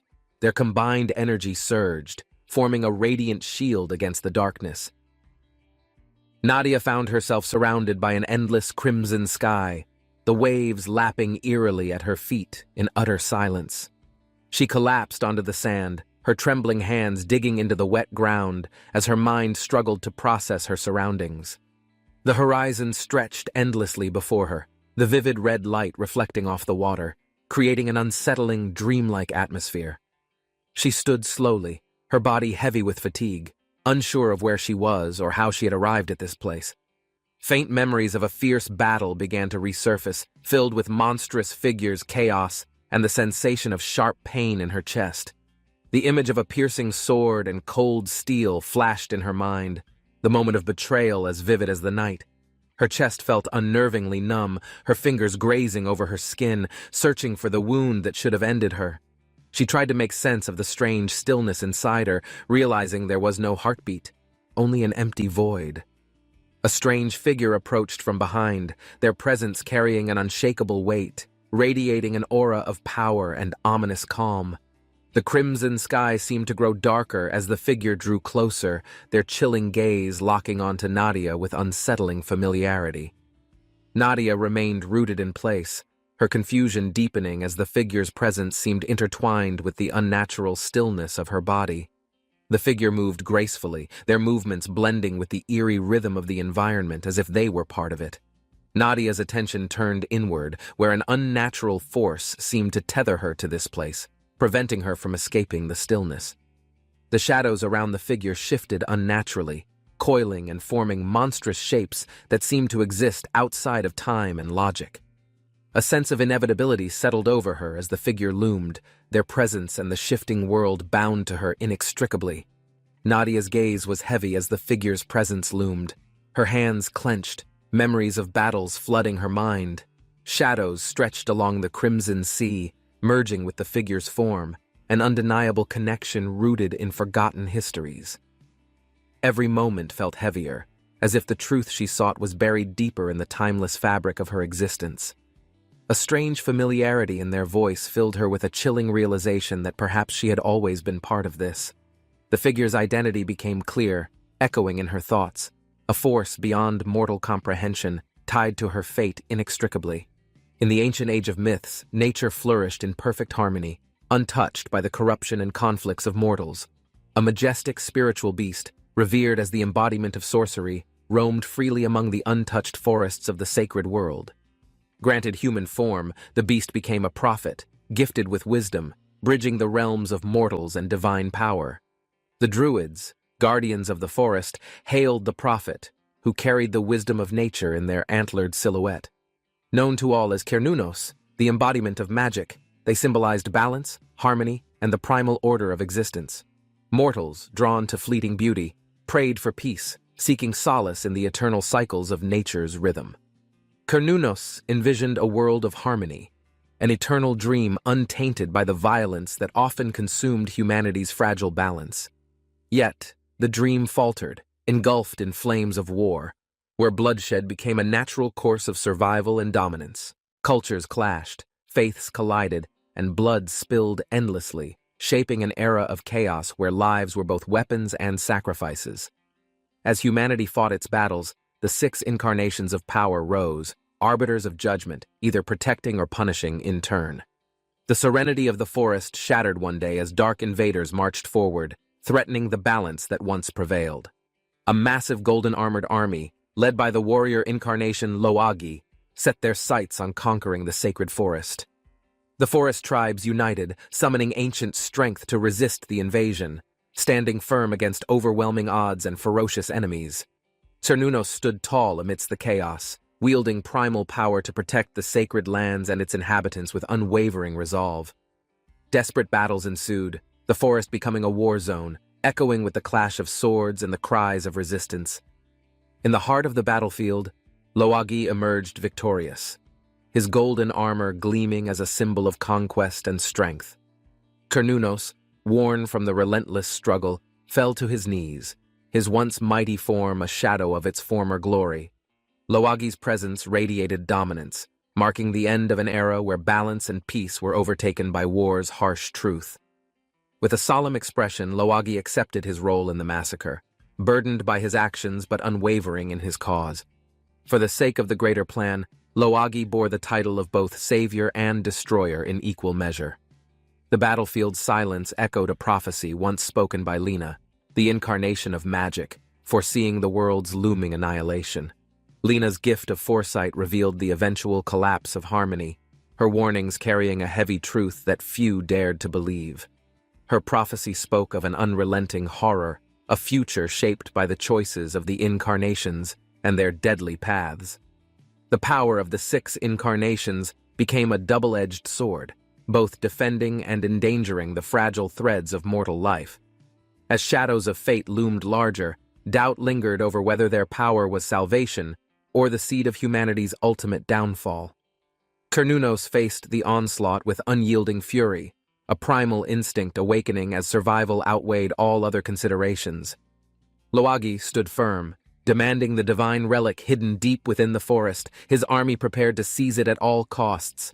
A once great incarnation, now consumed by ambition, yearned for dominance, abandoning the principles that once defined his existence.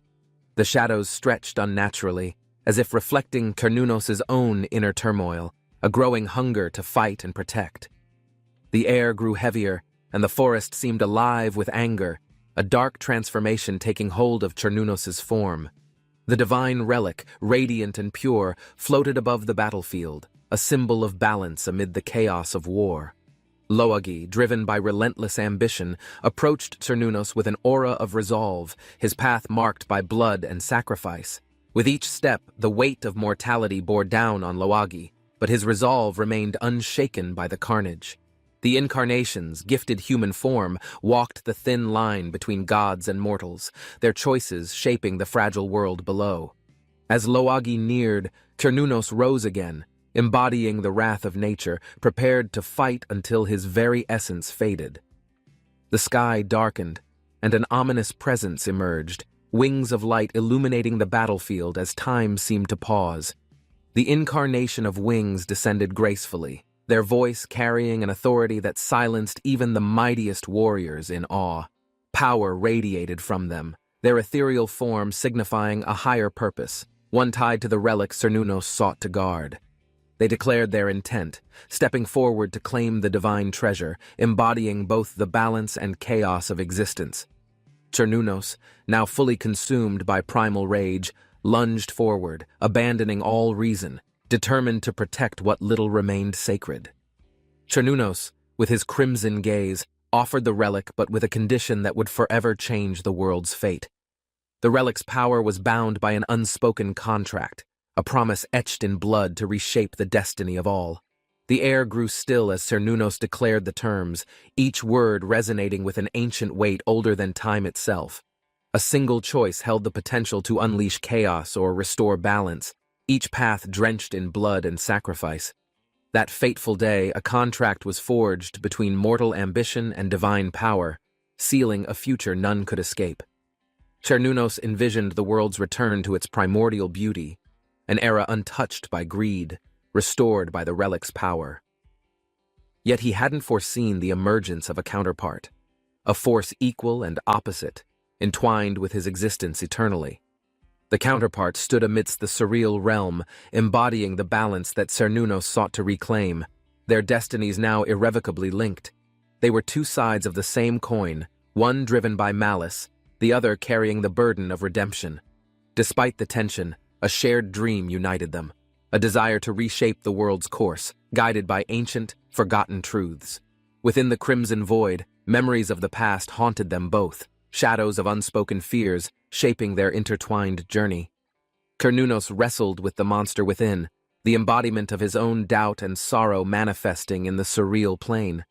Despite his fear, he saw sadness in the monster's form, a reflection of the burden it bore alongside him.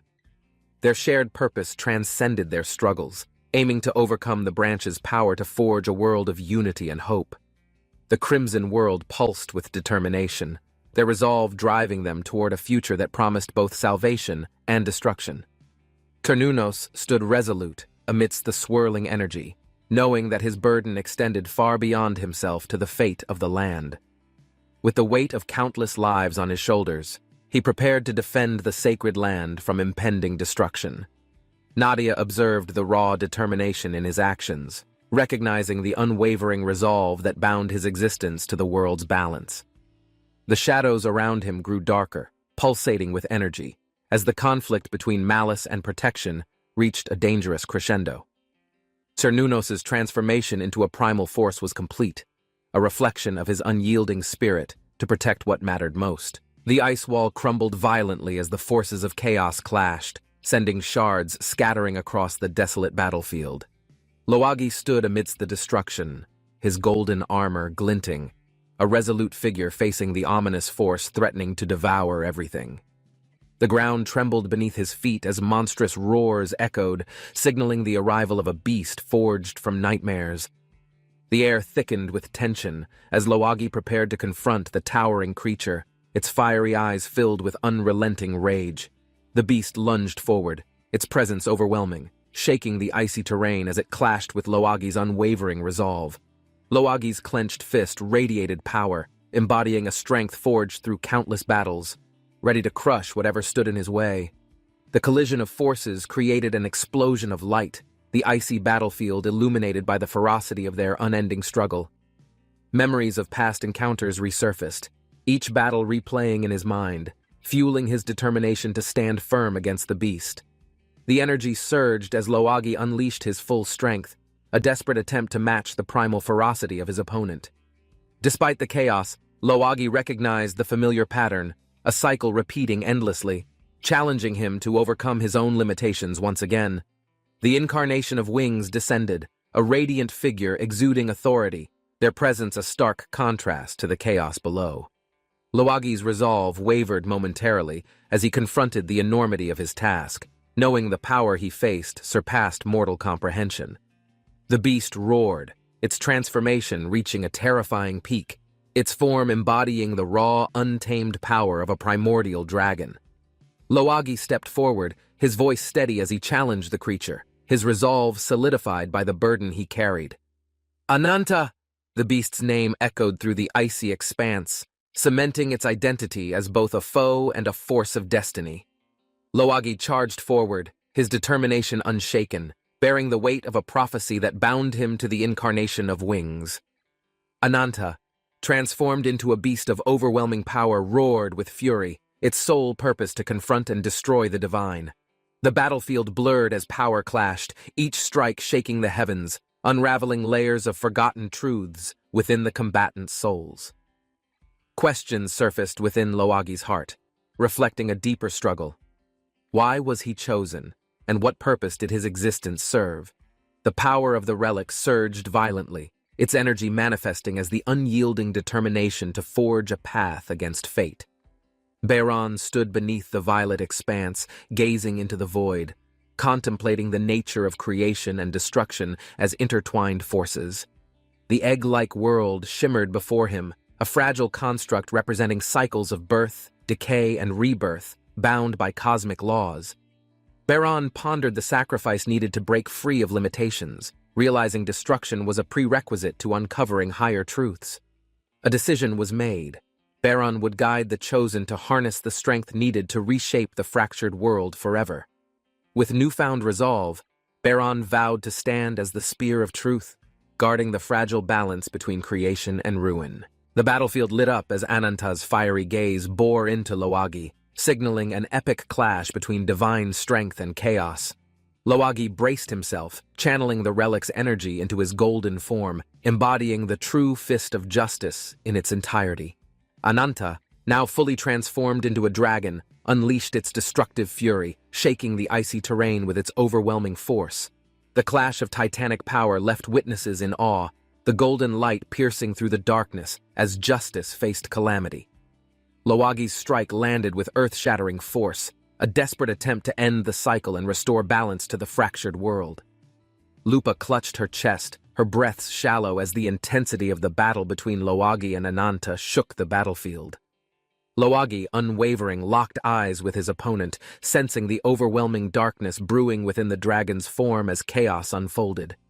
The battlefield was torn apart as Ananta roared, each movement radiating power that cracked the icy terrain beneath them. Energy erupted violently, forming a black vortex that seemed to consume everything, amplifying the stakes of their clash even further. The vortex exploded outward, shaking the skies as Loagi stood firm, preparing for the decisive blow against Ananta's overwhelming power. Loagi's golden armor gleamed amidst the destruction as he absorbed the blow, realizing the dragon's resilience was beyond comprehension. Ananta countered with precision, its movements calculated, making Loagi question whether he was truly facing the strongest shield imaginable. The dragon's tail lashed out, striking with a ferocity that shattered ice and sent ripples through the surrounding frozen landscape. Loagi dodged narrowly, summoning every ounce of strength, his fists glowing as he prepared to land a counterstrike against Ananta's relentless assault. Despite the odds, Loagi surged forward, channeling his resolve into an attack that symbolized justice against the chaos incarnate before him. Their clash reached its peak, with Loagi's strike meeting Ananta's raw power, sending shockwaves that reverberated across the battlefield. The icy ground gave way beneath Loagi, forcing him to recover as Ananta loomed, its presence unwavering and fierce. Lupa, watching from afar, worried about Loagi's ability to withstand the dragon's onslaught, her eyes reflecting a mixture of fear and hope. Lupa called out to Loagi, her voice trembling as she saw the dragon overpowering him with unrelenting force. Determined, Lupa stepped forward, her heart racing as she decided to intervene, realizing the stakes were far greater than imagined. Tarkan and his companion watched anxiously, wondering if Lupa's safety was ensured amid the chaos spreading across the battlefield. The fortress loomed in the distance where Lagertha, Owl, and Nadia remained, a beacon of hope in uncertain times. A sudden beam of light erupted from the fortress, piercing the stormy skies, signaling a shift in the unfolding battle. The energy rippled outward, causing the ground to tremble as the group realized the fight had grown far more dangerous. Tarkan took a step forward, determined to reach Lagertha and protect her, no matter the cost or risks involved. Lupa's resolve intensified as she sensed the overwhelming energy, her focus shifting entirely to the unfolding chaos surrounding Ananta. The battlefield's intensity grew, the energy fracturing the air as power clashed, creating a radiant explosion that illuminated the storm. Tarkan urged his companion forward, their voices filled with urgency as the need to find Queen Lagertha became undeniable. Despite her injuries, Lupa stood defiantly, her eyes locked on Ananta, driven by a fierce determination to make a difference. As she braced herself, Lupa whispered Ananta's name, a mix of concern and resolve driving her to take action. Lupa reached out toward the energy, asking for strength to support Ananta, her body trembling with the weight of her choice. Her heart burned with resolve, a desperate plea for power to turn the tides of the battle and aid her ally. As the forces clashed, Lupa felt the connection deepen, her spirit intertwining with Ananta's as their shared purpose solidified. Loagi fought fiercely, his golden armor shining as he faced Ananta, their battle pushing both to their absolute limits. Standing tall, Loagi prepared for his next move, knowing that the incarnation of conquest had become a formidable force. Loagi's fist glowed with golden energy as he launched a powerful strike, aiming to pierce through Ananta's relentless defenses. The impact sent shockwaves rippling across the battlefield, the force carving a massive crater into the icy ground below. Ananta's piercing blue eyes radiated determination, its form embodying the true might of the incarnation of conquest in full force. The battlefield trembled as Ananta unleashed its primal power, towering over Loagi with an unyielding aura of dominance and chaos. Roaring into the stormy sky, Ananta's ferocity reached its peak, embodying the raw energy of conquest and unrelenting destruction. Loagi stood his ground, his golden armor shielding him as he faced the overwhelming contradiction of Ananta's destructive might. Ananta charged forward, its form carving through the ice with terrifying speed, leaving shards of frozen terrain in its wake. Loagi's energy surged as he prepared another strike, channeling his resolve into the glowing power radiating from his clenched fists. The two forces collided in an explosion of light, their power creating an awe-inspiring display of strength against the dark storm. Golden energy illuminated the battlefield, rippling outward in waves as Loagi's attack clashed with Ananta's unyielding onslaught of chaos. The collision created a blinding explosion, engulfing the battlefield in light and shrouding the surroundings in a haze of debris. As the dust settled, Loagi stood in silence, his breathing steady, his golden form unwavering against the devastation. Ananta's form loomed in the distance, its fierce presence undiminished, a testament to the endurance of its unyielding power. The icy ground beneath them cracked as Loagi took a measured step forward, his resolve stronger than ever before. The battle entered its final phase, the two forces prepared to clash one last time, deciding the fate of the realm. Loagi's intense blue gaze locked onto Ananta, his determination burning brightly as he prepared for the ultimate strike of resolve. With precision, Loagi hurled his weapon, the force slicing through the air as it aimed directly for Ananta's towering form. Ananta roared defiantly, its voice reverberating across the battlefield, reminding all of its indomitable spirit and the power of conquest. The clash reached its pinnacle as the golden energy descended, shattering barriers and unleashing a wave of light across the land. Ananta's colossal form disintegrated, fragments scattering into the void as Loagi's final strike pierced through its dark, indomitable essence. Loagi, battle-worn but steadfast, caught his breath, his gaze fixed on the glowing remnants of the power he had vanquished. The core of Ananta shimmered, a radiant tree-like figure, embodying the essence of all the chaos it once commanded. The energy morphed into a golden ring, radiating divine light, as if offering a final message before vanishing into eternity. Ananta's fierce grin lingered in the shadows, its defiant roar echoing, signaling its eternal presence in the fabric of conquest.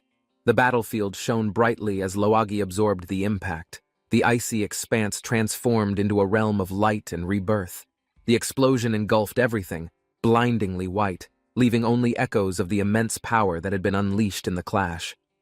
As the light dimmed, Loagi stood alone amidst the silence, his victory marking the end of an extraordinary conflict. A new chapter began, with remnants of the battle's energy forming a brilliant beacon, signaling hope across the desolate land.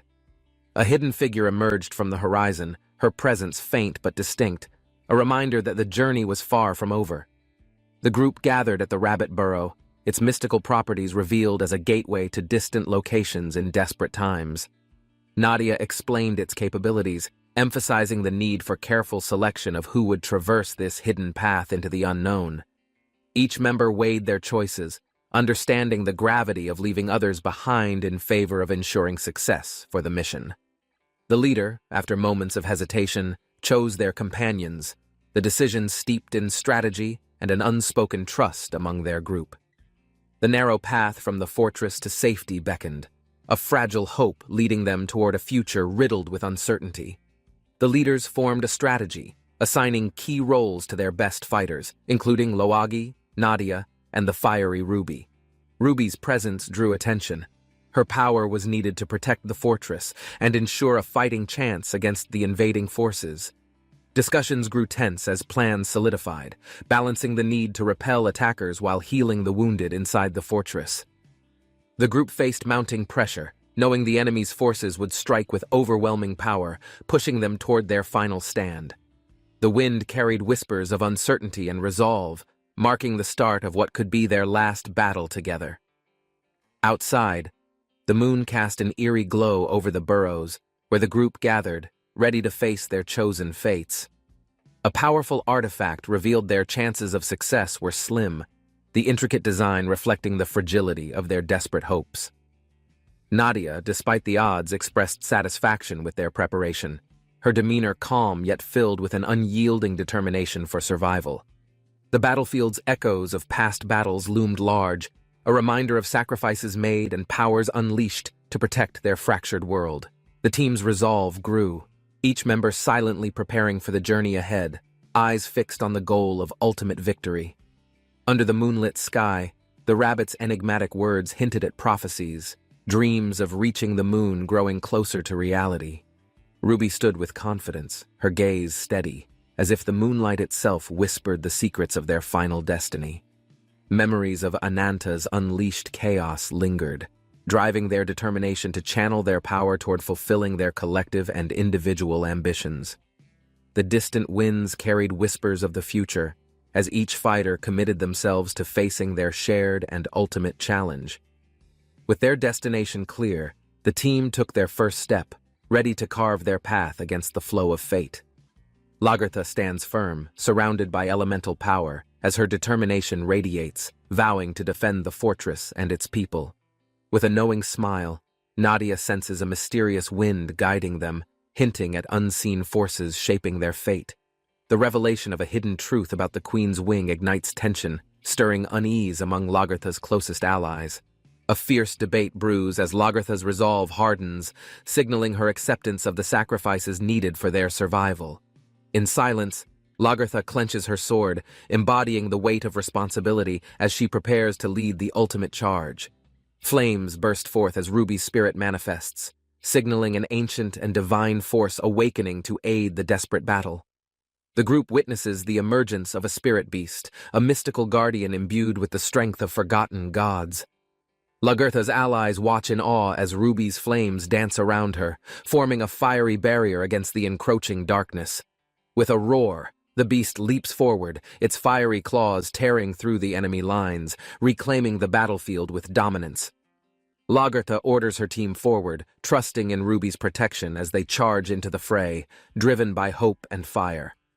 Ananta faces a blinding collision of power, his aura amplifying as he channels the divine energy of the incarnation. The battlefield shakes with raw energy, as Ananta's strikes pierce through, countering the relentless force of the spirit beast. Lagertha senses the shift in battle, her faith in Ananta strengthening as she prepares to unleash her own latent abilities. Ananta's glowing aura intensifies as he harmonizes with the divine, emerging as the pivotal force against the growing storm. With a final surge, Ananta and Ruby stand united, their combined strength illuminating the battlefield, signaling the tide's turn. A fiery phoenix, its wings blazing across the battlefield, launches an attack. Its presence shakes the skies and ground. The blazing force surges towards its target, igniting everything in its path. The power radiates with unstoppable might. Ananta braces himself, channeling his inner strength as the fiery wave nears. The air crackles with energy around him. The flames clash with Ananta's shield, creating an explosion of light. The sheer heat threatens to consume all nearby. Through the chaos, Ananta stands strong, glowing with an unyielding resolve, determined to face this monstrous challenge head-on. With flames swirling around him, Ananta unleashes his power, creating a whirlwind of light and energy against the enemy. The crimson flame imprint manifests fully, engulfing the battlefield in a surreal mix of fiery orange and radiant blue. As divine power radiates, the fiery phoenix dives once more, testing Ananta's strength with an overwhelming surge. Ananta counters with unparalleled precision, his aura glowing brighter. The battle's intensity rises as both forces push their limits. The phoenix's flames and Ananta's shield collide, forming a barrier of power that reverberates across the skies and seas. The final wall of energy protecting the incarnation of wings shimmers, as the ultimate clash between forces intensifies. Ananta focuses all his strength, drawing energy from within, preparing for one final move to end the battle decisively. A burst of light erupts, dividing the battlefield into two forces. The power is enough to shake mountains and oceans. As the smoke clears, Ananta stands tall, his resolve shining. The final confrontation has tested his soul and strength. Victory lingers in the air, but the aftermath reveals the cost of the struggle. Ananta silently contemplates his journey forward. Ananta faces the monstrous adversary, clenching his fists as power surges, questioning if this battle is the final test. His gaze fixes on the fiery form of Beheron, memories of shared struggles surfacing, but a new determination ignites within him. Why do you follow someone like Gyuyo? He wonders, thoughts clouded by the strange, lingering aura of Beheron. A memory buried deep reemerges, and Beheron mutters, the reason has long faded, but the purpose remains unshaken. Flames roar as Beheron unleashes power, illuminating the battlefield, each blaze symbolizing his will to unearth long-forgotten truths. Ananta's energy crescendos, a blue light enveloping him as he prepares to wield the power to destroy everything. Beheron's wings unfurl, their shadow eclipsing the battlefield, creating a looming challenge for Ananta to overcome. Energy spirals between them, their powers clash in midair as they ready for the final, decisive confrontation. You or me, Beheron thinks silently, staring into Ananta's eyes. Only one will walk away from this duel. A rumble shakes the ground as Beheron charges, determination unwavering, as if this moment seals their intertwined fates. Ananta propels himself forward, each step shaking the ground, his resolve unyielding, sensing the time to act is now. Beheron's voice echoes, his words a cryptic reminder of their shared destiny, fueling Ananta's strength to the brink. A brilliant explosion ignites the horizon as their energies collide, revealing the battlefield's raw, untapped potential. The final pieces are here, whispers Ananta as his focus sharpens, every action decisive, his endgame within reach. In the calm after the storm, Beheron steps back, giving Ananta the final nod. Together they shape the world anew.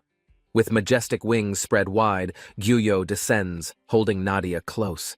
His calm presence exudes authority as he welcomes her into the pantheon. Flames erupt around the battlefield, revealing Nadia's transformed figure. Her burning resolve mirrors the chaos of her newfound power and destiny. Lupa watches intently, her instincts on high alert. She recognizes Nadia amidst the fire, a fierce determination lighting her crimson eyes. What's happening here? Lupa murmurs internally, her curiosity clashing with unease. Gyuyo's silence adds to the weight of the moment. Nadia's piercing blue eyes glow with purpose. A mix of hesitation and courage lingers as the path forward grows ever more difficult. Shadows creep across Nadia's face, a sinister energy entwining her thoughts. Her determination clashes with the encroaching whispers of darkness. With a chilling smirk, Nadia vows transformation. Her fragile heart bends under the weight of power, blending into her haunting resolve. Beneath the eerie moonlight, Draven knelt on scorched earth, his armor broken, gripping the weight of endless regret. Nadia's spirit emerged, a glowing fox filled with anguish, its eyes pleading for answers to the betrayal she'd endured. "Why?" echoed her haunting voice. Draven's hollow gaze shifted to the abyss, where shadows mocked his shattered resolve. A figure with silvery hair smirked, his presence exuding an aura of triumph as he stepped into the scene. "What kind of trick did you pull, Ananta?" Draven murmured, the truth dawning bitterly upon his weary soul. Flames erupted as Ananta's true form emerged, his wings shimmering like molten steel, proclaiming vengeance upon the fallen mortal. "Cursed mortal!" Ananta growled. His voice resonated, announcing the fulfillment of a contract forged in desperation and deceit. The ground split open as fire surged upward, consuming the very essence of despair that haunted the battlefield. "Surrender," he whispered to the cowering shadows, his wrath a tidal wave that promised to engulf every trembling soul. Draven screamed, wings of light forming as he resisted. The struggle within tore him from reason into divine defiance. "The aura of Ajidahaka," Draven muttered. Fear laced his voice as fiery malice filled the cursed, endless horizon. "Who are you?" he demanded. Nadia's visage wavered, replaced by the smirking face of her corrupted form. Ananta! She replied coldly, mocking his hesitation. Her words sliced deeper than the flames threatening to consume everything.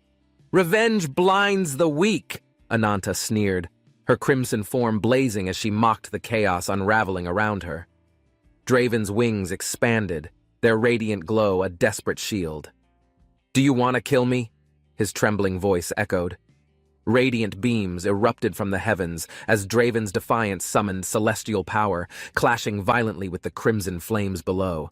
Nadia's fiery form lunged forward, snarling with desperation as her fury clashed against the overwhelming light spiraling outward. The battlefield trembled violently as the opposing forces collided, engulfing the surroundings in a brilliant storm of light and fire. A monstrous figure emerged amidst the chaos, its outline glowing fiercely, stepping through the flames with unshaken determination. Draven's eyes widened as a blinding white force surged toward him, his trembling form bracing for the inevitable impact. Draven rose, his energy flickering faintly, only to face the looming shadow of a monstrous dragon with crimson eyes. The dragon's growl echoed ominously, shaking the air as its fiery breath seared through the frozen remnants of the battlefield. Ananta's laughter resonated, her form melding into the beast, merging rage and chaos into a terrifying, unstoppable force. As Draven's glowing wings expanded, the dragon lunged with fury, its claws ripping through the air with lethal precision. Cursed mortal, the beast growled, its crimson eyes burned with hatred, promising the end of all defiance in its path. Draven clenched his fists, struggling to control his fury. The weight of his enemy's words made his heart burn with anger. Don't speak carelessly, Ananta warned. Her gaze pierced through him, a taunt wrapped in a layer of sinister amusement. Draven's voice trembled with rage, his desire for revenge blinding him as flames flickered behind the shadow of his figure. Ananta laughed coldly, enjoying his torment. How bold you've become, once cowering in fear, now speaking like a desperate fool. She gestured at the barren wasteland. This world reflects your failure, Draven. What remains is ash and endless regret. Flames swirled fiercely as Ananta's voice rang out. Your anger is misdirected, Draven. There are greater threats to face. Draven stared, his gaze meeting the spiraling inferno. Confusion and determination collided as the fiery vortex unveiled a lurking presence. Emerging from the flames, the dragon roared, its massive form casting an ominous shadow over Draven's trembling figure. What? Draven whispered, his resolve shaken. He realized this enemy's presence radiated a darkness unlike anything he had ever encountered. Ananta smirked knowingly. This is no ordinary foe, Draven. Its wrath is boundless, and it feeds on fear. A silver-haired figure stepped forward, exuding authority, his piercing eyes locked onto Draven, who struggled to control his rising fear. Your enemy will fight to the death, the figure proclaimed. His voice carried finality, echoing through the barren wasteland. It is the incarnation of wings, he added solemnly, pointing at the shadow of the dragon's expansive and glowing form. Draven's memories flickered, a distant time when hope seemed alive, now replaced with grim determination to endure this relentless battle. A firm hand landed on Draven's shoulder. He flinched but turned to see an unexpected ally standing beside him. The silver-haired figure's smirk deepened as Draven's resolve faltered. The fiery battlefield was engulfed by the dragon's unrelenting rage. Draven's own body began to shift, red energy consuming him, his eyes burning with vengeance as the transformation overtook him. Take me, he growled, his voice resonating with newfound power, the dragon's influence pulling him deeper into uncharted fury. Bring me back to him now, Draven demanded, his power boiling over, leaving the once confident Ananta visibly unsettled. Flames erupted as Draven's form fully transformed, his words carried weight. Do I look like I'm asking? This ends here. Ananta sneered, flames encircling her. Draven, intoxicated by cursed power, you've grown arrogant, blinded to your own weakness. The fiery vortex behind her expanded, consuming the surroundings. Know your place, foolish one, she declared with unrelenting confidence. Draven gazed into the expanding inferno, his trembling reflection revealing an imitation of strength, fragile and hollow. A blinding light surged from within, obliterating his defiance. You'll never reach the incarnation of wings, Ananta taunted coldly, her words cut deep. Draven's anger flared, eyes glowing red as his resolve turned into pure, unrestrained desperation. "Then what?" Draven roared, his flames erupting higher. The battlefield trembled as his desperation turned into maddening fury. "If I can't defeat him with all my power, how can I achieve my vengeance?" he bellowed. Ananta's gaze softened for a moment. "Rise above weakness, Draven. Power lies dormant within you, still waiting to awaken." Flames engulfed Draven's form. "The divine curse still resides in your body, waiting to transform you into something unstoppable," she said. Draven's thoughts spiraled. Each flame carried a whisper of revenge, a promise of the strength he longed for. "This power," Ananta mused, "can transform an ordinary human into a monstrous entity, an incarnation of revenge."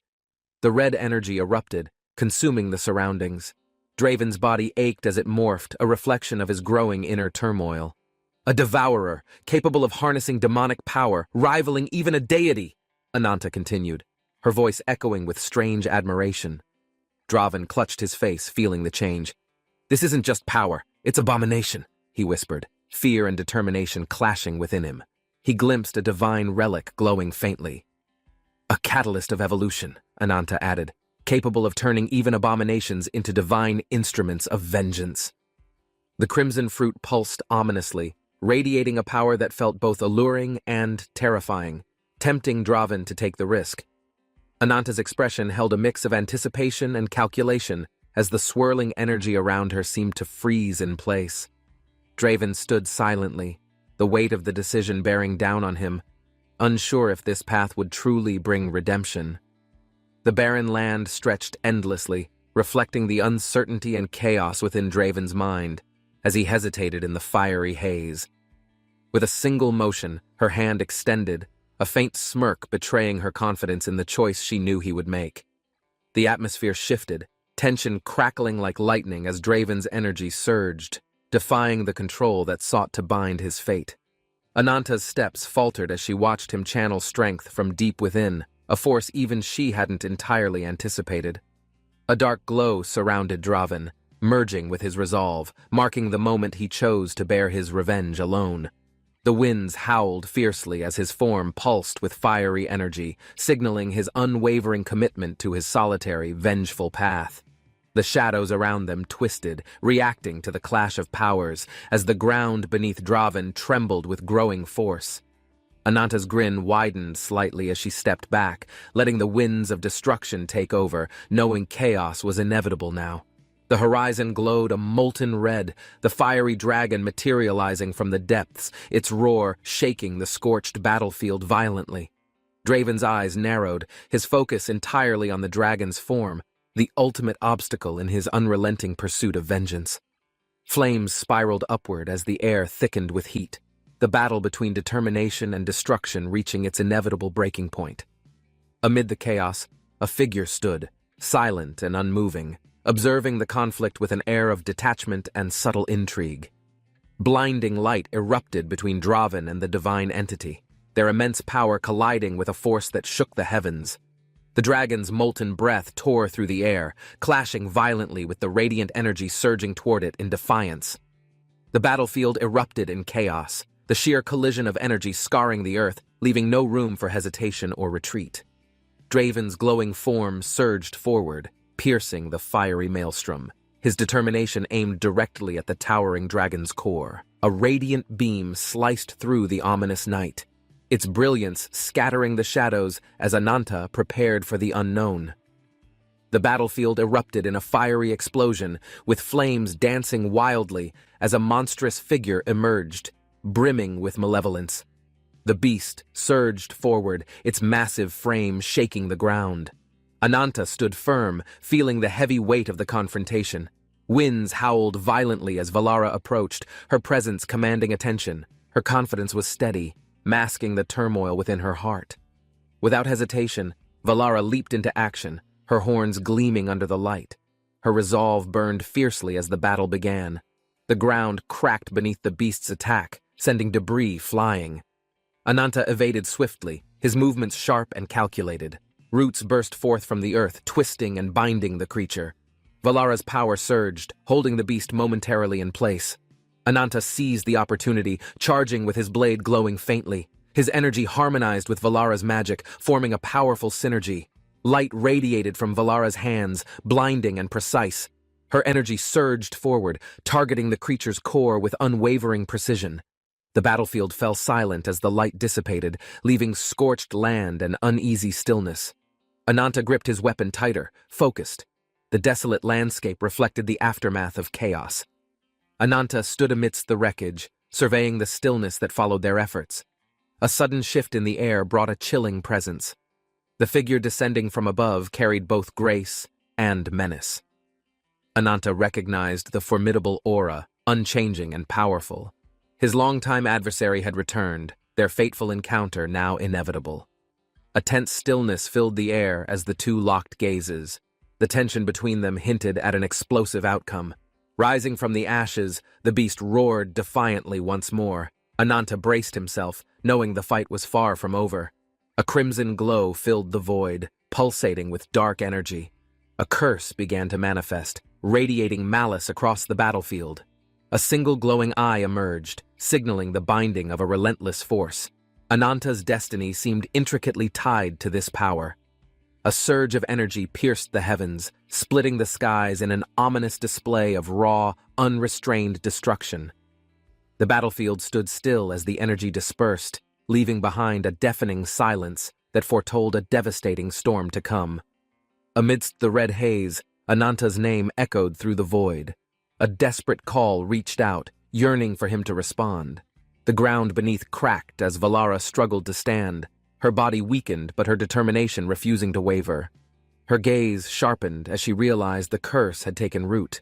The looming presence of the beast grew more menacing.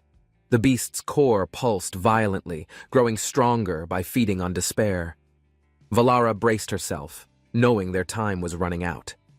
Emerging from the abyss, Ananta's form radiated a deadly crimson aura. His transformation was complete, but his soul teetered dangerously. The newly awakened Ananta roared, his power reverberating across the battlefield. Even the skies seemed to recoil in fear. High above, Ananta clashed with his nemesis in midair, their battle sending shockwaves that rippled across the desolate landscape. His wings burned with cursed energy, leaving a trail of dark flames. Each strike revealed the weight of their conflict. The nemesis sneered at Ananta's corrupted form, mocking the descent into chaos. Yet Ananta's fury refused to be contained. Their powers collided, a blinding flash of light consuming everything. The world itself seemed to bend under the force unleashed. When the light faded, the battlefield lay in ruins, their fight etched into the earth. The end was nowhere in sight. A massive fist, glowing with energy, surged forward. Beharon unleashed his power, shattering the earth beneath their feet violently. Beharon's name echoed through the air, a reminder of his unrelenting strength. His presence alone shook the battlefield's balance. The ground split as Beharon descended with force, causing shockwaves that rippled through the air, leaving no place untouched. A sudden impact sent Valara crashing into the ground. Her pain-filled gasp highlighted the intensity of their opponent's overwhelming might. Within the chaos, Beharon's monstrous form pulsed with unholy energy. His victory seemed inevitable as destruction unfolded around him. A crimson eruption engulfed the battlefield, its searing heat distorting the horizon. The aftermath left the air thick with ash. Amidst the devastation, Valara crawled, her strength waning. Her determination, however, kept her moving, refusing to succumb to despair. The creatures surrounding her watched cautiously, sensing the fragile yet unyielding resolve radiating from her trembling form. Ananta lay motionless in the distance, his body scarred and beaten. His exhaustion mirrored the toll of endless battles. Valara pushed forward, ignoring her injuries. Her resolve to protect Ananta burned fiercely, driving her through the pain relentlessly. Ruby stepped forward, her fiery eyes locked on the danger ahead. The sight of her friends wounded fueled her inner strength. With unyielding resolve, Ruby vowed to protect Ananta no matter the cost. Her every step reflected unwavering determination. She knelt beside Ananta, placing her glowing hands over his wounds. Her healing power flickered faintly, but refused to fade. Ruby's heart ached as she whispered silent prayers, summoning every ounce of energy to restore Ananta's broken body to life. Embracing Ananta tightly, Ruby promised herself she would stand by him forever. Their bond strengthened amidst the unrelenting chaos. Ruby's gaze locked onto Ananta's glowing form, her expression reflecting both determination and worry as the battle's toll became clear. Ananta's body radiated intense crimson energy, his movements slow but deliberate. The transformation marked the emergence of his latent power. Each step carried the weight of vengeance, his energy pulsing as if the battlefield itself shuddered beneath his presence. The figure of Wings appeared ahead, serene yet commanding, the contrast between their calm demeanor and the chaos around them striking. Wings observed Ananta with intrigue, their voice cutting through the silence as they acknowledged him as a force worth watching. Wings spoke calmly, acknowledging the sorrow etched into Ananta's path. Their words carried an unexpected depth, a momentary break from hostility. The quiet moment held a strange respect, as if even adversaries could recognize the weight of pain fueling Ananta's actions. Ananta, standing firm, remained focused, the mention of his suffering stirring something deeper. Yet his resolve to fight never wavered. Wings shifted slightly, their expression softening ever so briefly, hinting at an understanding of the sacrifices endured in pursuit of strength. Beheron's sudden presence interrupted the tension, his defiant stance and sharp gaze ensuring the battlefield's peace wouldn't last much longer. Wings raised their hand, examining the crimson energy swirling against their skin. A rare moment of disbelief flashed across their face. The crimson curse pulsed violently, its malevolence growing. Ananta's rage fueled its spread, carving destruction across the battlefield. Beheron's stance stiffened as he felt the curse's unrelenting force. Its presence left no doubt of the danger at hand. The energy surged upward, splitting the ground with terrifying intensity. The battlefield trembled as chaos erupted in crimson flames. The eruption left a scar upon the land, a testament to the unbridled power that had yet to be tamed. Wings lowered their gaze, sensing the uncontainable crimson energy. A faint smile hinted at recognition of Ananta's explosive transformation. Flames of chaos surged from Ananta, his form barely distinguishable within the storm of power. The battlefield trembled under him. The overwhelming aura forced Wings to step back, their confidence now slightly shaken by the strength radiating from Ananta. Ananta's relentless power burst forth, consuming everything nearby.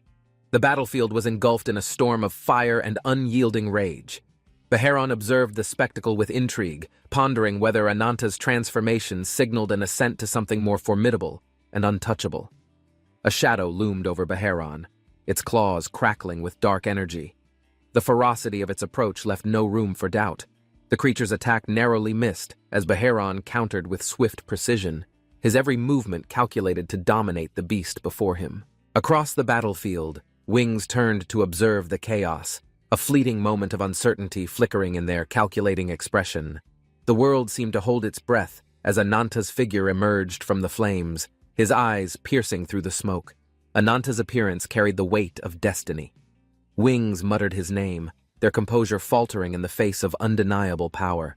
A distant mechanical eye flickered alive, its view capturing the carnage. Silent calculations began, processing the chaos unfolding below. A voice echoed, reporting from afar. The Leviathan fortress had fallen under attack, leaving the skies thick with uncertainty. The battlefield held memories of carnage, marked by the arrival of Wings. The events carried implications no one could ignore. As Wings departed the chaos, their actions were recorded, each step an indelible mark on the tide of history. The day of Wings' attack became legend, its echoes carried across the lands, reshaping the world with each retelling. The battlefield trembled as Ananta unleashed his wrath, his crimson energy clashing violently with the serene power of Wings. Towering above the chaos, Ananta's monstrous transformation revealed wings of destruction, each movement exuding overwhelming power and fury. Flames spiraled around Ananta, his rage manifesting in destructive waves. Every roar seemed to tear apart the very air itself. As the titanic forces collided, the surrounding ground cracked, the reverberations signaling a battle that would shape the world's future. Wings narrowed their gaze, their resolve firm. The conclusion of this clash would determine the fate of everything they fought for. The fiery skies burned as Ananta ascended into the darkness. Wings stood silently below, flames casting shadows on their resolute figures. Ananta growled fiercely, his monstrous form emanating uncontrollable rage. His crimson aura cast fear into all who dared oppose him. Wings stood firm, their piercing gaze unwavering. The tension between them was palpable as power surged from both opponents. With quiet composure, Wings addressed Ananta. Their calm demeanor hinted at a deeper understanding of the curse consuming Ananta's being. Ananta's power flared dangerously, his form becoming more unstable. Wings warned of the irreversible transformation that would strip away humanity forever. The crimson energy grew more intense as Ananta's monstrous roar echoed, signaling the curse had almost entirely consumed his soul. Wings took a step forward, signaling the end of negotiations. Their aura radiated authority, demanding Beharon retreat from the fray. Beharon's speed was unmatched as he charged forward. His blade clashed with a streak of light from Wings' energy. Beharon leapt backward, his muscles tensed for another strike. The battlefield resonated with the sheer force of their violent encounter. With a calm voice, Wings issued their final warning. They emphasized the urgency of moving toward their ultimate, long-awaited goal. Beharon clenched his fists, visibly frustrated but aware of the consequences. The battlefield held no time for lingering conflicts. Wings began their departure, leaving the desolate battlefield behind. Their forms seemed to fade into the twilight with quiet resolve. Beharon raised his arms, summoning the gate to another realm. The energy surged, crackling with unrelenting intensity around him. The gate tore open, revealing a swirling vortex of colors. Its power shook the air, distorting reality as it grew. Wings stepped into the portal, their silhouette disappearing into the abyss. Their destination remained a mystery to those left behind. Ananta's roar shook the earth as the curse flared uncontrollably. The battlefield became engulfed in flames, marking its ominous finale. Wings stood in the glow of crimson flames, their unwavering gaze fixed on Ajdahaka's towering figure, ready for confrontation. Ajdahaka's form loomed high, its massive wings spread wide as its fiery presence dominated the battlefield with overwhelming power. The energy crackled violently as Ajdahaka's roars echoed, each sound promising devastation to any who dared to oppose it. Ajdahaka unleashed fiery blasts, engulfing the surroundings in chaos. The destruction served as a testament to its relentless thirst for dominance. With the battlefield consumed in flames, Wings prepared for the inevitable clash. Their resolve was unwavering, their determination unshaken. A fiery explosion erupted as Yggdrasil's roots surged from the ground, intertwining with the flames, momentarily halting Ajdahaka's rampage. Valara summoned Nematona, unleashing a radiant force that pierced through the darkness, challenging Ajdahaka's overpowering might with unrelenting brilliance. The battlefield fell silent as the impact subsided, leaving behind scorched earth and a lingering tension that refused to fade. As the sun began to rise, the glow of hope shone faintly amidst the devastation left behind by the fierce battle. The survivors trudged forward, weary but resolute. The greatest gain from this struggle was the lingering strength to continue fighting. Wings analyzed the damage left by Ajdahaka's curse, their blood-streaked hands revealing the toll of the battle upon them. The retreat of the adversary signaled a temporary reprieve, allowing Wings to reflect on their weakened state and future challenges ahead. Observers reported that Wings' strength had waned significantly. The curse left lingering scars, but their determination burned as fiercely as ever. Amidst the chaos, the surviving forces regrouped, preparing to assess the true cost of victory amid the scattered destruction. The Leviathan non-combatants, numbering nearly 3,000, emerged from the rubble, their presence reminding everyone of the fragile balance of survival. Among the rubble, survivors clung to each other, their eyes heavy with despair, but glimmering faintly with the will to endure. The battlefield counted its losses. Leviathan fighters suffered devastating casualties, the weight of survival resting on the few left standing. Amid the survivors, a red-haired fighter stood solemnly. Her gaze reflected the haunting memory of comrades lost in battle. The ruins of the fortress held whispers of betrayal as accusations of treachery began to surface amidst the chaotic aftermath. The mention of the incarnation of revenge drew sharp attention. Their name carried both fear and a sense of unfinished reckoning. Ruby stood on the scorched land, her gaze distant, yet hopeful. The sunrise brought a semblance of peace to her heart. Turning back, Ruby's relief grew upon seeing Ananta alive. Though battered, his survival was a testament to his unyielding resilience. Ananta, seated on the ground, exhaled deeply. The battle was over, but his thoughts carried the weight of its cost.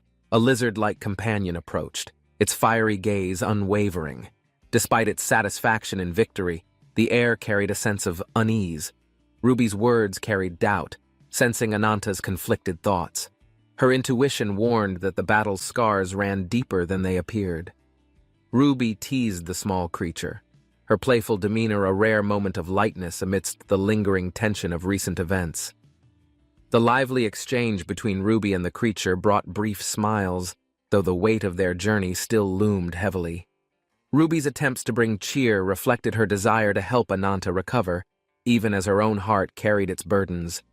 Ruby's suggestion to celebrate victory felt hollow to Ananta. The cost of survival often left the concept of victory meaningless. Survivors gathered, their faces etched with pain and loss. To them, survival was fragile proof of hope amidst the ruins. The surviving warriors stood in grim silence, their expressions hardened. Loss and despair weighed heavy, each face telling its own story. The red-haired fighter raised her voice, her anger echoing through the ruins. The devastation left behind offered no solace. She lamented the cries of the bereaved, their grief a haunting melody resonating with the destruction that had consumed everything. As the portal of crimson energy swirled, its ominous presence lingered, threatening to engulf whatever remained of their fragile hope. Ajdahaka's roar pierced through the air, a terrifying declaration that the fight was far from over for Ananta and allies. Ananta, bruised but unbroken, met the morning sun with weary eyes. His resolve to continue burned beneath the fatigue. Ruby approached with steady steps, her gaze warm but firm. She sought to draw out the unspoken emotions in Ananta's heart. Her teasing words brought a fleeting smile, but Ananta remained guarded, his mind burdened by the weight of recent events. Ruby's gratitude radiated through her voice, a rare moment of warmth amidst the scars left behind by the harrowing battle. Blackfeet's presence reminded the group of their shared struggles. Though small victories were celebrated, the path ahead remained uncertain and dangerous. Ruby stood tall, recounting Ananta's accomplishments. Her confidence in his strength served as a beacon for their weary group. She recalled the defeat of the second seed of Sephiroth, an achievement that solidified Ananta's position as a formidable warrior. Their battle against the Guardian of Wings loomed in her thoughts, a memory of resilience against an overwhelming foe. Ruby's words carried admiration as she noted Ananta's fatal blow against Wings, a strike that had turned the tide. The mention of Nadia's unexpected change hung heavy in the air, foreshadowing deeper challenges awaiting their fractured alliance. Ruby praised Ananta's incredible counterattack, emphasizing its significance. Her words conveyed admiration for his strength amidst insurmountable odds. Despite Ruby's flattery, Ananta dismissed it, urging her to focus. The looming threat of Leviathan's forces remained their priority. Ruby acknowledged the need to organize survivors and plan for an inevitable second attack. She suggested forming a new base. Ruby's suggestion sparked debate. Valara questioned the practicality of creating a haven, knowing the enemy's pursuit would be relentless. Their discussion revealed the absence of safe strongholds. Ananta and Ruby faced a critical decision for the survivors' future. Ruby raised her hand confidently, presenting her plan to locate an ideal base. Her optimism sparked a moment of hope. She proposed using the Rabbitfoot headquarters as a new sanctuary, citing its strategic advantage for organizing their forces. Ruby offered a token of gratitude for Ananta's efforts, promising to reveal secrets about the incarnation of Wings. Ananta's suspicion deepened as Ruby's demeanor shifted. Her cryptic words hinted at truths that could reshape their understanding of the enemy. A vision of Wings emerged, revealing the incarnation's origins as the last of the 6 first incarnations, deepening the mystery. Ruby explained the incarnation of Wings' true identity, Silvio. His position as the last of the first 6 carried weight. The image of Silvio seated in a crimson chamber symbolized his role as a critical figure in their unfolding conflict. Ruby's revelations challenged Ananta's perceptions. The knowledge brought clarity yet unease, foreshadowing a greater battle against unimaginable odds. The survivors processed the weight of Ruby's revelation, knowing their journey now required understanding the intricacies of their formidable enemy. The scene ended with a resolve to confront Silvio's legacy, marking a turning point in their fight against Leviathan forces. The incarnation of machinery, Silvio, stood with unwavering resolve. His cold gaze revealed a mind sharpened by countless battles and losses. As the sun set, two figures stood side by side, their connection unbroken despite the trials they had faced. One figure turned away, their shadow stretching across the golden horizon, a testament to unresolved emotions within. Memories lingered of missed opportunities, regrets echoing silently, their weight heavier than any victory or loss endured in battle. A fleeting thought emerged, a wish for happiness unspoken, leaving behind a bittersweet ache in the depths of their heart.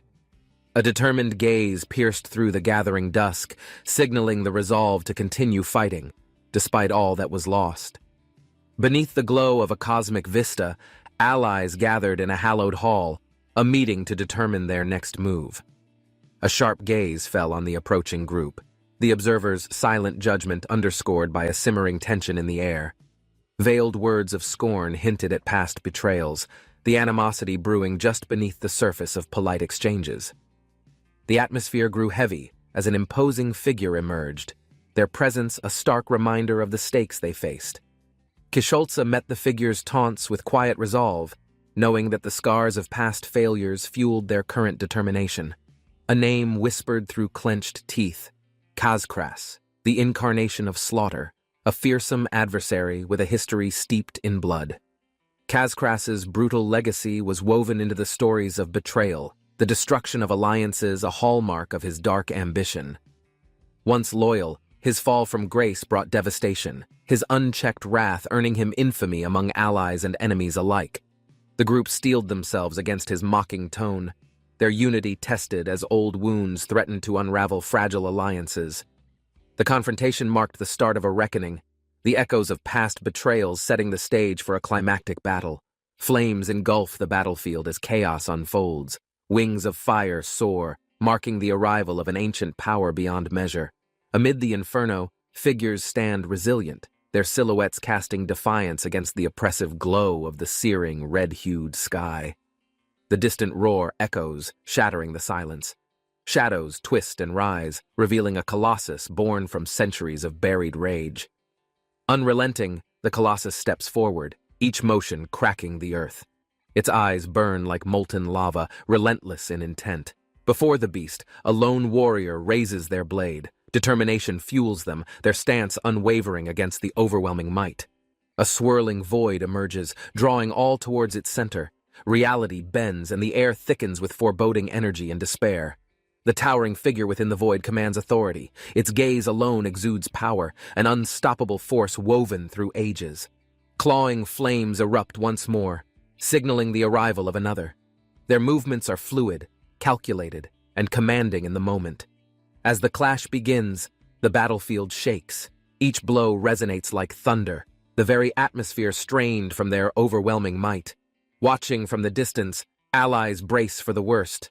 Though hesitant, their faith in the warrior compels them to act. Lightning pierces the heavens, a beacon of hope amidst despair. The storm's fury mirrors the raw emotions fueling the battle. The warrior falters, but resolve steels their heart. Against despair's shadow they rise, their blade glowing with renewed purpose. The colossus reels from a strike, its roar shaking mountains, yet its power only grows, feeding on surrounding fear. A final confrontation looms. Both sides gather strength for the inevitable climax, knowing the world's fate teeters on their resolve. The battlefield falls silent as the first blow of the ultimate clash lands, signaling the beginning of destiny's resolution. A commanding figure acknowledged the importance of rewards, reshaping the hierarchy to foster cooperation, signaling a new order among the group.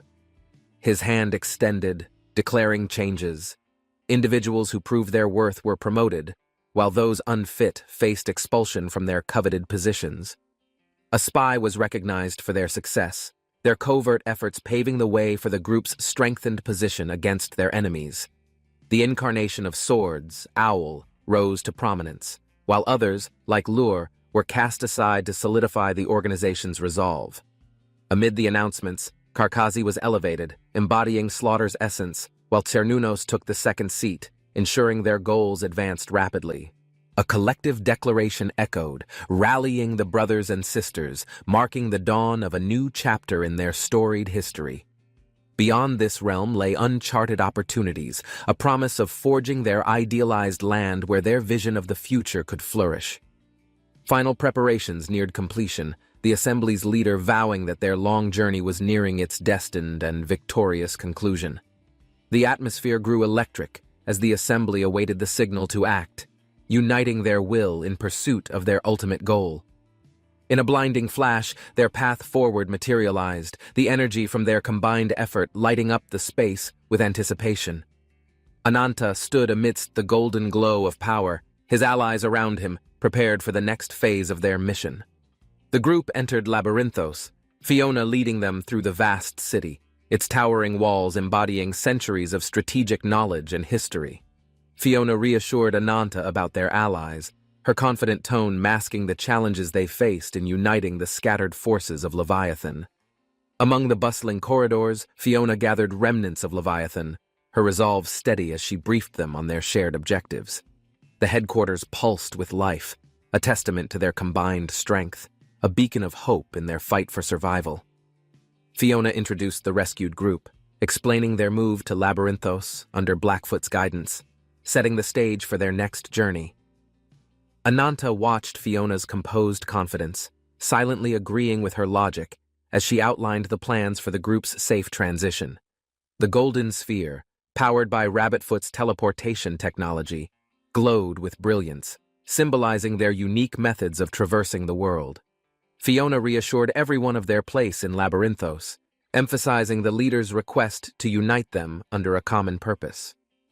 Serena's entrance marked a pivotal moment, her arrival commanding attention and signaling a new chapter for Rabbitfoot's operations. Fiona proudly introduced Serena, the brilliant yet enigmatic leader of Rabbitfoot, whose presence exuded authority and quiet determination. Serena's calculating eyes observed Ananta, her recognition of his potential blending with subtle intrigue as she acknowledged their fated meeting. Ananta found Serena oddly familiar, her presence triggering fragmented memories that blurred the lines between past and present connections. Doubts stirred in Ananta's mind, questioning Serena's identity and whether she shared a deeper link with Rabbitfoot's mysterious origins. Serena's unwavering confidence, paired with her piercing gaze, left an impression on everyone, solidifying her role as a figure of significance. Serena addressed Ananta with a wry smile, apologizing for her abrupt approach, but her sharp wit quickly gained his attention. Acknowledging her responsibility, Serena revealed she had orchestrated Rabbitfoot's plan and intentionally involved Ananta in their complex strategies. Ananta appreciated Serena's candidness, though his guarded demeanor hinted at skepticism, unwilling to let his guard down completely. Serena dismissed Ananta's caution with a light-hearted laugh, masking the weight of her true intentions behind her charismatic facade. Their tense exchange settled into an unspoken truce, as both realized their alliance was necessary to navigate the challenges ahead. Serena leaned closer to Ananta, her piercing gaze unwavering as she declared they were of the same kind, bound by hatred. Their shared loathing for a mutual enemy united them, fueling their determination to overcome the challenges that lay ahead. Fiona interrupted, urging the group to shift focus to their primary objectives, her calm voice cutting through the rising tension. Serena smirked, acknowledging Fiona's point, and reassured Ananta that her intentions went beyond mere conversation or simple alliances. The group prepared to move to another location, their purpose solidifying as Serena led the way with silent confidence. The group gathered in a grand library, the room filled with books and ancient artifacts, symbolizing wisdom and collective history. Serena casually poured herself a cup of tea, her calm demeanor contrasting with the gravity of the topics they discussed. She posed a question to the group, inviting them to reflect on their shared obsession with revenge and its implications. Her words resonated with everyone, as she described the consuming nature of hatred and its power to drive people forward. Ananta and the others listened silently, each grappling with their own thoughts, the air thick with tension and unspoken emotions. Ananta expressed his disdain for revenge, calling it a disgusting taste, but his words carried the weight of personal experience. Serena laughed lightly, admitting her path was different, one of remembering and recording history, filling the library with knowledge. She explained her dedication to documenting the past, ensuring that no detail about their shared enemy would ever be forgotten. Serena began to tell a story, tracing the journey of a nameless incarnation, setting the stage for a deeper revelation.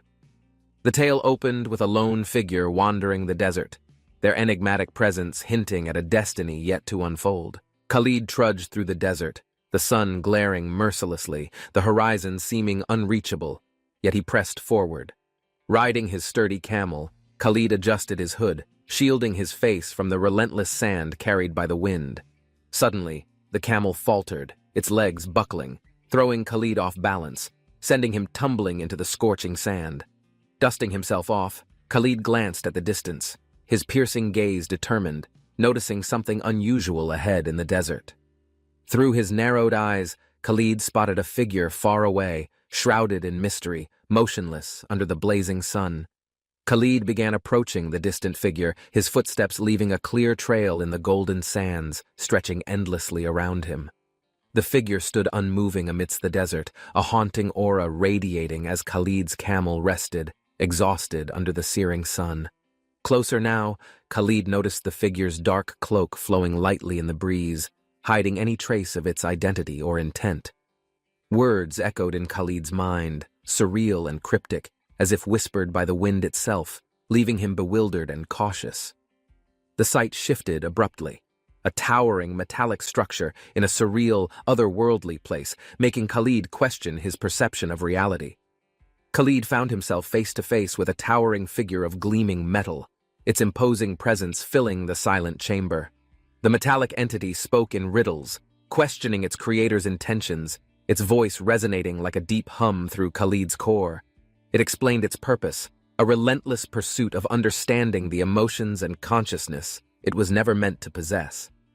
Khalid remained silent, grappling with the absurdity of the situation, as the machine's words carried a haunting sense of futility. Back in the desert, Khalid stood ready, gripping his weapon tightly, determined to overcome whatever truth awaited him next. Fiona stood firm, shouting a warning, her eyes filled with fire, as she confronted the towering metallic figure before her. Her blade trembled slightly as she tightened her grip, vowing not to let her guard down for even a second. The figure raised its mechanical hand slowly, its movements deliberate, as if seeking to reassure Fiona of its non-aggression. "Human female," the machine observed calmly, analyzing Fiona's stance, voice, and determination with a cold yet curious precision.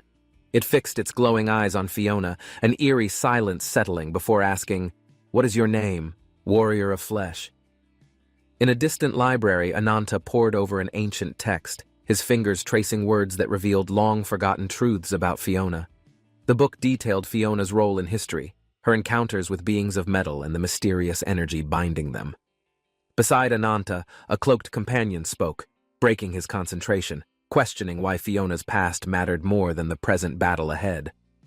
Ananta's cold glare silenced the companion, his singular focus on unearthing the key to defeating Giulio growing even stronger.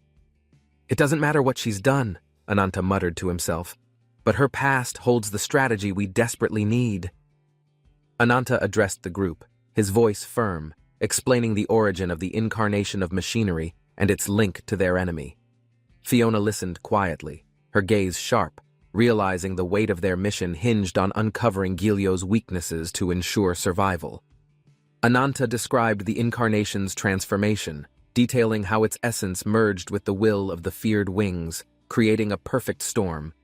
His tone turned grim, emphasizing that unraveling this connection was their only shot at tipping the scales of their impossible fight. Behind them, shadowed figures loomed in silence, their presence a chilling reminder of the enemy's ever-watchful, inhuman gaze. Fiona, with a calm demeanor, urged Ananta to listen carefully, insisting her tale was crucial to their mission's success. Ananta's sharp gaze softened slightly as he allowed Fiona to continue, intrigued by the wisdom hidden behind her measured words.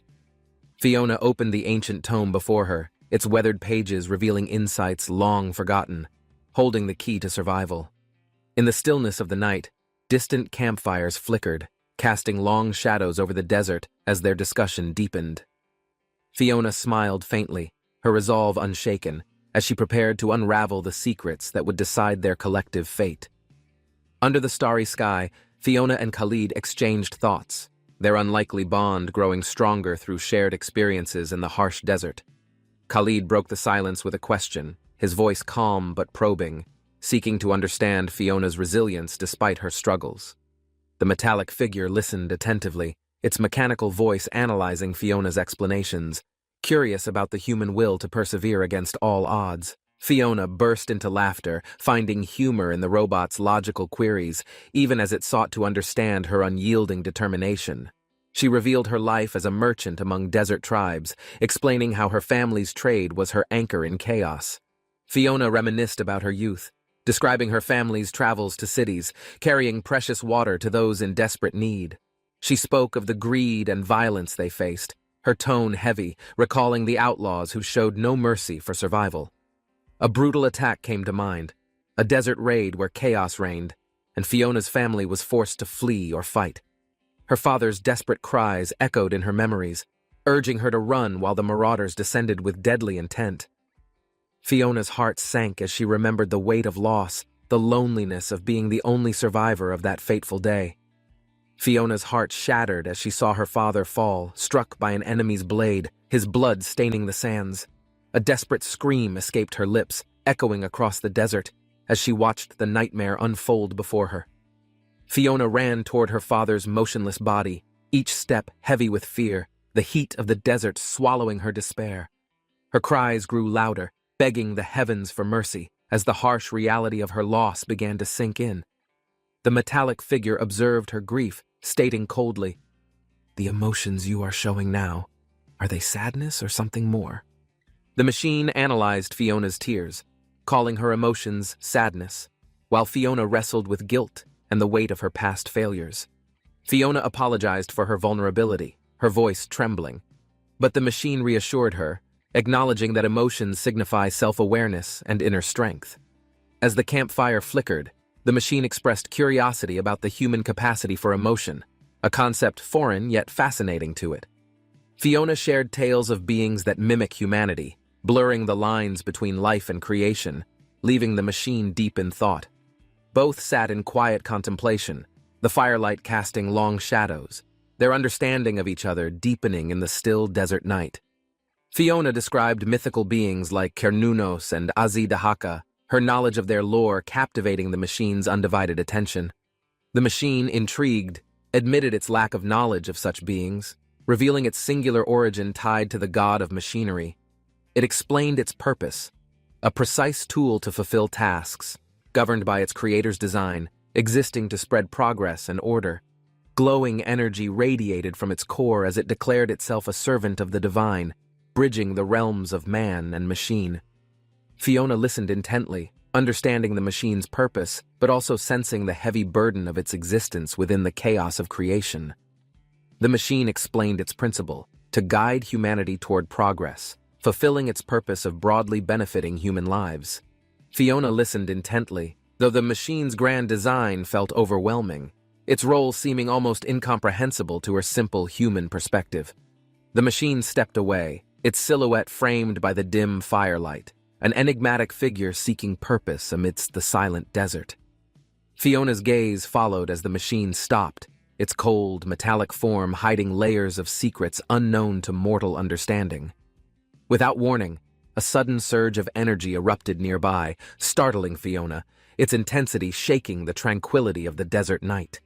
Fiona's heart raced as she stared at the glowing phenomenon, unsure if it was a blessing or a looming disaster. The machine calmly urged Fiona to observe, its voice steady, as though guiding her toward understanding the miracle before them. Water erupted from the barren ground, a pure cascade piercing the dark night, defying the impossible with its sudden existence. The machine's voice carried hope, explaining humanity's potential to overcome scarcity by creating solutions, bridging nature with human ingenuity. Fiona stood awestruck, realizing the profound implications of what she'd witnessed, a glimpse of salvation for the desert's parched souls. Fiona addressed the machine with newfound resolve, pledging to aid in its mission for the sake of her people's survival. The machine observed her determination, its mechanical eye reflecting understanding, as if touched by the depth of her human conviction. Fiona stared at the cascading water, contemplating the divine connection between humanity's struggles and the salvation offered by higher forces. She whispered her faith, recognizing the machine's actions as a light to guide the lost, a savior for desperate souls.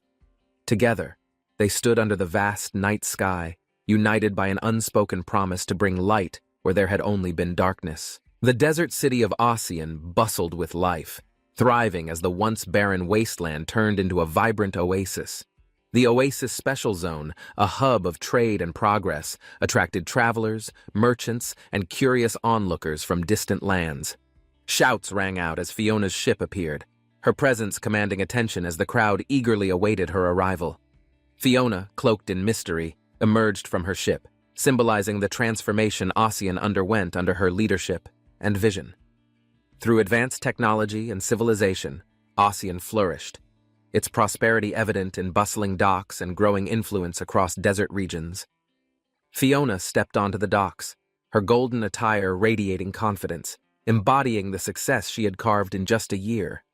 Her swift rise to becoming the desert's top trader was marked by bold decisions and clever strategies across treacherous sands. The bustling market buzzed with voices, locals discussing Fiona's influence and the rapid changes reshaping Ossian under her reign. Trade flourished, but challenges loomed as Ossian's infrastructure struggled to match the demands of a rapidly expanding economic empire. Fiona's concerns deepened as rival factions sought to exploit Ossian's newfound wealth, threatening the peace she worked tirelessly to maintain. The masked advisor warned Fiona of the delicate balance required to maintain order in the desert's unforgiving environment. Ossian's prosperity invited threats as outlaws preyed on traders, forcing Fiona to rethink her strategies to protect lives and commerce. Divisions deepened as Fiona grappled with harsh decisions, questioning alliances and the morality of drawing lines between enemies and allies. Fiona pondered justice, realizing punishment alone could not unite Ossian, and new approaches were essential to prevent needless bloodshed. The advisor's grim words lingered. Humanity's endless cycles of violence echoed through history, forcing Fiona to confront the harsh truth ahead. Fiona listened to the masked advisor, weighing the proposal to integrate outlaws into the city's labor force for development. She refused to acknowledge the idea, her pride and pain from personal losses clouding her judgment of the practical plan. Her unwavering gratitude for the advisor's contributions surfaced, though she silently battled her own conflicted emotions on his suggestion. The land's prosperity flourished under Fiona's leadership, yet many in the city were indebted to the masked advisor's strategies. She hinted that extending compassion to outlaws could rebuild broken trust, but doubt lingered heavily in her determined gaze. The advisor's detached view of the deceased unsettled Fiona, as he focused only on the living and their potential impact. His words struck a nerve, dismissing memories of Fiona's family as irrelevant to Ossian's progress and the city's future. He coldly stated the dead held no place in society's growth, urging Fiona to prioritize the living's contributions instead. Fiona's emotions surged, her inner turmoil erupting as she challenged his logic, questioning if humanity still defined his heartless reasoning. The confrontation left the crowd uneasy, Fiona's shout echoing through the marketplace as her voice pierced the advisor's icy demeanor. Fiona's anger boiled over, questioning if the advisor, void of empathy, truly understood the essence of being human at all. The advisor's stoic mask concealed his deeper conflict, though Fiona's fiery declaration hinted at cracks in his unfeeling exterior. Memories of her family's tragic loss haunted Fiona, their deaths at the hands of outlaws fueling her intense emotions. The advisor's inability to grasp humanity's emotional depth reflected his mechanical detachment, further alienating him from Fiona's grief-filled heart. As night fell, unseen forces stirred beyond Ossian's borders, threatening to unravel the fragile stability Fiona and the advisor built. A band of riders galloped through the night, their sinister intentions clear as they spotted a lone figure in the distance. The outlaws, confident in their strength, dismissed the figure and pressed on, eager to destroy the special zone. Fueled by greed and vengeance, the riders proclaimed their intent to loot and annihilate anyone opposing their ruthless ambitions. The lone figure stood firm, unshaken by the encroaching chaos, silently observing as the marauders charged without hesitation. A metallic hand slowly rose, the figure's calculated movements preparing to unleash unimaginable power upon the unsuspecting outlaws. The masked advisor contemplated the essence of humanity, his mechanical form contrasting the emotional world he sought to understand. Peering into his intricate core, he resolved to uncover what defines humans, driven by a longing for clarity. The desert stretched endlessly before him as he prepared to wield his powers in pursuit of truth and purpose. A dazzling burst of energy illuminated the night, casting shadows across the sand and stunning the oncoming marauders. Their stunned faces reflected the enormity of his power, as the advisor's mechanical resolve shifted the tide of the conflict. The advisor sought to break free of limitations, determined to reveal his true nature and find peace within himself. The explosion of light rippled through Ossian, causing panic among residents as they scrambled to understand the unfolding chaos. Fiona emerged, steady and resolute, rallying the frightened masses as uncertainty loomed over the city and its vulnerable inhabitants. Fiona's unwavering voice urged the people to stay, her leadership unshaken by the threat of the marauders drawing near. Facing the weight of the past, Fiona prepared to confront the oncoming storm, knowing the city's survival depended on her. Fiona's anger boiled over, rejecting the notion of surrender and reminding everyone of the sacrifices made to build their land. Her determination ignited hope among the crowd, who had started doubting their ability to defend the paradise they created. She declared their city a testament to collective hard work and refused to yield it to those who brought destruction. Fiona's voice rallied the people, invoking the memory of loved ones lost, driving them to protect what remained precious. Together they embraced her leadership, resolving to stand united and fight for their survival against the encroaching marauders. The people erupted with renewed courage, rallying together with a shared resolve to face the impending danger without hesitation.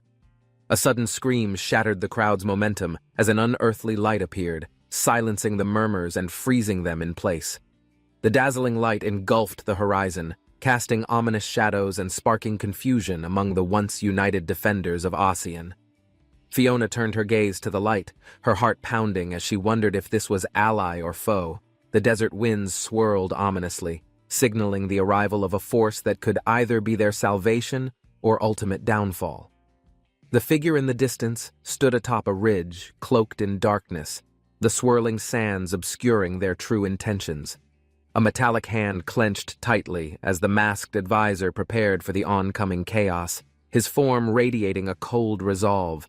The approaching marauders recognized him, their voices trembling with fear as they cried out his infamous name, Iron Mask. Fiona's confidence wavered momentarily as she locked eyes with the advisor, sensing an unspoken tension as danger loomed closer. The fate of Ossian rested on this encounter, a pivotal moment where alliances and courage would be tested beyond measure. Fiona confronted Iron Mask, her voice trembling as she demanded to know if he had taken the lives of the outlaws. His cold gaze unsettled her, and doubt lingered as she wondered if he could truly commit such an act. Her memories surfaced, reminding her of the same fear she felt when they first met in uncertain circumstances. Iron Mask calmly acknowledged her emotions, questioning if fear defined their relationship or was merely a reflection of her humanity. He recalled their first meeting on Ossian soil, where their connection had been forged amidst turmoil and mutual uncertainty. Iron Mask delved into philosophical thoughts, pondering the nature of humanity and questioning the purpose given to him by his creator. His voice grew contemplative as he mused on the age-old question, what defines a human being and who decides? Fiona listened intently as he described his struggles with identity, grappling with how the world separates machines from humans. He declared his intent to embark on a journey to explore humanity, inspired by Fiona's words about life and morality. With resolve, Iron Mask admitted Fiona's influence shaped his understanding, vowing to find meaning in being more than a machine. Iron Mask's metallic face twisted into a rare smile, uttering a single word, free, signaling a turning point in his journey. Under the serene moonlight, Fiona and Iron Mask stood side by side, their silhouettes symbolizing unity amidst the endless desert. Elsewhere, a mysterious figure adjusted a golden scope, their gaze sharp and focused as they prepared for an unknown mission. The enigmatic woman muttered confidently, "Got you," as her eyes locked onto her target, her intent cloaked in intrigue and danger. Shortly after parting from Fiona, Iron Mask wandered the vast desert, unburdened by regret, seeking purpose in his solitude. His endless journey lacked direction, but his thoughts swirled with questions about life, humanity, and the essence of emotions. While reflecting on his experiences, he discovered a new sensation, one unfamiliar yet profoundly moving, a fleeting glimpse of joy. The realization of happiness filled him momentarily, only to be replaced by doubt as his mind questioned the validity of emotion. Torn by conflicting feelings, he resolved to find answers that could reconcile his identity with the sensations he now understood. Iron Mask returned to human civilization, blending into society while spreading technological advancements that transformed the lives of countless people. Worshipped as a savior by many, his efforts brought prosperity, yet the weight of his unresolved questions grew heavier. Over time, his influence faded, civilizations crumbled, and the cycles of creation and destruction became dishearteningly predictable to him. He realized that the patterns of human conflict mirrored the same struggles he witnessed during his time with Fiona. Searching for meaning, he found himself questioning whether humanity's progress was ever truly free from violence and self-destruction. Human nature revealed itself in its rawest form, hatred, suffering, and violence, leaving Iron Mask disillusioned by the pain he observed. The cries of the innocent and the wails of the suffering echoed in his mind, intensifying his internal conflict. Despite the chaos, Iron Mask sought clarity, standing firm amidst the darkness, trying to define what being human truly meant. The core of his dilemma rested on one thought: the intrinsic value of life and the moral weight of action.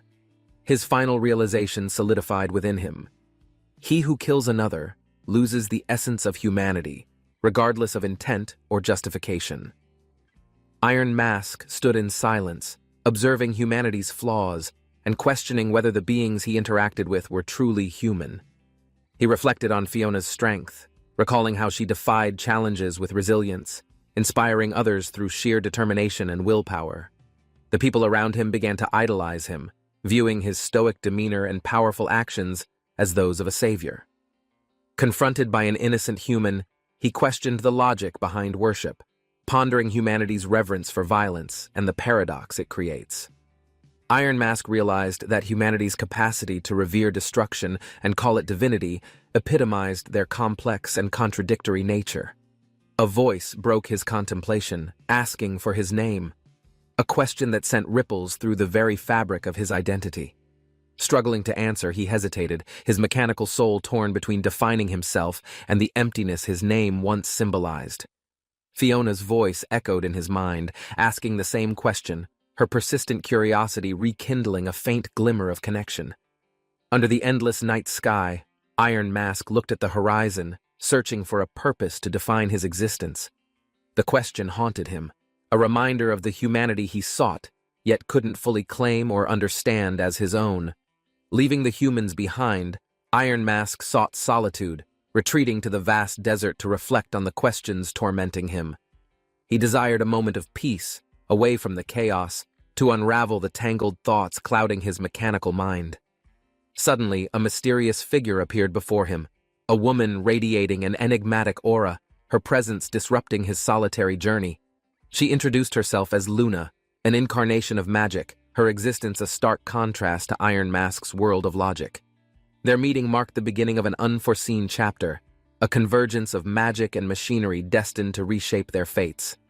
Luna revealed a portal of immense energy, surrounding herself in a glowing aura that left Iron Mask both awestruck and curious. Iron Mask recognized the advanced spatial manipulation, marveling at its precision, and pondering how such technology could coexist with magical forces. The sheer energy radiating from Luna astonished him, a singular being holding enough power to transcend boundaries of magic and machinery. As the portal stabilized, Iron Mask followed Luna, stepping through to uncover the mysteries her world held for him. They emerged into a grand library, its endless halls filled with ancient tomes, pulsating with knowledge waiting to be discovered. Luna introduced herself formally, calling herself the incarnation of magic.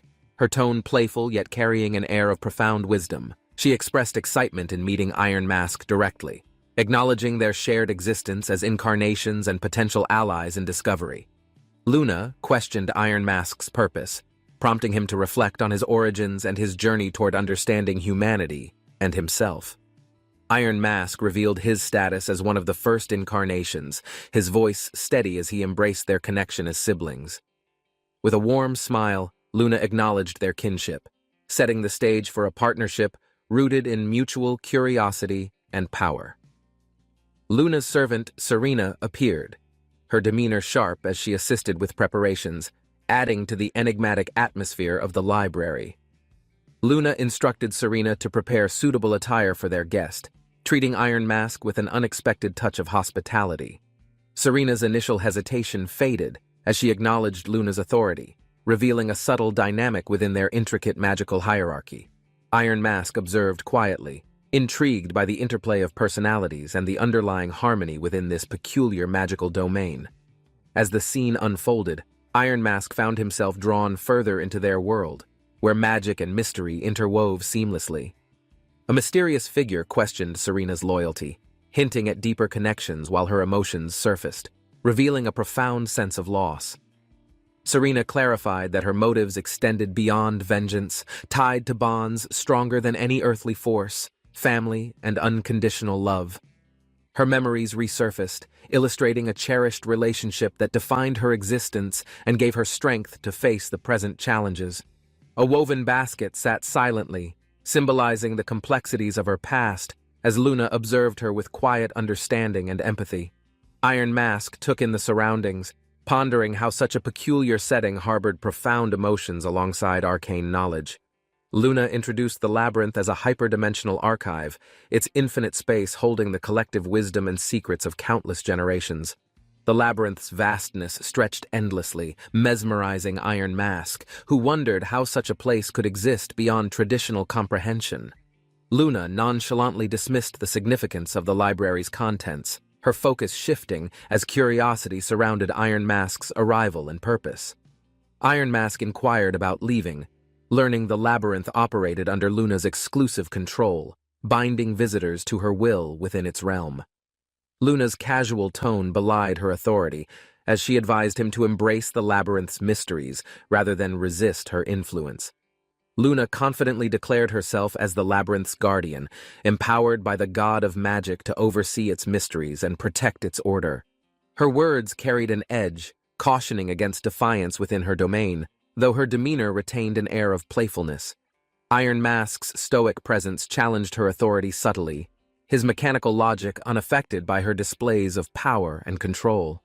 Luna proclaimed her freedom from divine limitations, her conviction resonating as she claimed autonomy even over the god's constraints. Their exchange simmered with tension, blending mutual respect and unspoken challenges as both prepared for the labyrinth's next unfolding truths. Luna handed a book to Iron Mask, her calm demeanor masking the weight of the artifact she entrusted to him. Iron Mask glanced at the book, intrigued by its significance, as Luna hinted it contained answers to their shared existence.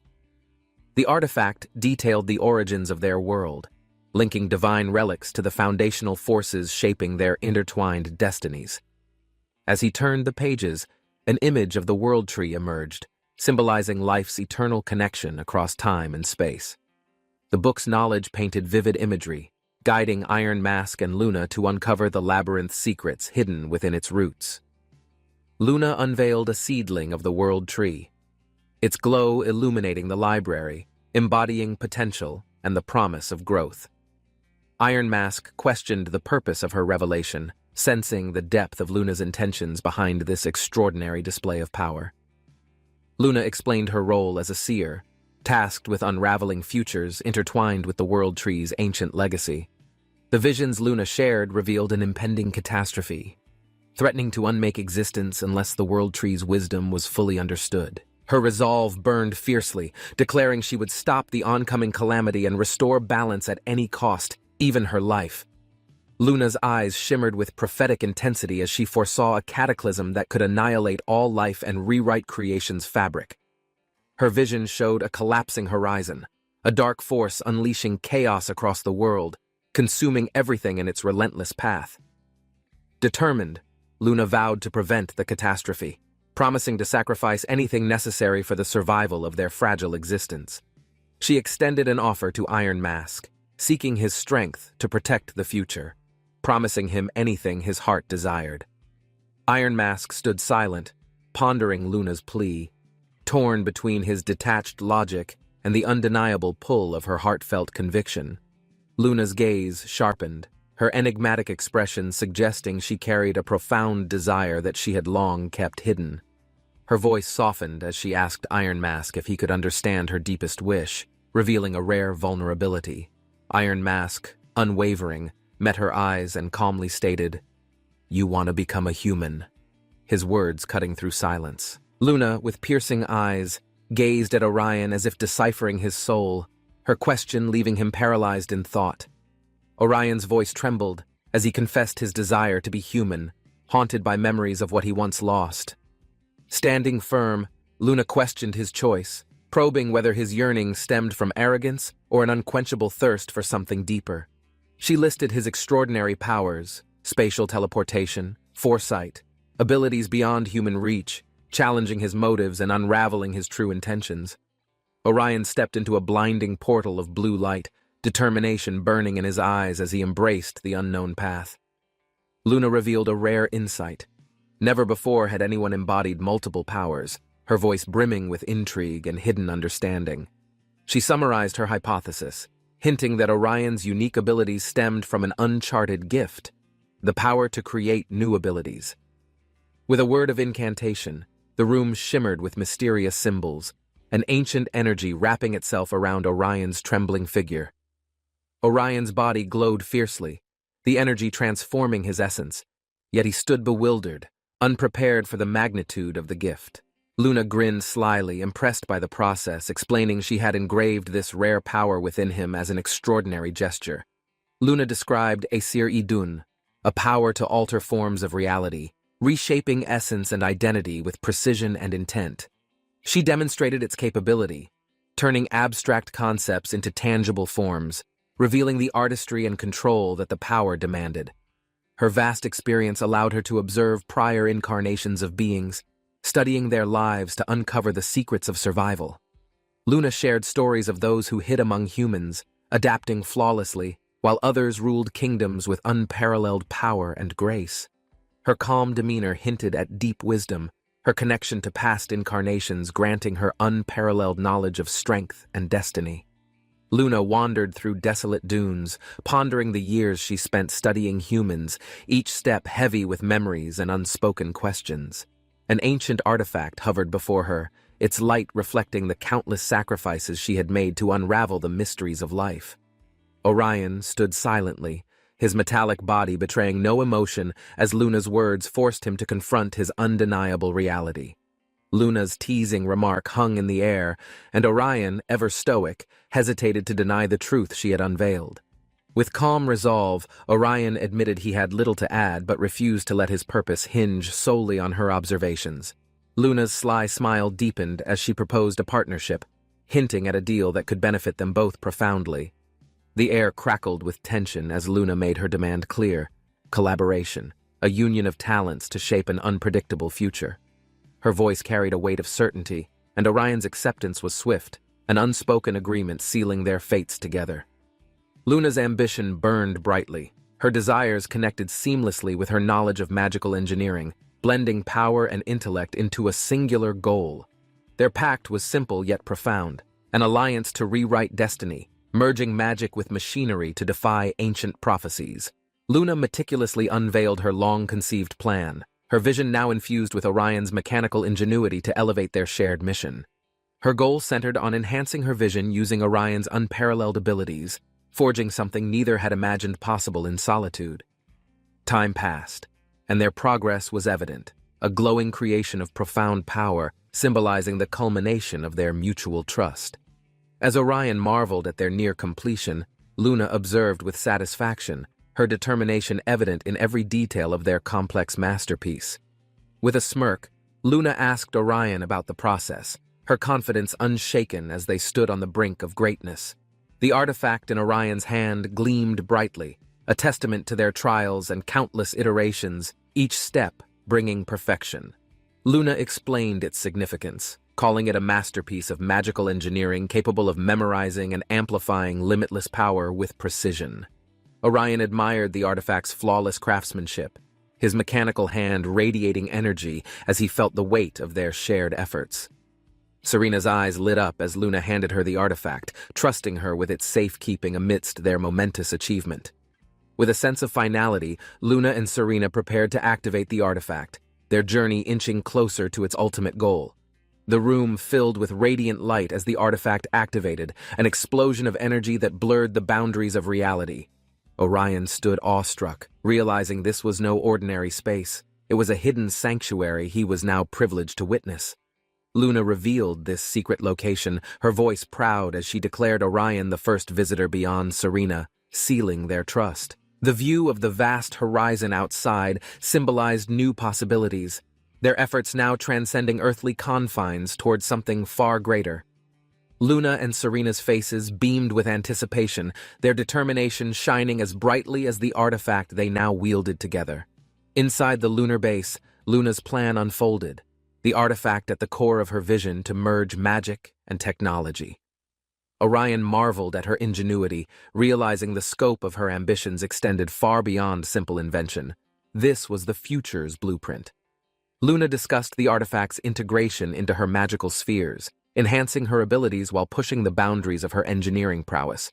Unlike Orion's combat-based uses, Luna's focus lay on versatility and innovation, the artifact designed for practical, world-changing applications.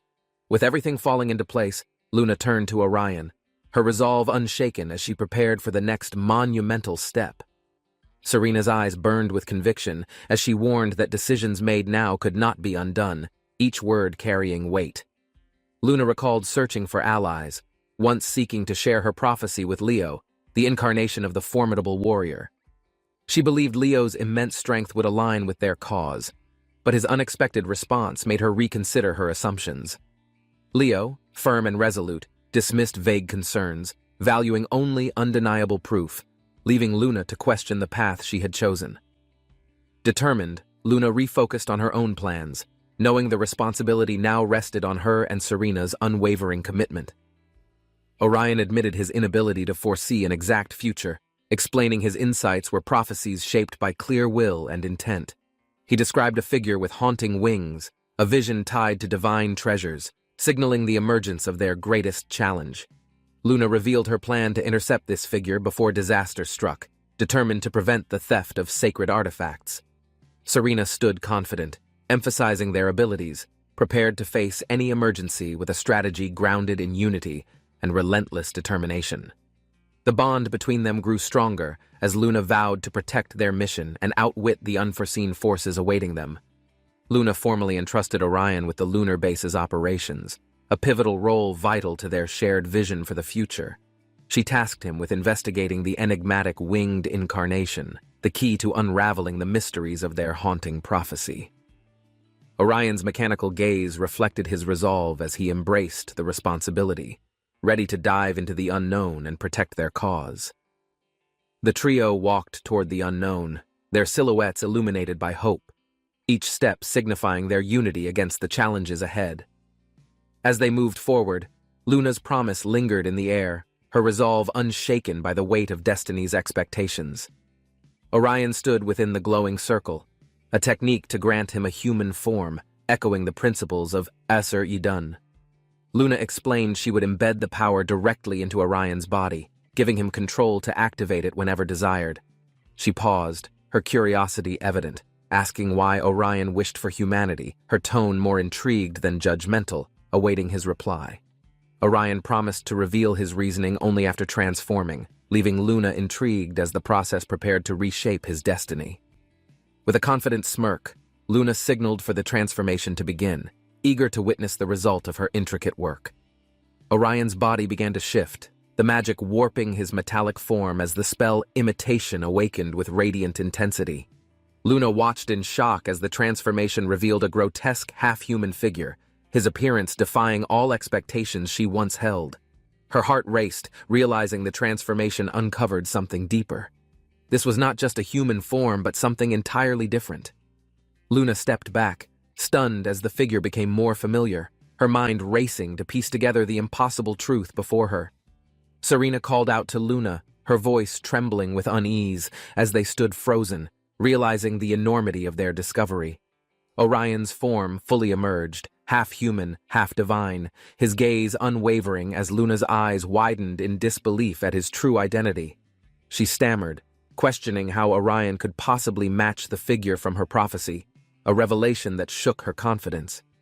Golden light enveloped Orion, revealing radiant wings and a divine aura, symbolizing the prophecy's fulfillment in a breathtaking transformation. The energy surged outward, a beacon of power, confirming Orion's role as the harbinger of a fate neither foresaw clearly.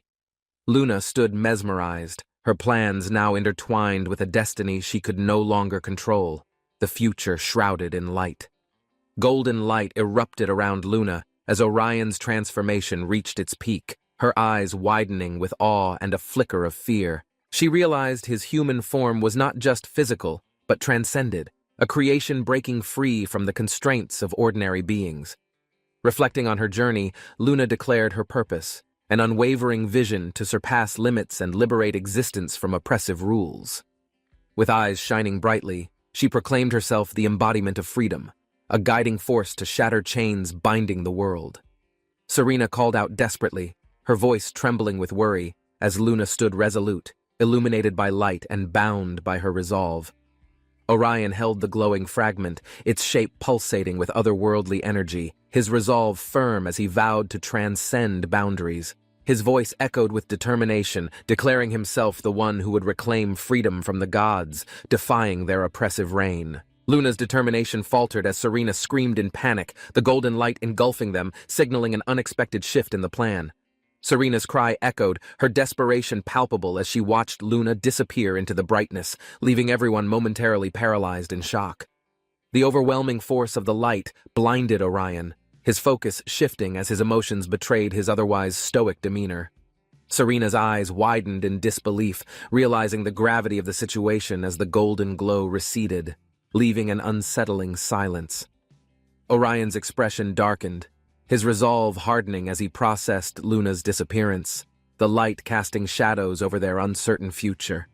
The golden fragment remained in Serena's hands, activating the Alcubierre drive, propelling her through dimensions with intense and blinding speed.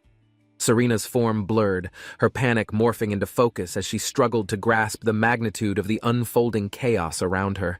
The drive carried her through an ethereal void, her resolve forming amidst the lingering echoes of Luna's mysterious departure.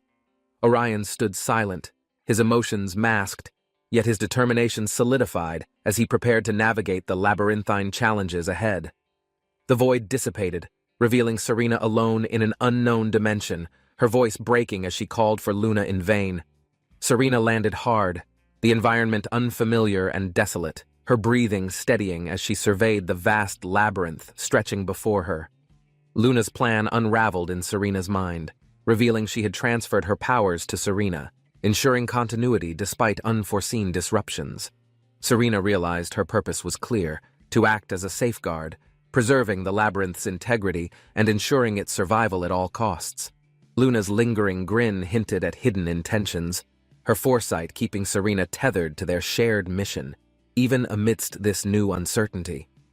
Serena's confidence grew, bolstered by Luna's preparation, her eyes narrowing with renewed focus as the labyrinth became her battlefield.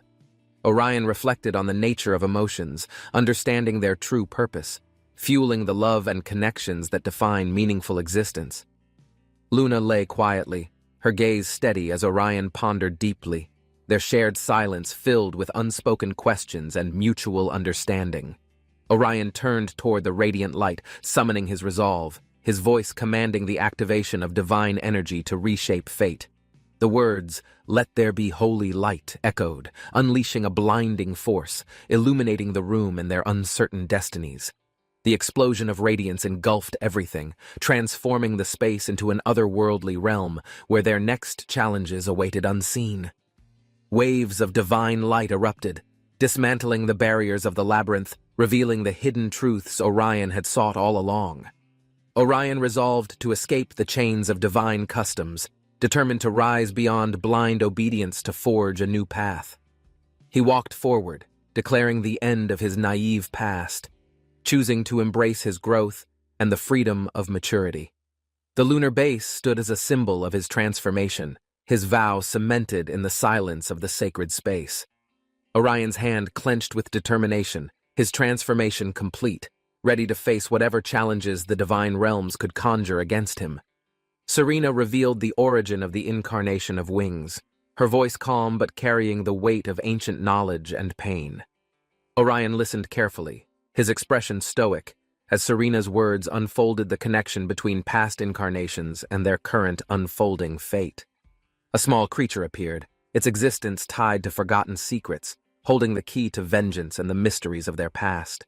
Serena's revelation struck a nerve, exposing Orion's reality as the leader of a fading library, holding power but lacking direction. Her words left a lingering silence, the weight of truth forcing Orion to reevaluate his purpose and his fight for redemption. Serena's sharp gaze pierced through as she accused Orion of manipulation, questioning his intentions and readiness to risk everything. Orion's anger surfaced, demanding clarity on revenge when Serena herself hesitated to stake her life for her declared purpose. Serena admitted her weakness, lamenting her quiet compliance and fear, especially after Luna's loss left her in an emotional void. She recalled the day Luna disappeared, a moment of despair so overwhelming it consumed her every thought and action. Determined to break free from helplessness, Serena channeled her sorrow into a burning resolve to act for Luna's legacy. Serena recounted Luna's role in her life, a figure of guidance and compassion who raised her from her orphaned past.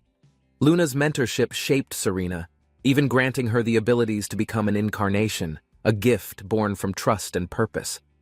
Through Luna's teachings, Serena upheld her responsibilities, carrying out her duties with precision and dedication over many long and arduous years. Motivated by a fiery desire for justice, Serena honed her knowledge and strength, determined to honor Luna's sacrifices. Vowing to use Luna's legacy for revenge, Serena reaffirmed her commitment to face the challenges ahead with unyielding strength. Serena, standing beside her younger sibling, urged them to share her mission, pleading for strength and support in her quest. Her request was heartfelt, her eyes reflecting the weight of her wish as she sought help to fulfill Luna's dream. The bond between them deepened as Serena's younger sibling hesitated, their uncertainty evident despite her passionate plea for unity. She presented a small, ornate box, a relic of Luna's past, offering it as a symbol of her unwavering determination. With renewed hope, Serena awaited a response, her resolve unshaken as she prepared to lead her sibling into the unknown. Ananta's expression darkened as he listened intently, piecing together the intricate plan that revolved around the 6 magical spheres. The spheres, known as the Übermensch, served as the source of the incarnation's immense power, their energy unparalleled and mysterious. With the Übermensch, neutralizing the incarnation's overwhelming abilities became possible, but the risk of failure weighed heavily on their minds. Serena's determined gaze hinted at an alternative, her conviction unshaken, even as the shadow of uncertainty loomed over their efforts. In the shadows, a monstrous figure emerged, its ominous presence reminding them of the stakes tied to their perilous mission. Ananta's hand tightened around the golden orb, his mind racing with possibilities, contemplating whether it could restore him to his original form. The faint glow of the orb illuminated his determination, his thoughts clouded by questions of what lay ahead after vengeance was achieved. Serena walked alongside him, her demeanor calm yet cautious, her unspoken thoughts a reflection of their collective uncertainty. The vast corridor stretched before them, their footsteps echoing as they advanced toward a destination that felt both distant and near. Their quiet exchange carried weight, each preparing for the coming confrontation, knowing their choices would shape their ultimate fates. Serena's sharp words resonated, questioning Ananta's resolve and the emptiness of vengeance if it became his only purpose in life. Ananta remained quiet, reflecting on her statement, the weight of her words pulling him deeper into thought as emotions flickered faintly. Serena suggested rest before the impending conflict, her eyes betraying a mix of exhaustion and hope as they neared their goal. As they walked away, Serena glanced back, her unspoken concerns lingering, wondering what Ananta would choose when vengeance was fulfilled. Her final question cut through the air. What would Ananta do after revenge? A future left unanswered in the growing silence. Ananta admitted he never considered life beyond vengeance, his thoughts clouded with grief and longing for his sister's grave. As his memories surfaced, Ananta's resolve weakened, recognizing the fleeting nature of time and the uncertainty of what lay ahead. He reflected deeply, picturing himself by his sister's grave, his mind racing through emotions of love, loss, and unanswered desires. Dark wings enveloped Ananta as despair consumed him momentarily, forcing him to confront the haunting shadows of his tormented past. Determined yet burdened, he vowed to face his future head-on, balancing his grief with the will to carry forward. Serena's supportive voice broke through Ananta's turmoil, urging him to honor his family and rise above the wounds of his past. Her encouragement reignited a spark of hope within him, her words a lifeline guiding him away from the abyss of despair. The small creature interjected, revealing how advanced technology could allow Ananta to lead a normal life after fulfilling his revenge. Ananta dismissed the comment sharply, his pride and boundaries preventing him from embracing the thought of external interference in his struggles. Serena's red eyes glinted, her determination unshaken as she stood her ground, her silent resolve speaking louder than words. Ananta flinched as Serena grabbed his arm firmly, her expression determined, her actions speaking louder than words of comfort. Serena defined companionship, emphasizing unwavering support, shared struggles, and trust, traits she believed they needed to overcome their challenges. Her conviction deepened as she stated a companion's worth, emphasizing trust and loyalty, qualities she promised to offer unconditionally. Her words faltered slightly, her face revealing vulnerability as she admitted she couldn't leave him alone, her feelings evident but unspoken. Ananta walked down the corridor with Lagertha, the warm glow above casting long shadows over shelves packed with forgotten things. Her expression softened when she looked at him, something about his presence pulling at a thread buried deep inside her. He stood still, listening to her voice, unsure if it was recognition or projection making her seem oddly familiar again. Her gaze didn't break, her pupils narrowing like she was focusing hard, trying to place a feeling she couldn't name. Her lips moved slowly, like her body remembered something her mind had no words for. A connection formed without explanation. Lagertha paused near the bookshelf, eyes scanning wood grain like memories might hide in the cracks, waiting to be noticed. Ananta watched closely, curious if she would mention the past they might have shared, or one only she truly remembers. She touched her wrist absent-mindedly, something she often did when confused, as if trying to ground herself in the moment. Her name echoed silently in his mind. It fit her perfectly, like it had always been meant just for her. Everything about her felt paused, like she'd been left behind while the world kept moving and no one ever came back. The cave had that old basement smell, wet stone, mold, and dust. Every corner felt like it hid something still alive. A dozen creatures lay scattered across the floor, each one twitching slightly in sleep, breathing like they remembered running. Lagertha had been there too, curled up small, a heartbeat surrounded by others, part of something bigger she didn't understand. The sudden burst of light came without warning, cutting through darkness like someone tore open the ceiling with a spark. From behind the blast, two shapes stood still. They didn't flinch, like they expected it, like they'd done it before. Every month, he showed up without saying much, just stood there while we knew what was about to happen again. The air would change before anything else. Heat in your chest, tension in your legs, and the usual panic rising. Once it began, nothing mattered, just instinct. The pain was background noise. It was all reaction, no thinking, no pause. Every fight blurred into the last. Same blood, same teeth, same need to keep going even when your body refused. The red eyes weren't unique anymore. We all had them. We just didn't want to admit it out loud. There was never peace in that place. Even the quiet moments felt like they were holding their breath before chaos. You learned to move first, ask questions later. Everyone was a threat, even the ones who looked too tired to fight. Gyopo's plan was simple: break everything soft inside us until only reflex was left. And it worked, more than we thought. I didn't want to forget who I was before, but memories fade fast when all you hear is screaming. Howling was the only way I remembered I was still me, even if no one else was listening anymore. That day felt different. Not because it was louder, but because it felt like something outside had finally come in. The figure wasn't like the others. Too big, too bright. It didn't belong, but somehow it looked like it did. People rushed in right after the blast, dressed like they were cleaning up a mess they'd made weeks ago. Orders flew fast. No one questioned anything. Like everything was normal, even when the ground was still warm under their feet. I kept still behind the rocks, hoping no one would notice me. There were bones beside me, still fresh. The soldiers kept their distance, eyes flicking between shadows and movement. No one wanted to say it, but they were tense. Something shifted, a twitch in the air. One glance was all it took for everyone to tighten their grip. Figures moved ahead, slow, not trying to hide. But there was weight behind them, the kind that carried history. When the order came, no one hesitated. Alert meant everything now. Every corner suddenly looked like it held teeth. And from that darkness, something sprinted fast. Not just movement, purpose. The kind that made your body react before your thoughts. It didn't look confused, it looked focused. Like whatever it wanted had been building inside for far too long. Shields raised, feet planted. All of them braced like training could prepare them for something they'd only heard about in stories. The snarl cut through the air, low and rough. Not angry, just tired and wild. It knew exactly where it stood. She narrowed her eye, not out of fear, but like she'd seen this before, long ago, in a different form. Around her, the others waited for orders. But something in her posture said she might handle this alone if needed. Her hand moved quick, grabbing the sword like it weighed nothing. It was muscle memory by now, second nature. She stood firm, scanning the wolf's face like it wasn't just an enemy, but a person buried deep under the fur. The creature growled but didn't move. Its body tensed, but something held it back, something heavier than instinct. She exhaled slowly, lowering her guard just enough. Maybe it wasn't rage behind those eyes. Maybe it was fear. The line between threat and recognition blurred, but she held her ground and waited, hoping this wasn't the wrong call. The moment snapped. She hit the ground hard, air knocked out of her lungs. Everything around her froze in panic. The creature backed off slightly, breathing heavily, but still crouched low. That instinct to fight hadn't faded yet.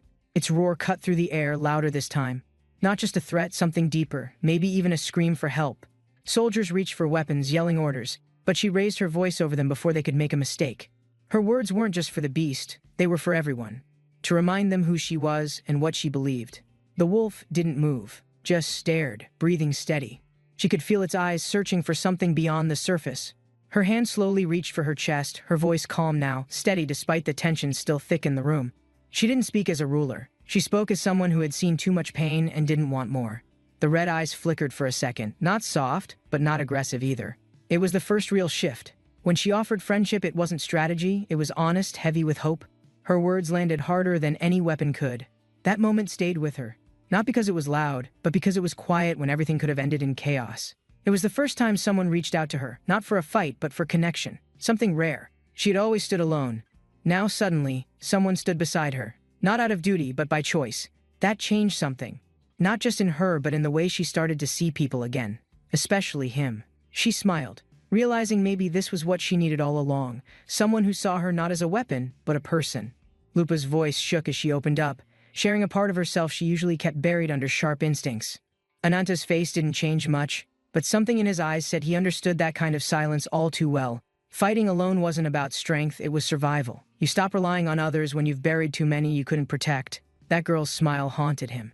Her warmth was a memory, not a comfort. He feared breaking if he remembered too much. Loss stayed in his bones. It's why he kept people at arm's length, even if it meant being cold forever.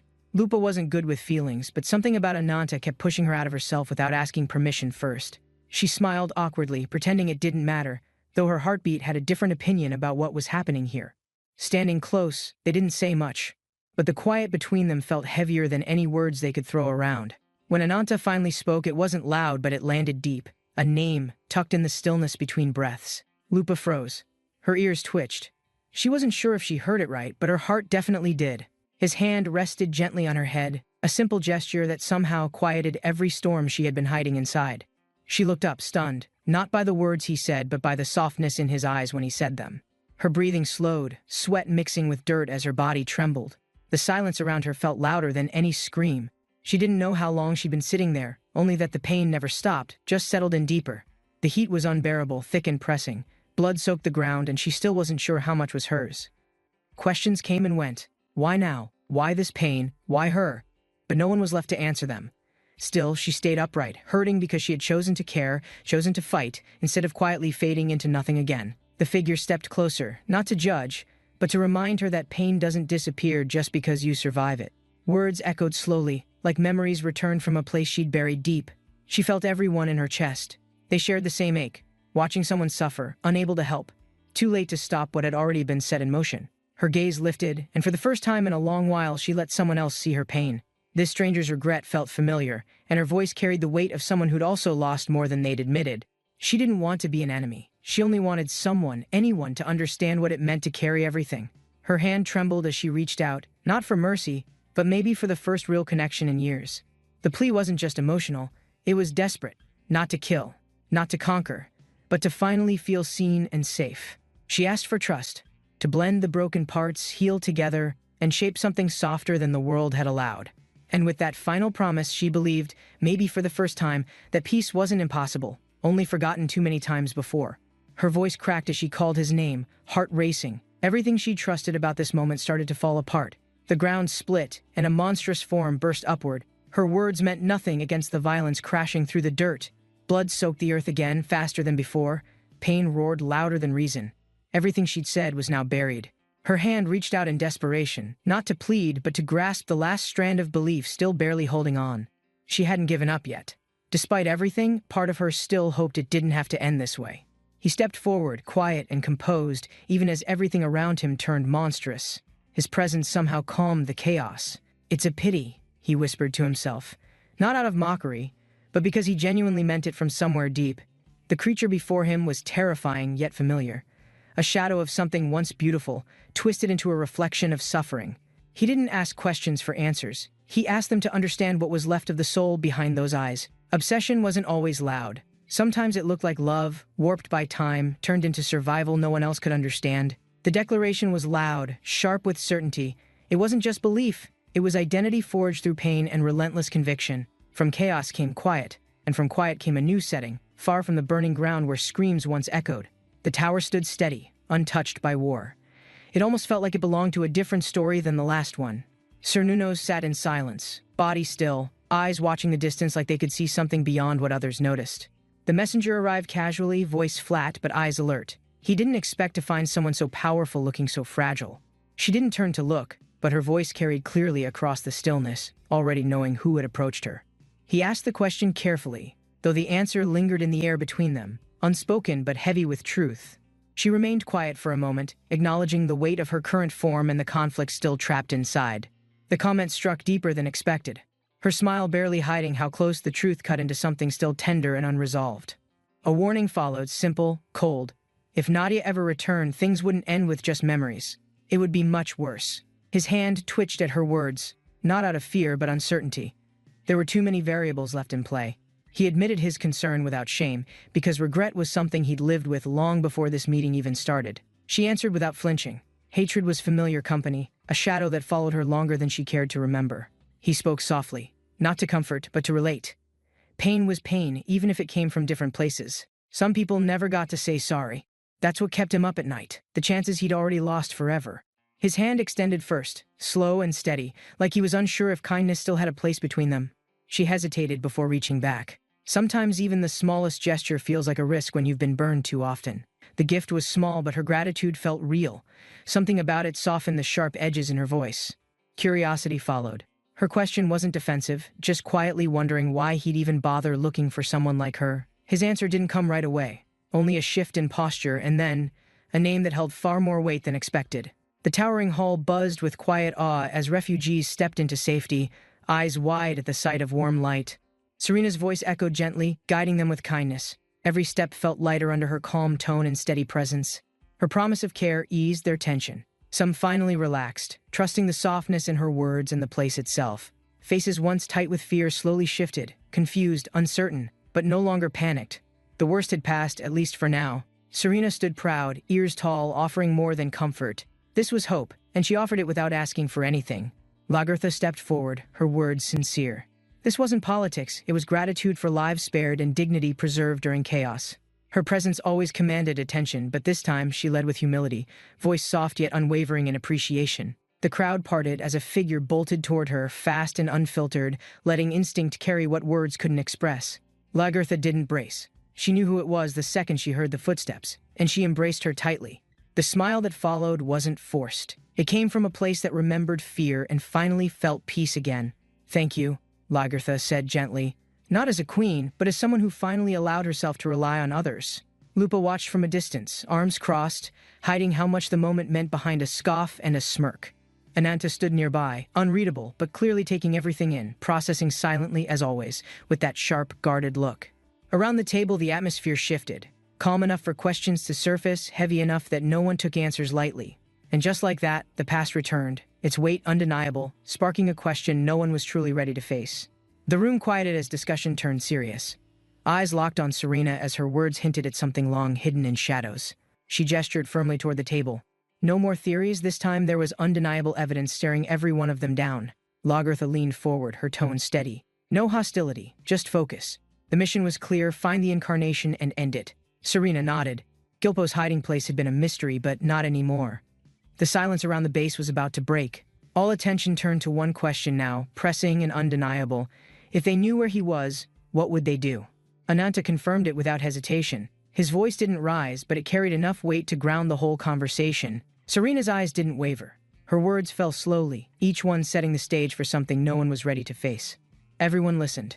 The moon wasn't just a resting place anymore. It had become the center of everything they feared. The name, Sephiroth, returned, not just as a threat, but a place where old enemies waited patiently beneath frozen skies. And as Serena laid out the map, the room shifted again. This wasn't war. It was legacy reignited. Serena leaned over the table, voice firm. No more guessing. What came next would change everything they thought they understood. With a single motion, the table lit up, revealing a holographic structure hidden beneath layers of ancient protection and design. Golden light spiraled upward, forming towers and chambers, an entire fortress now fully visible to everyone in the room. Serena spoke calmly, explaining the lunar base wasn't always a stronghold. It was once a tool used only for observation. Its power came from surveillance. It saw everything, leaving no room for secrets, except within the secure walls of Labyrinthos. Lagertha narrowed her gaze, already understanding the danger. This was no ordinary base. It was built to control from above. The base had grown beyond its original purpose, now a massive fortress, each sector linked through a central structure. Ananta questioned the layout, sensing something deliberate. Nothing that perfectly aligned with Sephiroth's number could be random design. Serena confirmed it. Each sector was vast, equal to capital cities. 10 total, 10 pillars, 10 divisions of power. Realizations spread around the room. What they faced wasn't just military, it was symbolic, systemic, and deeply rooted in divine hierarchy. Gilpo's version of order was too precise. This wasn't luck. It was a legacy shaped to protect whatever was hidden inside. The map shifted again, showing the faces of those guarding it, each Sephiroth a gatekeeper chosen and nurtured over time. One stood apart. Biren. A name whispered before, but now revealed as the bridge to the world's core. At the heart of everything lay the World Tree, a source of unimaginable energy waiting to be awakened or corrupted. Gilpo's plan wasn't just conquest, it was ritual. Every move pointed toward aligning divine power through an ancient, terrifying design. Serena paused, then raised her voice with quiet resolve. The time for strategy had come. The war had truly begun. The dragon loomed above, ancient and vast. Gilpo hovered below, unshaken, his words carefully chosen for something far beyond flattery. Gilpo called him noble, untouched by obligation. A life of chaos, yes, but also one of purity through freedom. Despite everything, the dragon listened. Gilpo wasn't offering peace, he was acknowledging something sacred within the abyss itself. Gilpo's admiration wasn't empty praise, he saw power in detachment, in those who answered to nothing, not even destiny. But the dragon's gaze tightened. Gilpo was climbing too high, speaking like one who had forgotten the depth from which he rose. Gilpo drifted among stars and void, but his words touched something deeper, where isolation mirrors divinity, and pain finds meaning. "Only I understand you," he said. Not as ruler to subject, but as mirror to mirror, both devoured by silence. Meanwhile, down below, reality ticked forward. Something strange was unfolding, visible in the change of energy across the observatory. One presence asked aloud what many were thinking. What had Gilpo done now, and why did it feel so sudden? Calmly, without regret, she answered. This wasn't chaos, it was invitation. A ripple triggered by the command of one god to another. The man in black stepped forward, voice composed. Gilpo's summons had gone out to all, not just the chosen few. Even Sephiroth weren't spared. Everyone received instructions, leaving no doubt that something was shifting at the very top. But surprise filled the air. Gilpo's nature wasn't lenient. This divergence from destruction didn't match his usual patterns at all. One voice speculated, perhaps this was not mercy but reformation. A reshaping of the hierarchy, born from strategy, not kindness. Another smiled wide. Ambition stirred.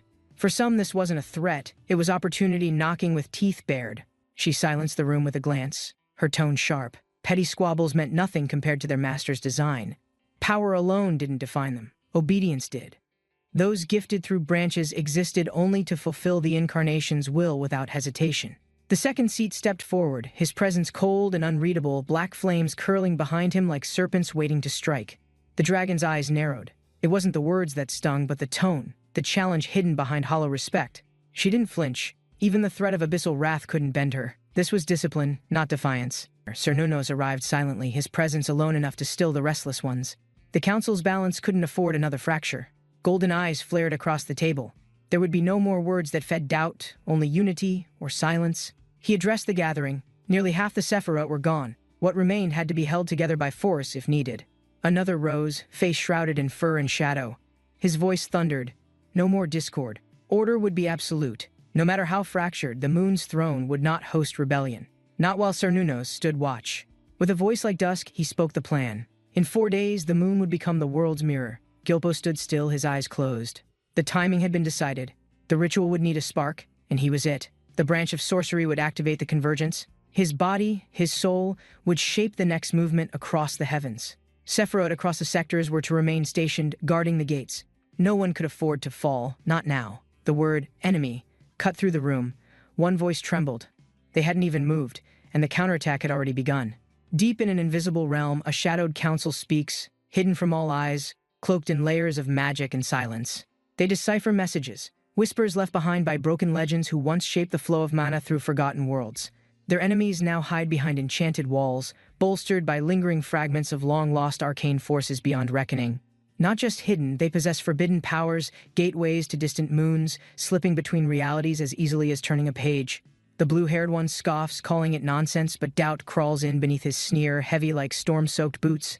Split in form, a being stands, half fury, half elegance, declaring they alone are enough, confidence sharp as shattered glass. He watches from the balcony, troubled by what that strength could mean if turned sideways instead of forward. With ancient symbols stitched across his back, he senses balance tipping, unseen forces stirring where none should exist.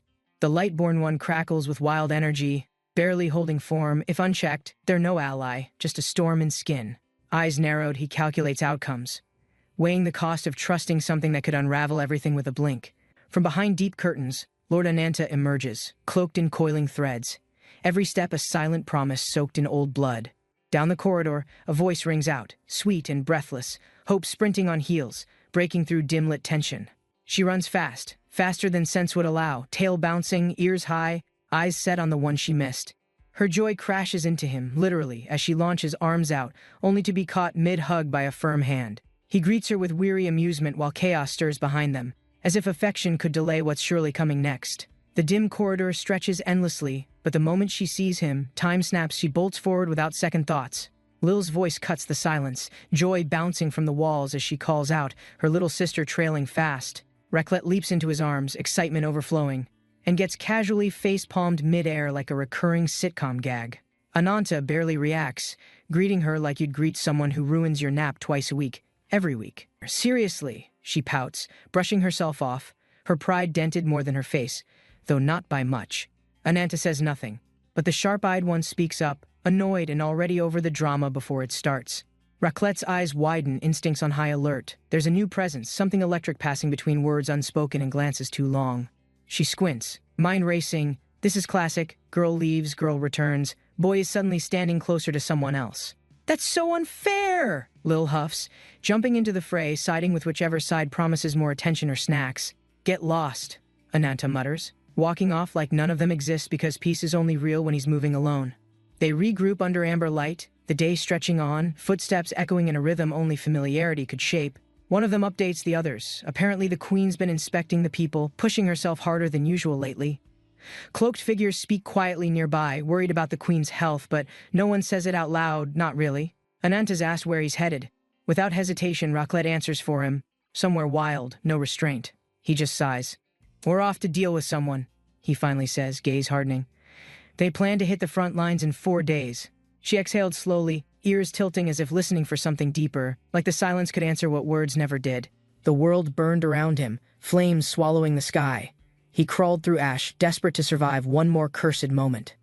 A stranger's heels stopped beside him. "Excuse me, young human," she said calmly, as if death wasn't dancing nearby. She knelt beside him, eyes curious. "May I ask you something?" Her tone was light, but her stare pierced. Looking closer, she whispered, such a dreadful aura of a curse. Her hand hovered, sensing ancient pain in his blood. "Did you perhaps do something to be hated this much?" she asked. He clenched his fists but said nothing yet. She stared at him, eyes sharp. "I wonder how you're enduring such a powerful curse without collapsing completely human. Right now your body reeks of calamity," she added. "No different from the very disasters that ravaged this village." She knelt again. "You were the only one left. May I hear what happened from you directly?" "Sorry for the late introduction," she said gently. "My name is Haonime. I'm not just a visitor. I'm like you." As she stood, flames roared beyond. Cursed, hunted, left behind, but not broken. "Come, we have much to uncover together." The beast-like girl stepped forward, eyes wide. "Haonime?" she gasped, recognizing the name with a mix of shock and confusion. Haonime walked calmly under the glowing archway. The flames behind her flickered. The girl asked, "What is that form?" "It's called Esir Idun," Haonime replied without turning. "A power that changes one's shape, a gift, or sometimes a curse." The beast girl blinked. "You must have heard about it from the eldest sister, right?" Haonim's voice was even, her steps measured. "So Haonim's been hiding her true form all this time?" the girl whispered, her voice tight with doubt and realization. She lowered her gaze and asked softly, "But why?" The weight of secrets pressed heavier than the flames ever did. Haonime responded. "Originally, the eldest sister's role in Rabbit's Foot was infiltration, gathering intel, slipping through enemy shadows unseen. Rabbit's Foot had been tracking Giulio," she continued, her voice low, "their movements, patterns, motives, quiet work, until something changed. She encountered Ananta," Haonime explained, looking at the cursed boy. "A beast drowning in hatred, but hiding something else within. Our eldest sister grew obsessed," Haonime finished. "The curse didn't scare her. It fascinated her. That's when everything really began." Haonime stepped forward, explaining calmly. She changed her appearance entirely to shield the eldest sister from unwanted exposure. The two stood apart in silence. "I wonder how many years it's been," she said, "since your last transformation. You still remember what we agreed to back then, right?" Haonime asked, gaze steady and sharp with expectation. He answered without hesitation, a grin forming. "Of course," he said. "You wanted proof through combat, not just words." With a sharp breath and clenched fist, he stepped forward. "Then I'll prove it. Right now, no holding back." Long ago, the elder sister organized plans. Quietly, she read reports and prepared their role in the lunar base invasion. "In the forces for the lunar base invasion," she said, eyes wide. The realization of war stirred something buried inside. "Blackfoot," a voice called from the present. "You understand the situation, don't you?" Tension cracked through the air between them. "This won't end until one of us falls unable to fight, or dead. You are the witness. Remember." Blackfoot turned slowly. "Sister?" Her voice trembled. The figure before her stood familiar, yet distant, shaped by time and pain. Blackfoot took a deep breath, holding back emotion. Her voice steady, she began to speak her role in the duel. "This fight," she said, gripping her own hands tightly. "No matter what happens, I will see it through. As Blackfoot of Rabbit's Foot, I'll officiate the battle."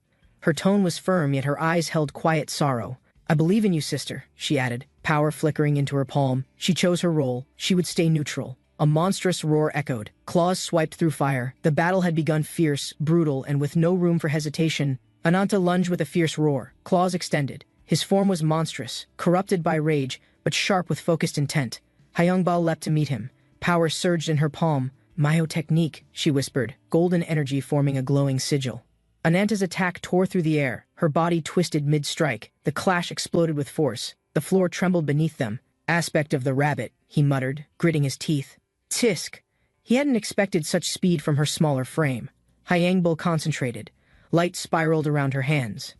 No hesitation. Her attack wasn't just power, it was discipline forged by resolve. Haonime's energy burst outward in a sphere of light. Ananta was thrown back violently, landing hard with a growl. He skidded across the ground, claws digging in, steam rising from scorched skin. The blast had rattled his entire body. She hovered, glowing fiercely. "Aspect of the boar," she declared. Power manifested behind her, massive and heavy with purpose. "I'll say this clearly, Ananta," she continued, red eyes unblinking. "No matter how hard you try, your attacks won't touch me." Ananta roared, fury rising. "You're just talking big because you're scared," he snapped, charging again, red energy crackling around him. Ananta unleashed a storm of red strikes. Each blow targeted vital points, claws moving like whips of searing bloodlight. But Hyungbal advanced calmly through the chaos. Her body twisted, feet pivoted, and not a single strike touched her. More slashes rained down, faster, wider. Yet she weaved through them, barely blinking, her steps unreadable even to eyes trained. Ananta's attacks were all dodged? The observer gasped, disbelief in her voice. She had never seen anyone move like that. Blackfoot narrowed her eyes. "Luck alone isn't enough to explain this," she murmured. "She's controlling the entire rhythm of battle." "She's not just skilled," Blackfoot said. "That is her true power." Her heel clicked as smoke curled beneath her steps, the ability to visualize life-threatening danger. The room quieted as her words sank in. "Crisis perception, a rare instinct." Hyungbal stood poised. "Crisis perception," she repeated, eyes focused ahead. Her breathing steady, body relaxed, yet entirely alert. When her true body and that power combine... Blackfoot's voice trailed off.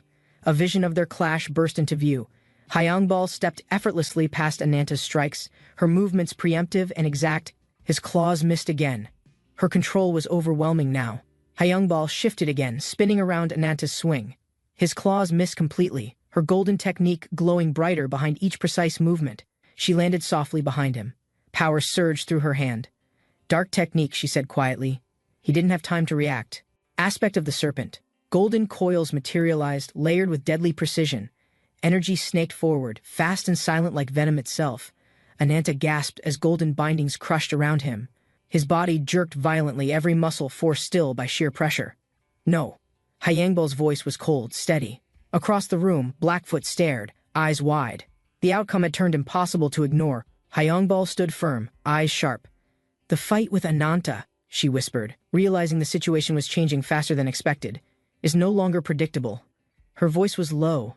Even her advanced perception couldn't clearly track what was coming next. The battlefield erupted in chaotic energy. Flames danced unnaturally. Every sense screamed at her something deep had shifted in Ananta. She turned slightly, gaze cutting across the firestorm. Her mind raced. He wasn't moving like before. He had evolved. Ananta roared, his aura exploding outward like a volcano. The air shook. This was no longer a duel, it was war. Ananta's body swelled with crimson energy, monstrous wings spreading. The entire room darkened as his form became something entirely unnatural. With a deafening roar, he shot upward, shaking the floor beneath him. Hyangbal prepared, grounding herself for what followed. His eyes glowed like blood. He screamed. He wasn't just attacking anymore, he was trying to destroy everything. Hyangbal yelled, her own power igniting in response. Her eyes locked onto his, not flinching, not faltering. A devastating impact shattered the floor. Dust and blood exploded upward. Both powers collided, strength, rage, and resolve in one strike. The smoke began to clear. Hyangbal stood silently, stunned. Her breath was shaky, but her posture remained firm and ready. She took a step forward, confused. "Why?" she whispered. Her eyes scanned his figure, still engulfed in broken flames. "Why did you stop attacking?" she asked again, louder this time. Her fists clenched. She knew he had the chance. Ananta exhaled deeply, blood dripping. "If I wanted to end this like a coward, I would have already done it. But I didn't," he continued. "Because I saw someone who wasn't afraid. I saw a warrior ready to die." Ananta approached slowly, steps heavy. Hyangbal waited in silence, her expression unreadable. The fight had shifted into something far deeper. "Since the start," Ananta said, voice firm. "I knew you always buried your feelings. Always smiling even when hurting. Faking joy even when the mission meant nothing to you." His words struck. "Deep down, you're not here for orders. You want him dead," he shouted. "The one who broke your family, the one who made you live this way. That bastard Juo," he growled. "You wanted revenge from the very beginning. You still do." Her eyes widened, silently shaken. Tears welled in her eyes. She couldn't deny it anymore. "To take revenge in their place," she whispered, shaking. She lay quietly, eyes open, lost in thought. Memories stirred with every breath, far heavier than her body felt. Sitting up slowly, she exhaled. The air in the room was still the past, still very present in her. She turned toward the old chair. "The power to create an incarnation," she whispered, voice low with remembrance. "I was the first," she said, "born from that power created by my eldest sister for a single purpose, to fulfill her revenge against the incarnation of wings," she added, gripping her blanket. The truth, finally spoken aloud. She whispered faintly, "Nim." As memories stirred, a name long buried returned. blooming quietly within her tired, trembling voice. Lunanim, she repeated. Her eyes softened, not with fear, but with longing the kind only memory could sharpen. As a child, I knew nothing, she said. I only wanted to fulfill my sister's wish as fast as possible. But just wanting something isn't enough, she added. The enemy we faced was far too powerful to be wished away. We acted in total secrecy, she continued. Our cover an intelligence agency called Rabbit's Foot. But our mission was deeper. They needed someone to face the danger directly, she said. Someone expendable. She adjusted her hat. That was me. I wasn't a person, she continued. I was a tool created only to complete her mission. That was everything. An emotionless charm like a rabbit's foot, lucky for her. Hollow inside, her voice remained steady, eyes focused on nothing. As long as she didn't cry, she whispered, I didn't care about the pain, the wounds, or even myself. The sisters stood quietly, no words left to speak, just shared silence between creations shaped by purpose and sacrifice. Hyangbal looked into her sister's eyes. However, she began softly, trembling. A truth deeper than any mission began to surface. You truly loved me, she whispered. Not as a tool, not as an agent, but as family, and that mattered. Hyangbal, her sister murmured, shocked. She had never expected those words or that clarity to emerge from such pain. Ananta stood beside her, silent. The battlefield no longer roared. Only raw honesty filled the space between warrior and sister. Why? The eldest asked faintly, her voice cracking. She didn't finish the sentence. She didn't need to. They all understood. Hyangbal stepped forward, voice shaking. Your safety must always come first, she said, no matter what orders or roles say. The eldest sister froze. Her eyes widened. For a moment, no words came, only the soft beat of emotion rising. Hyangbal, she whispered. The name felt distant and close all at once. Hyangbal looked at her directly and spoke. Big sister, she said, voice raw. I've held this in for so long, and I need to finally say it. I've resented you, she confessed, tears forming. Behind them, Ananta watched silently. This battle wasn't about power anymore, it was healing. The question lingered in the air. Why must you always suffer? The weight of it settled on everyone present. You made us to carry out your wish, she continued, voice firm. But that burden crushed us too, quietly. From the beginning, you never saw us as people, she said. Only as tools like I was made to be. Her words echoed, then faded. But as she looked back, she remembered the warmth of childhood that once felt real. Laughter, soft light, a time before war and missions. A memory of all three sisters smiling, together without regret. She clutched her chest, trembling. So many questions tangled inside her, but one had always burned brighter than the rest. Why did you teach me love? She whispered, the pain in her voice finally surfacing, impossible to hold back anymore. Ananta turned, his voice calm but firm. Hyangbal risked everything, he said. She fought me to protect your life. I ask you now, he continued. Will you allow her to fight in this coming invasion again? Don't be ridiculous. She snapped back, voice cracking. Emotion surged through her, fear, guilt, and love all clashing at once. Eldest sister, Hyangbal said gently, her voice steady. She looked her directly in the eyes, no longer hiding her intent. Please, let me go with Anantanim, she asked, smiling despite the pain. Even if it costs me everything I am. I want to fight for you, she continued. Her sister's eyes widened, heart torn between fear and undeniable pride. But Yuo still lives, Hyangbal added, eyes sharp. And as long as he does, you'll never know peace or joy. She stepped closer, forehead to forehead. A world without your smile, she said, isn't one I want to live in. From a distance, she watched her sister's embrace. Her hands shook. Tears gathered. Something inside her finally began to crack. She couldn't hold it anymore. Sob, her voice broke. Beside her, a friend offered silent comfort as emotions overwhelmed them both. The lizard-like companion blinked, watching them. Jeez, he muttered. Though rough in tone, his eyes softened with quiet understanding. He stood up, letting his tail thump the ground. Confused by his own reaction, he stared at the floor, puzzled. Then, a gentle tug. Someone small reached for his clawed hand. He paused, glancing down, unsure of what came next. A young girl walked forward, eyes dim. Her footsteps were soft, but each one carried a weight far beyond childhood. A title appeared behind her, silent but powerful. Her presence marked the start of something deeper, something long hidden. A child of the incarnations? Someone asked from behind a council table. The girl stood silently before the engraved crest. She was rescued from the eastern border, a guard explained. Her village fell during a massacre by the incarnation of Wings. The trauma was great, another added quietly. She hasn't spoken since. She watches everything, but never says a word. All, the commander said firmly, I want you to watch over the girl. Be her guardian from now on. Kneeling before her, All reached out gently. Hello, little one, he said, trying to offer warmth through his gesture. I'm All, he continued with a soft smile. They call me the incarnation of swordsmanship. Can I know yours? But the girl sat alone, back turned, knees hugged close.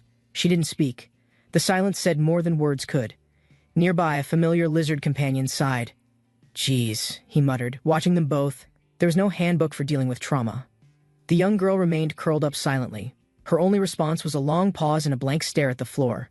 Meanwhile, a red-haired woman entered, noticing the tense stillness in the air. Her eyes narrowed slightly as she observed. She approached without hesitation. "You, what's the matter?" she asked, voice firm. "Why haven't you spoken since you got here?" The girl whimpered softly, arms clutched tight. She didn't answer, just trembled. The silence echoed louder than any spoken pain. Suddenly, the red-haired woman's eyes lit up. A small idea sparked in her mind. Perhaps a new approach might help. All's eyes widened slightly, unsure how to react. The warmth from Ruby's hand felt unfamiliar yet oddly comforting. Ruby gently leaned against her shoulder. "What about this?" She smiled. "Warm, right?" Her presence softened the room's silence. "If you're ever having a hard time, just tell Ruby," she said cheerfully. "Ruby is kind, always will be." All stared, her lips parting slightly. For the first time, something shifted. The weight on her chest lessened. The red lizard nearby tilted its head, sensing the change. "All?" it called gently, unsure what was happening now. "All," whispered Taya. Under her breath, staring at the shelves. Her eyes reflected longing buried beneath silence and uncertainty. A brief memory flashed a gentle gaze, a familiar voice. She could almost hear her name being softly spoken again. Ruby noticed the shift in All's expression, and remained quiet. Sometimes silence speaks more than comforting words ever could. Ruby knelt beside her. "All right, Ruby will ask Ananta," she promised. "He'll help you find Taya. He'll understand." Ruby smiled warmly. "And take you along too." Her voice trembled slightly, filled with hope she didn't want to break. Ruby gently took All's hands, her grip firm. "I promise," she said. "You're not alone in this anymore." Her eyes gleamed with certainty. "Ruby will definitely make your wish come true, no matter what it takes." During the eclipse, Arlen stood alone, watching the darkened sky conceal the hidden cosmic machinery rising. Each total eclipse revealed shifting energy patterns, forming luminous symbols that nobody else could fully understand or record. Scientists confirmed every eclipse caused strong pulses of unknown energy surging from the moon's ancient hidden base. The surge was so powerful it overloaded their instruments, forcing repeated evacuations from the main observation stations. Eventually, all collected energy moved along invisible channels, converging directly inside Central Base No. 2's golden chamber. Celine's crimson gaze fixed on the map, declaring the trials as measures for humanity's future boundaries. The group froze, stunned by Celine's words, realizing their mission held far greater consequences than imagined. Rurik questioned whether the unexplained energy spikes could interfere with their planned assault on the hidden lunar base. Celine confirmed they investigated thoroughly. The gathered energy patterns directly supported their impending strike's strategic success. The glowing orb projected detailed schematics of the lunar defenses, while the team prepared final attack adjustments. A towering beam of energy pierced the horizon, marking the hidden location of the Sapphire branches. Celine spoke calmly, explaining the radiant power surely belonged to the concealed branches of ancient Saphira. Magnus clenched his fist, questioning whether their enemies would be weakened during the branch's full emergence. Without hesitation, Celine confirmed their adversaries would scatter while manifesting the horizon during the total eclipse. Lyra's voice trembled as she demanded to know precisely when the next total eclipse would occur. Riven asked Celine directly if the eclipse was the moment chosen for launching their planned assault. Celine confirmed calmly it was correct, and the glowing diagram began to rotate around them. She announced that in 4 days, they would perform a massive teleportation to the moon. Their forces would infiltrate the lunar complex by breaching Central Base 4's outer defensive grid quickly. Kara demanded why not strike directly at Central Base 2, where the enemy ceremony would occur. A radiant surge erupted as Celine explained the system enabling vast teleportation across the moon's hidden structures. She described how small-scale teleportation allowed any caster to instantly relocate themselves without needing prior coordinates. However, she clarified that large-scale teleportation required Miss Serena's pre-marked coordinates as precise destination anchors. In other words, their entire group could only teleport to the place Serena had originally reached first. That location was identified without doubt as the ancient stronghold named Central Base No. 4. Celine raised her hand, revealing that using the device required more than her individual presence alone. She explained calmly that her clone sisters must all be gathered together to activate the mechanism properly. With their help, every squad would teleport safely to the lunar base under the sisters' direct command. After arrival, 2 sisters would remain behind to prepare the escape route for returning forces later. Their final task would be installing the Lifeline, the large-scale teleportation device enabling immediate extraction. Celine declared their next objective was to launch an all-out assault at Central Base No. 2. Rurik proposed concentrating every squad on one point to avoid prolonged battles across scattered lunar positions. He emphasized they must fight swiftly, ensuring the engagement ended with a single decisive victory achieved.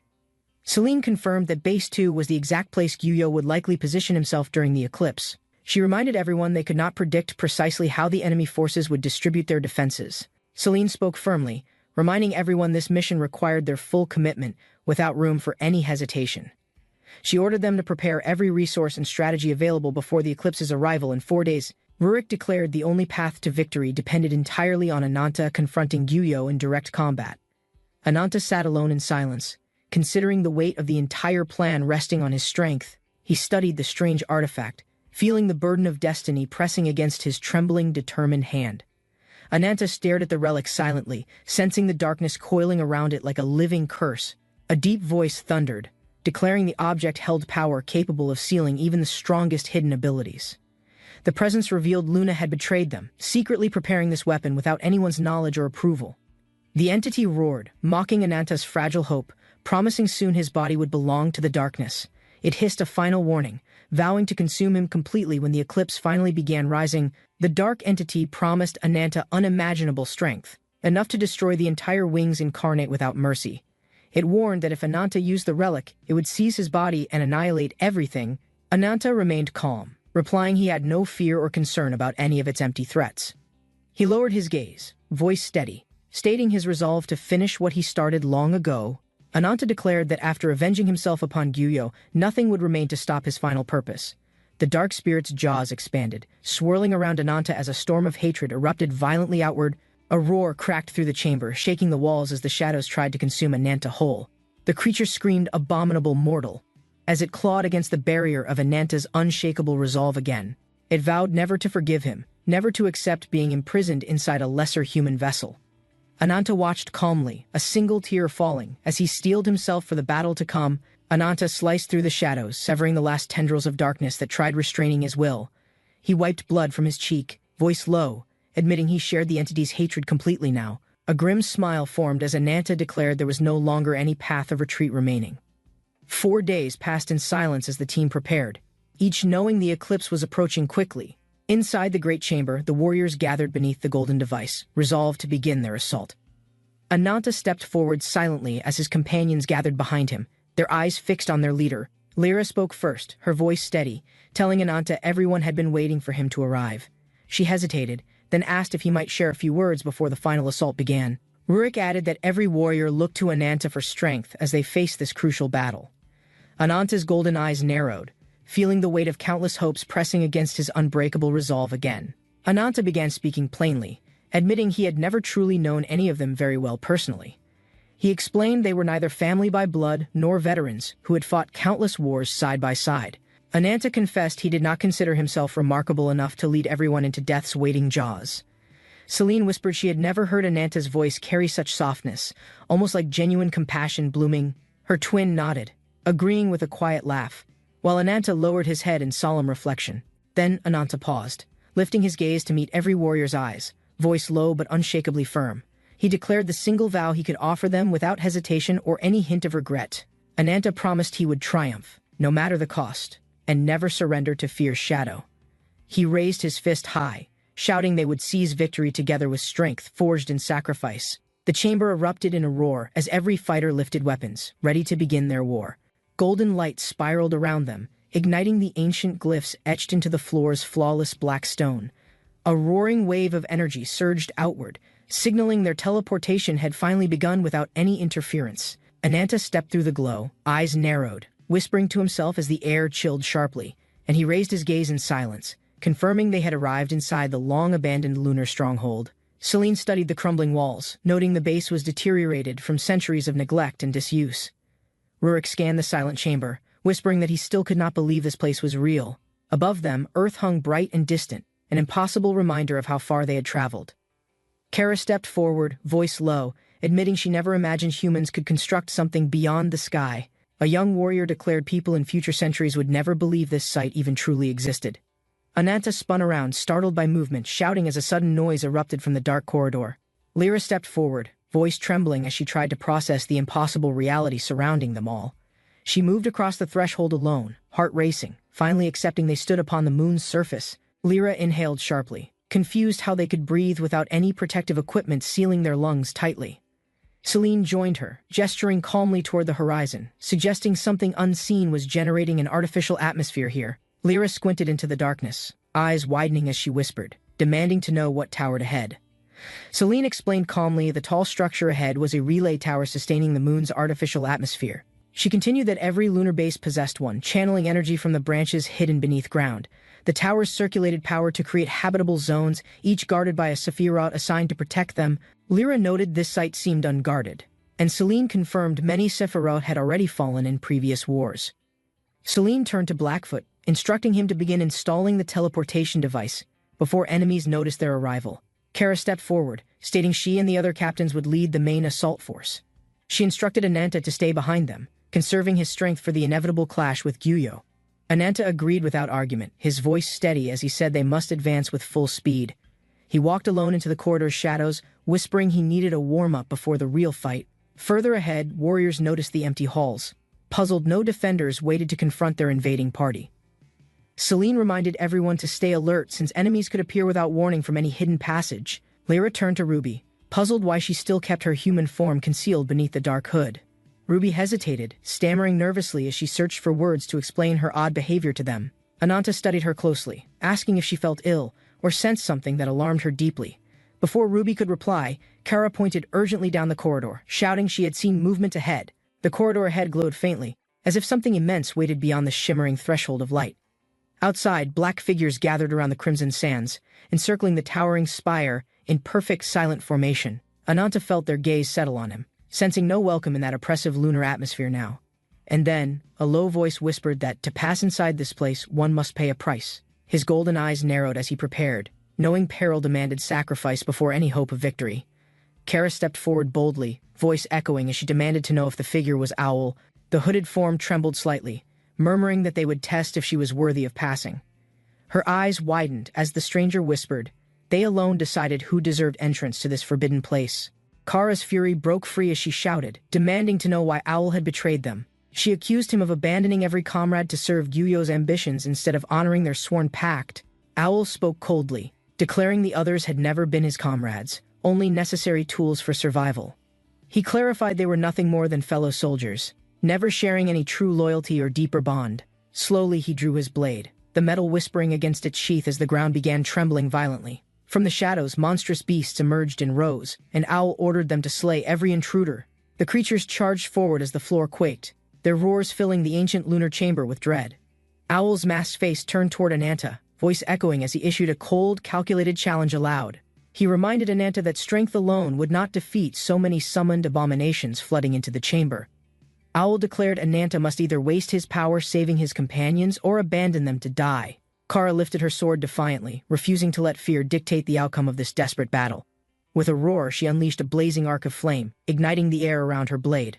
A golden sigil burst beneath the beasts, spreading radiant glyphs across the cracked lunar soil instantly. The nearest monster lurched forward, only to be crushed flat by an unseen force crashing downward.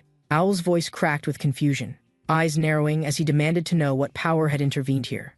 He muttered in disbelief, questioning whether someone had actually shouted the word cheese in the chaos. Behind the writhing creatures, a small figure stepped forward, her staff glinting with gathering luminous energy. Lupa stepped forward, flames swirling around her as she invoked a hidden power none had witnessed before. Lyra gasped in shock, shouting across the battlefield to ask why Lupa had followed them here. Kara barked a command to stay focused, reminding everyone survival mattered more than questions or surprise now. A fresh wave of monsters charged, their claws tearing the ground as Kara yelled for shield formations. Steel clashed against chitin as the front line braced, blades rising to meet the monstrous assault head-on. Rurik swung his massive blade, cleaving through two beasts as their bodies collapsed into smoking heaps. Another warrior dodged a lunging creature, countering with a brutal kick that sent it crashing backward in pieces. Lyra caught her breath, eyes wide as she realized the monsters were regrouping faster than expected. Suddenly, a pillar of red energy erupted near the rear, roaring louder than the monsters' cries. The searing wave of crimson light surged upward, shaking the ground as everyone braced for impact.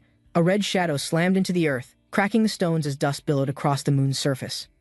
Owl stepped calmly forward, voice dripping with disdain, as he rebuked them for bringing a child here. He demanded to know what lunacy compelled them to risk everything on such a reckless gamble.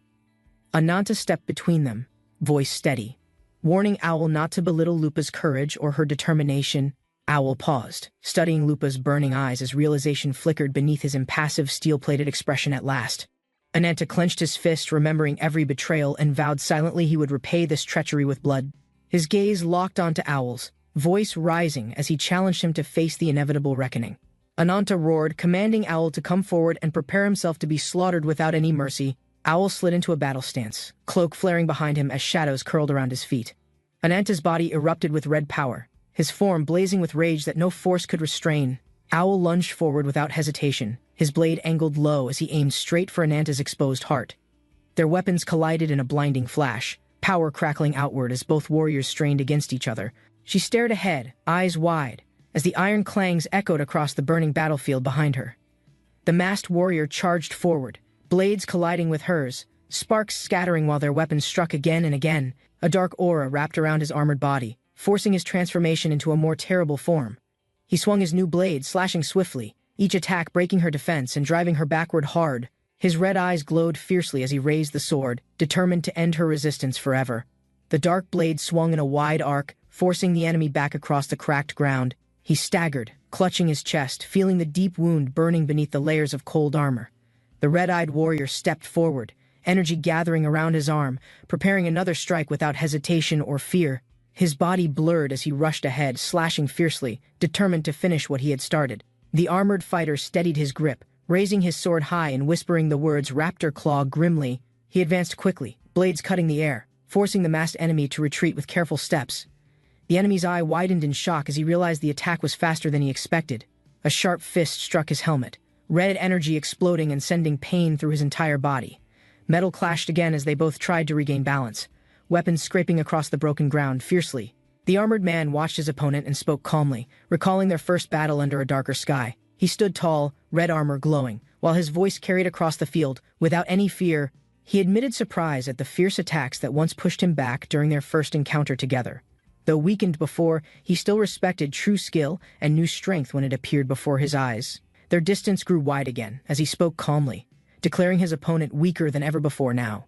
He wiped blood from his cheek, praising the unbroken pride and demanding to see the final sword. He stared forward and spoke coldly, claiming the enemy's sword was full of hesitation and fear. Far across the field, the lone figure stood silent, the sunset casting shadows behind his form. The silhouette remained unmoving, dark hair flowing in the wind as tension grew between both warriors. Suddenly, a shrill screech erupted, breaking the stillness and drawing every gaze toward the nearby cliff. Bloodied and breathing heavily, he turned his head sharply, realizing the sound meant danger approaching quickly. He glanced up at the tower and wondered aloud if the strange sound was a bird's cry. The elf warrior turned sharply, ears twitching as the piercing screech echoed across the tense battlefield air. A woman's eyes narrowed, her lips curling slightly as she recognized the call growing even louder. He pulled back his sleeve, revealing the marked sigil glowing faintly on his forearm in warning. His hand lowered as he spoke coldly, accusing the armored enemy of speaking far beyond reason. Swords rose from the ground, surrounding him as he spoke about anger's grip over weak hearts. He called forth the raptor's profound truth, blades floating, shining brightly with unstoppable focused intent. The swords circled him, and he declared no one could understand the weight he carried daily. His opponent watched, confused, whispering about sword kinesis, and realizing this technique held immense hidden strength. Blades shot forward, the warrior controlling them easily, preparing to unleash their force against his enemy. The glowing swords shot forward at once, moving faster than any eye could properly track them. He sprinted through the oncoming blades, red eyes locked on his target, dodging each deadly strike narrowly. His claws clashed against the swords, sparks exploding as he forced a path through their barrier. The masked warrior raised his hand calmly, summoning power for the next attack, naming it Raptor Incision. With a single leap, he propelled himself high, prepared to end the clash with decisive force. He swung Calidbolg down, the blade slicing air as the red warrior raised his wounded arm. Blood dripped from his fingers while he scolded himself for holding back any hesitation during the fight. Wings unfolded behind the masked warrior, spreading wide as power gathered and wind howled across the field. Floating above the swords, he spoke calmly, warning that no one could defeat him without true resolve. Ananta stood silent, battered and bleeding, knowing his enemy was right about his wavering strength and doubt. He grinned through blood, accepting the challenge with a hoarse voice that carried across the field. His scales expanded and cracked, red armor growing thicker as his body prepared for final combat. A deep growl rumbled from his chest, hot winds swirling while he lifted his massive claws. He lowered his head slightly and spoke with cold certainty, promising he would crush his enemy completely. The elf warrior watched calmly, gripping his sword tighter, ready to face the beast without hesitation. Wings spread wide, he hovered calmly, announcing that the sky itself was ready for their battle. He launched downward with blinding speed, sword drawn as blue light trailed behind his controlled descent. The dragon-armored warrior charged forward, roaring defiantly as red energy surrounded his advancing form with violent force. Their weapons collided in the center, the force cracking air as he shouted the name Gungnir aloud. A deafening rumble followed, shockwaves spreading while everyone nearby struggled to remain standing against the impact. The massive blade cracked down the center, fragments scattering as the force of impact kept spreading. His eyes widened in disbelief, while his wings began to crumble apart under invisible crushing pressure. The dragon-armored warrior charged again, red energy swirling as he prepared to strike without slowing down. Desperation filled the air as the winged fighter thrust his hand forward, summoning more blades in defense. Shards stabbed across the dragon's scales, but he pressed on, roaring as power exploded around his chest. The dragon warrior smashed his enemy to the ground, red power bursting out in all directions violently. Dust flew high as the impact left a crater, making everyone nearby stumble back in shock. All gasped loudly, her eyes wide as she realized how close the blast had reached them. She felt herself lifted suddenly, wind rushing past while someone pulled her away from the danger fast. Raclette held her tight, yelling not to run forward again as they watched the fight continue. He struggled to breathe as dust settled, realizing he could not stay defeated on the ground. Gritting his teeth, he whispered that lying there was a waste he could no longer afford. His gaze lifted to the fading sky, remembering a duty he had sworn never to abandon. A massive shape landed behind him, shaking the earth and filling the air with rising tension. He forced his body to move, hand pressing into the dirt as he pushed himself upright. The massive beast landed near the fallen man, stirring clouds of dust as its wings folded slowly. Her golden eyes watched him carefully, searching his face for any sign of movement or recognition. Now, he opened one eye, voice cracked and weak, as he managed to whisper her name softly. The dragon turned its head slightly, speaking in a deep tone about the true nature of incarnates. The creature's feathers shifted as it prepared to act, tension filling the air around them completely. And the great beast's voice rumbled as it asked about the master of the hidden branch. He looked up slowly and denied it, knowing the creature was not their hidden branch master. The dragon warrior growled fiercely, calling her nothing but an evil deity who deserved no respect. The wounded man pushed himself upright, voice steady as he refuted the accusation with quiet determination. He explained she was no dark god, but once led the raptorial knights through endless skies. A memory returned of her standing proudly, wings spread wide, commanding loyalty from all those beneath. She stood tall, wings spread, the proud leader of the raptorial knights who defended the realm. Their name carried respect and fear, etched into countless histories as the strongest airborne order ever known. Inside the chamber, blue light pulsed around them, half of the secret engine humming with stored power. He explained they must operate a relay tower, even if it meant risking their own survival. The woman answered calmly, saying only by doing so could they reveal the world's hidden horizon. He announced Elena would be moved to Central Base Number 3, his voice calm despite the tension. Shock spread across his face as he shouted that this was not the promised arrangement agreed. The woman spoke his name coldly, her gaze firm as she prepared her final explanation carefully. He insisted he had never once broken any promise made during their secret alliance and negotiations together. She reminded him gently that she had sworn to reward him if he completed his mission. His voice was tense as he declared he would assign someone to serve as Elena's aide. He named Owl, the last raptorial knight, entrusted with a duty no others could fulfill now. Sudden golden light erupted around them, heat pouring across the floor as power began to gather. Owl rose within the flames, wings spread wide, invoking an ancient rite called Restoration of Brilliance. The dragon warrior narrowed his eyes, realizing this transformation could change the entire battle's course instantly and completely. Golden wings spread behind him as he wondered aloud if this was truly a healing ability. Owl shifted uncomfortably, feathers trembling, while he apologized for forcing Elena's power to awaken against her. Well, standing in the glowing circle, he reflected that she had never once shown him any resentment. His voice grew softer as he repeated that truth, grateful for her quiet acceptance through every hardship shared. He lifted his helmet slowly, vowing to spend all his life honoring the trust she had given. Wings spread wide, he surged forward, blue energy pulsing through the air with each determined step. A blinding flash burst from his blade, forcing shadows back and lighting every corner of the field. Standing tall, he lowered his sword and spoke quietly about finally atoning for all past mistakes. He took flight again, soaring toward the dragon warrior who watched with eyes full of burning hatred.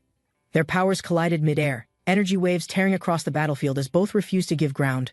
The dragon's eyes widened suddenly, sensing danger too late as sharp pain erupted across his armored side. Blood sprayed into the air while he roared, body twisting to locate the source of the strike. Two figures screamed Ananta's name, fear flooding their faces as they watched him stagger beneath the wound. Above them, Owl dove with precision, wings tucked as he prepared another attack without any hesitation shown. He reminded them calmly that a bird of prey always strikes faster than any opponent can react. Blood dripped from his side as he growled, challenging the owl to try defeating him again. Swords lifted into the sky, their edges shining bright as he invoked the technique called Sword Dancer. His voice echoed calmly, announcing sword kinesis and winged harmony to end this battle completely. The dragon roared in rage, wings spreading wide as he prepared to meet the attack head-on. He launched forward at full speed, red energy spiraling around him, determined to crush every obstacle remaining. Blades streaked through the sky in a spiral, all aimed precisely at the dragon's armored chest. He swung his claws furiously, deflecting the first wave as sparks lit up the dark air. The clash grew louder, steel ringing again and again as neither side yielded a single step. With one massive slash, he shattered several swords, rage burning brighter in his glowing red eyes. He threw back his head and roared, voice shaking the ground as power gathered in his throat. Owl dove at full speed, wings folded tight as he closed the distance in one motion. His blade pierced clean through the dragon's armor, driving a shockwave deep into the massive body. Eyes flashing, he declared with certainty that the battle's end had finally come at last. Energy burst out in all directions, the impact cracking earth and sending debris high into air. From a distance, a figure screeched in alarm, witnessing the outcome they could no longer stop. The giant bird landed hard, wings spread wide as dust and wind rolled across the battlefield quickly. All gasped as the creature screeched again, its massive shape stirring the air with each movement. She stared silently, heart pounding, unsure if the fight had truly ended or merely paused for breath. The dust began to settle, revealing deep cracks where the final impact had struck the ground. A broken helmet fell onto the stones, clattering once before lying still among the spreading silence. Owl looked down, breathing heavily, golden eyes fixed on the enemy's wound as blood-stained feathers dark. With a rasping cough, the dragon warrior struggled beneath him, claws digging into the cracked ground weakly. Owl pinned him firmly, talons gripping tight, while blue energy gathered along the edge of his blade. A bright flash erupted as he unleashed raptor art, light streaking forward in a controlled arc. He held steady, preparing another strike if needed, determined to end this final struggle without any regret. The blade shot downward, piercing the dragon's chest with a clean strike that shook the battlefield hard. Energy burst in every direction as the attack continued, light flooding the cracked ground around them. A massive shockwave followed, the force tearing apart the earth where the dragon's body had been pinned. Dust rose in thick clouds, hiding both fighters from view as silence slowly replaced the roaring impact. Through the settling haze, one figure stood alone, steady and unbroken despite the devastation still spreading out. He spoke quietly, reminding the dragon that immortality alone could never protect a heart already broken inside. Lying wounded, he explained that healing such damage required energy far beyond any ordinary creature's strength. He paused, voice lower, admitting that perhaps this was the reason their conflict had lasted so long. Memories flashed of the dragon evading each strike, reacting with instinct that surpassed even trained warriors' reflexes easily. The dragon stared back silently, red eyes narrowed as he processed the words without offering any answer. The dragon lifted his head slowly, admitting in a deep voice that the strike was truly formidable. Owl's eyes widened as she screamed his name, fear twisting her expression into open desperation instantly. She scrambled forward across the broken ground, ignoring debris as she ran to reach her friend. Tears streamed down her face while she called out again, voice cracking under the weight of fear. He looked up weakly, whispering to Raclette that he begged forgiveness for failing to protect everyone here. He pushed himself up again, determined not to fail while the others watched in silent horror nearby. All shook her head, voice breaking as she called his name, begging him not to stand. The dragon stepped forward slowly, blood trailing behind, and asked if he had any last words left. Breathing unsteadily, he raised his head and whispered that Yuyo was not at Central Base Number 2. A massive crash followed, the dragon's body dropping heavily to the ground with a final deafening boom. Two figures approached quietly, their eyes fixed on the aftermath while the wind pulled at their hair. The massive creature shifted, its feathers rustling as it slowly lifted its head to look around. Owl turned toward Elena, his voice lower now as he prepared to share final words carefully. He called her name once more, saying that he had something important left to tell her. Their swords clashed fiercely, sparks flying as both fighters tested each other's strength in that decisive moment. The crowd watched closely, admiration growing as the determined woman's confidence sparked interest in her rival. Blades moved swiftly, strikes exchanged as the duel intensified, drawing attention from soldiers standing guard around them. Their eyes locked, fierce but respectful, each recognizing the other's skill and resolve in that battle. With narrowed eyes behind a black mask, he lunged forward, determined to end the match decisively. Her eyes widened in shock as she realized he was stronger than she first believed possible. They lunged forward, blades crossing again, determination rising as both refused to surrender or step back now. She raised her hand calmly, signaling surrender, ending the match before either suffered serious harm. A soft smile spread across her face, showing respect and acceptance of her narrow defeat today. He blushed slightly, surprised by her gesture, feeling an unexpected warmth grow within his guarded heart. She pointed her blade toward him, her expression serious, signaling there was more left unsaid here. Lowering her sword slowly, she exhaled, releasing tension as he stood motionless, absorbing her final words. They stepped apart in silence, watched by others who sensed this duel held deeper meaning than victory. Later, he entered the grand hall alone, footsteps echoing beneath tall arches bathed in morning light. He paused before the altar, gathering thoughts, burdened by duty and the memory of her gaze.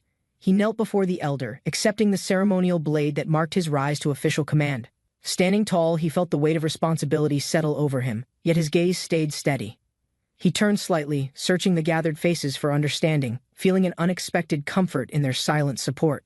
Among them, she watched with calm pride, hands clasped as her eyes met his briefly again.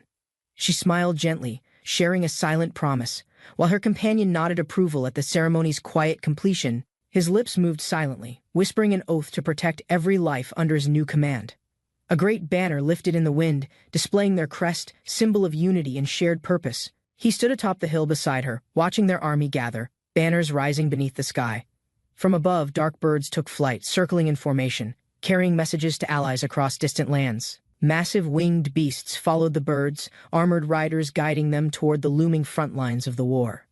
A blinding beam struck the battlefield, announcing the arrival of an ancient force none expected. An armored angel slammed onto the dragon's back, claws gripping scales as both creatures roared in fury. The dragon reared up violently, wings thrashing, determined to shake off the enemy, crushing its spine. Calm and unyielding, the winged warrior held firm, strength unmatched by any creature that dared resist him. Turning his helmet slightly, he surveyed the field, golden eyes scanning for his true target ahead. The elders stood together, watching as the ceremony concluded, their expressions calm but hiding silent approval. Golden light fell across them, blessing the moment as they turned to face each other fully. He touched his forehead to hers gently, promising he would never leave her side again. Hand in hand, they walked away, their friends cheering quietly as dusk settled over the field. She looked back once, smiling warmly, feeling certain this was the start of something unbreakable together. He stood alone at dusk, feeling the burden of his new title settle across his shoulders.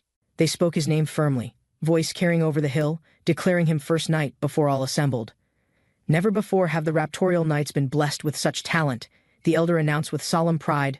A mark of power shimmered across the elder's palm as he offered the formal blessing.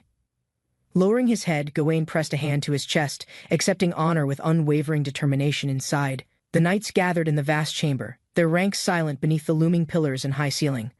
Lord Givio greeted them solemnly, while she stepped forward to question the purpose of their assembly. Gyuyo's voice echoed as he explained they had arrived just in time for an urgent matter. They strained to see behind him, unease spreading as the silhouette shifted in the darkness beyond. A monstrous figure emerged, muscles tearing larger, its growl shaking stone. An incarnate awakened before them all. The incarnate roared furiously, its claws tearing free as it towered over the stunned defenders below. With glowing eyes, it lunged forward, jaws wide, determined to crush anything standing in its path. A massive paw swung down, striking Gawain across the chamber floor in a single brutal motion. She screamed his name, panic surging, as the beast prepared to charge at him again relentlessly. Without hesitation, she sprinted toward Gawain, her heart pounding as the incarnate's shadow swallowed the hall. Gawain struck upward, blade piercing the incarnate's chest, forcing the creature back with a pained howl. Elena froze as the beast glared at her, heart racing while she struggled to move again. He landed beside her, voice steady, asking quickly if she was hurt anywhere from the attack. Elena steadied her breath, reporting that the Raptorial Knights had gathered and awaited their next command together. Lord Gyuyo's gaze narrowed as he noted Vice Captain Dathos was still nowhere to be found. The creature's golden eyes narrowed, unblinking, as it prepared to deliver a final cruel revelation. With a lifeless thud, a body collapsed forward, confirming the fate everyone feared but never voiced. He was a failure, the incarnate declared, voice echoing, darkness coiling around its pulsing, wounded heart. Lord Givio raised his hand calmly, admitting Dathos had craved strength but lacked necessary resolve within.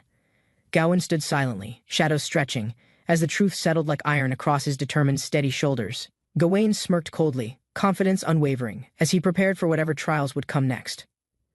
Lord Givio spread his arms, commanding the knights to prove their worth through loyalty and strength.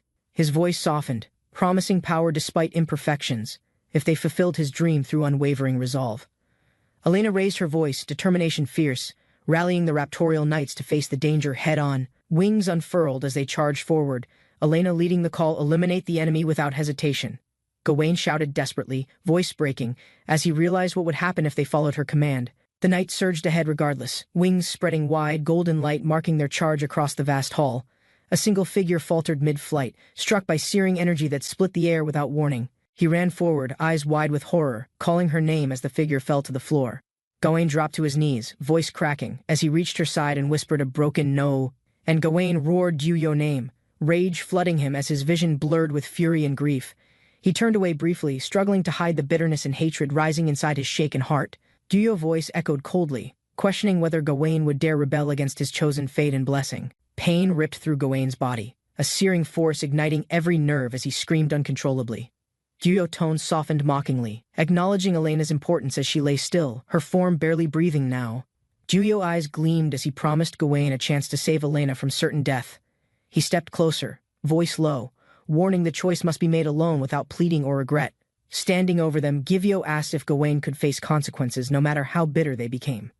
Visions of Elena smiling filled Gawain's mind, memories of her kindness anchoring his shaking resolve. A darker image followed, her lips trembling as she whispered, "Please forgive me," eyes full of sorrow.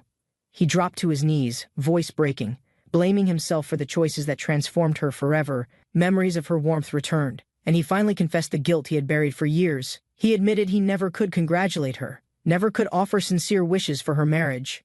Golden fire erupted around them, his confession igniting something ancient that waited hidden in their bond.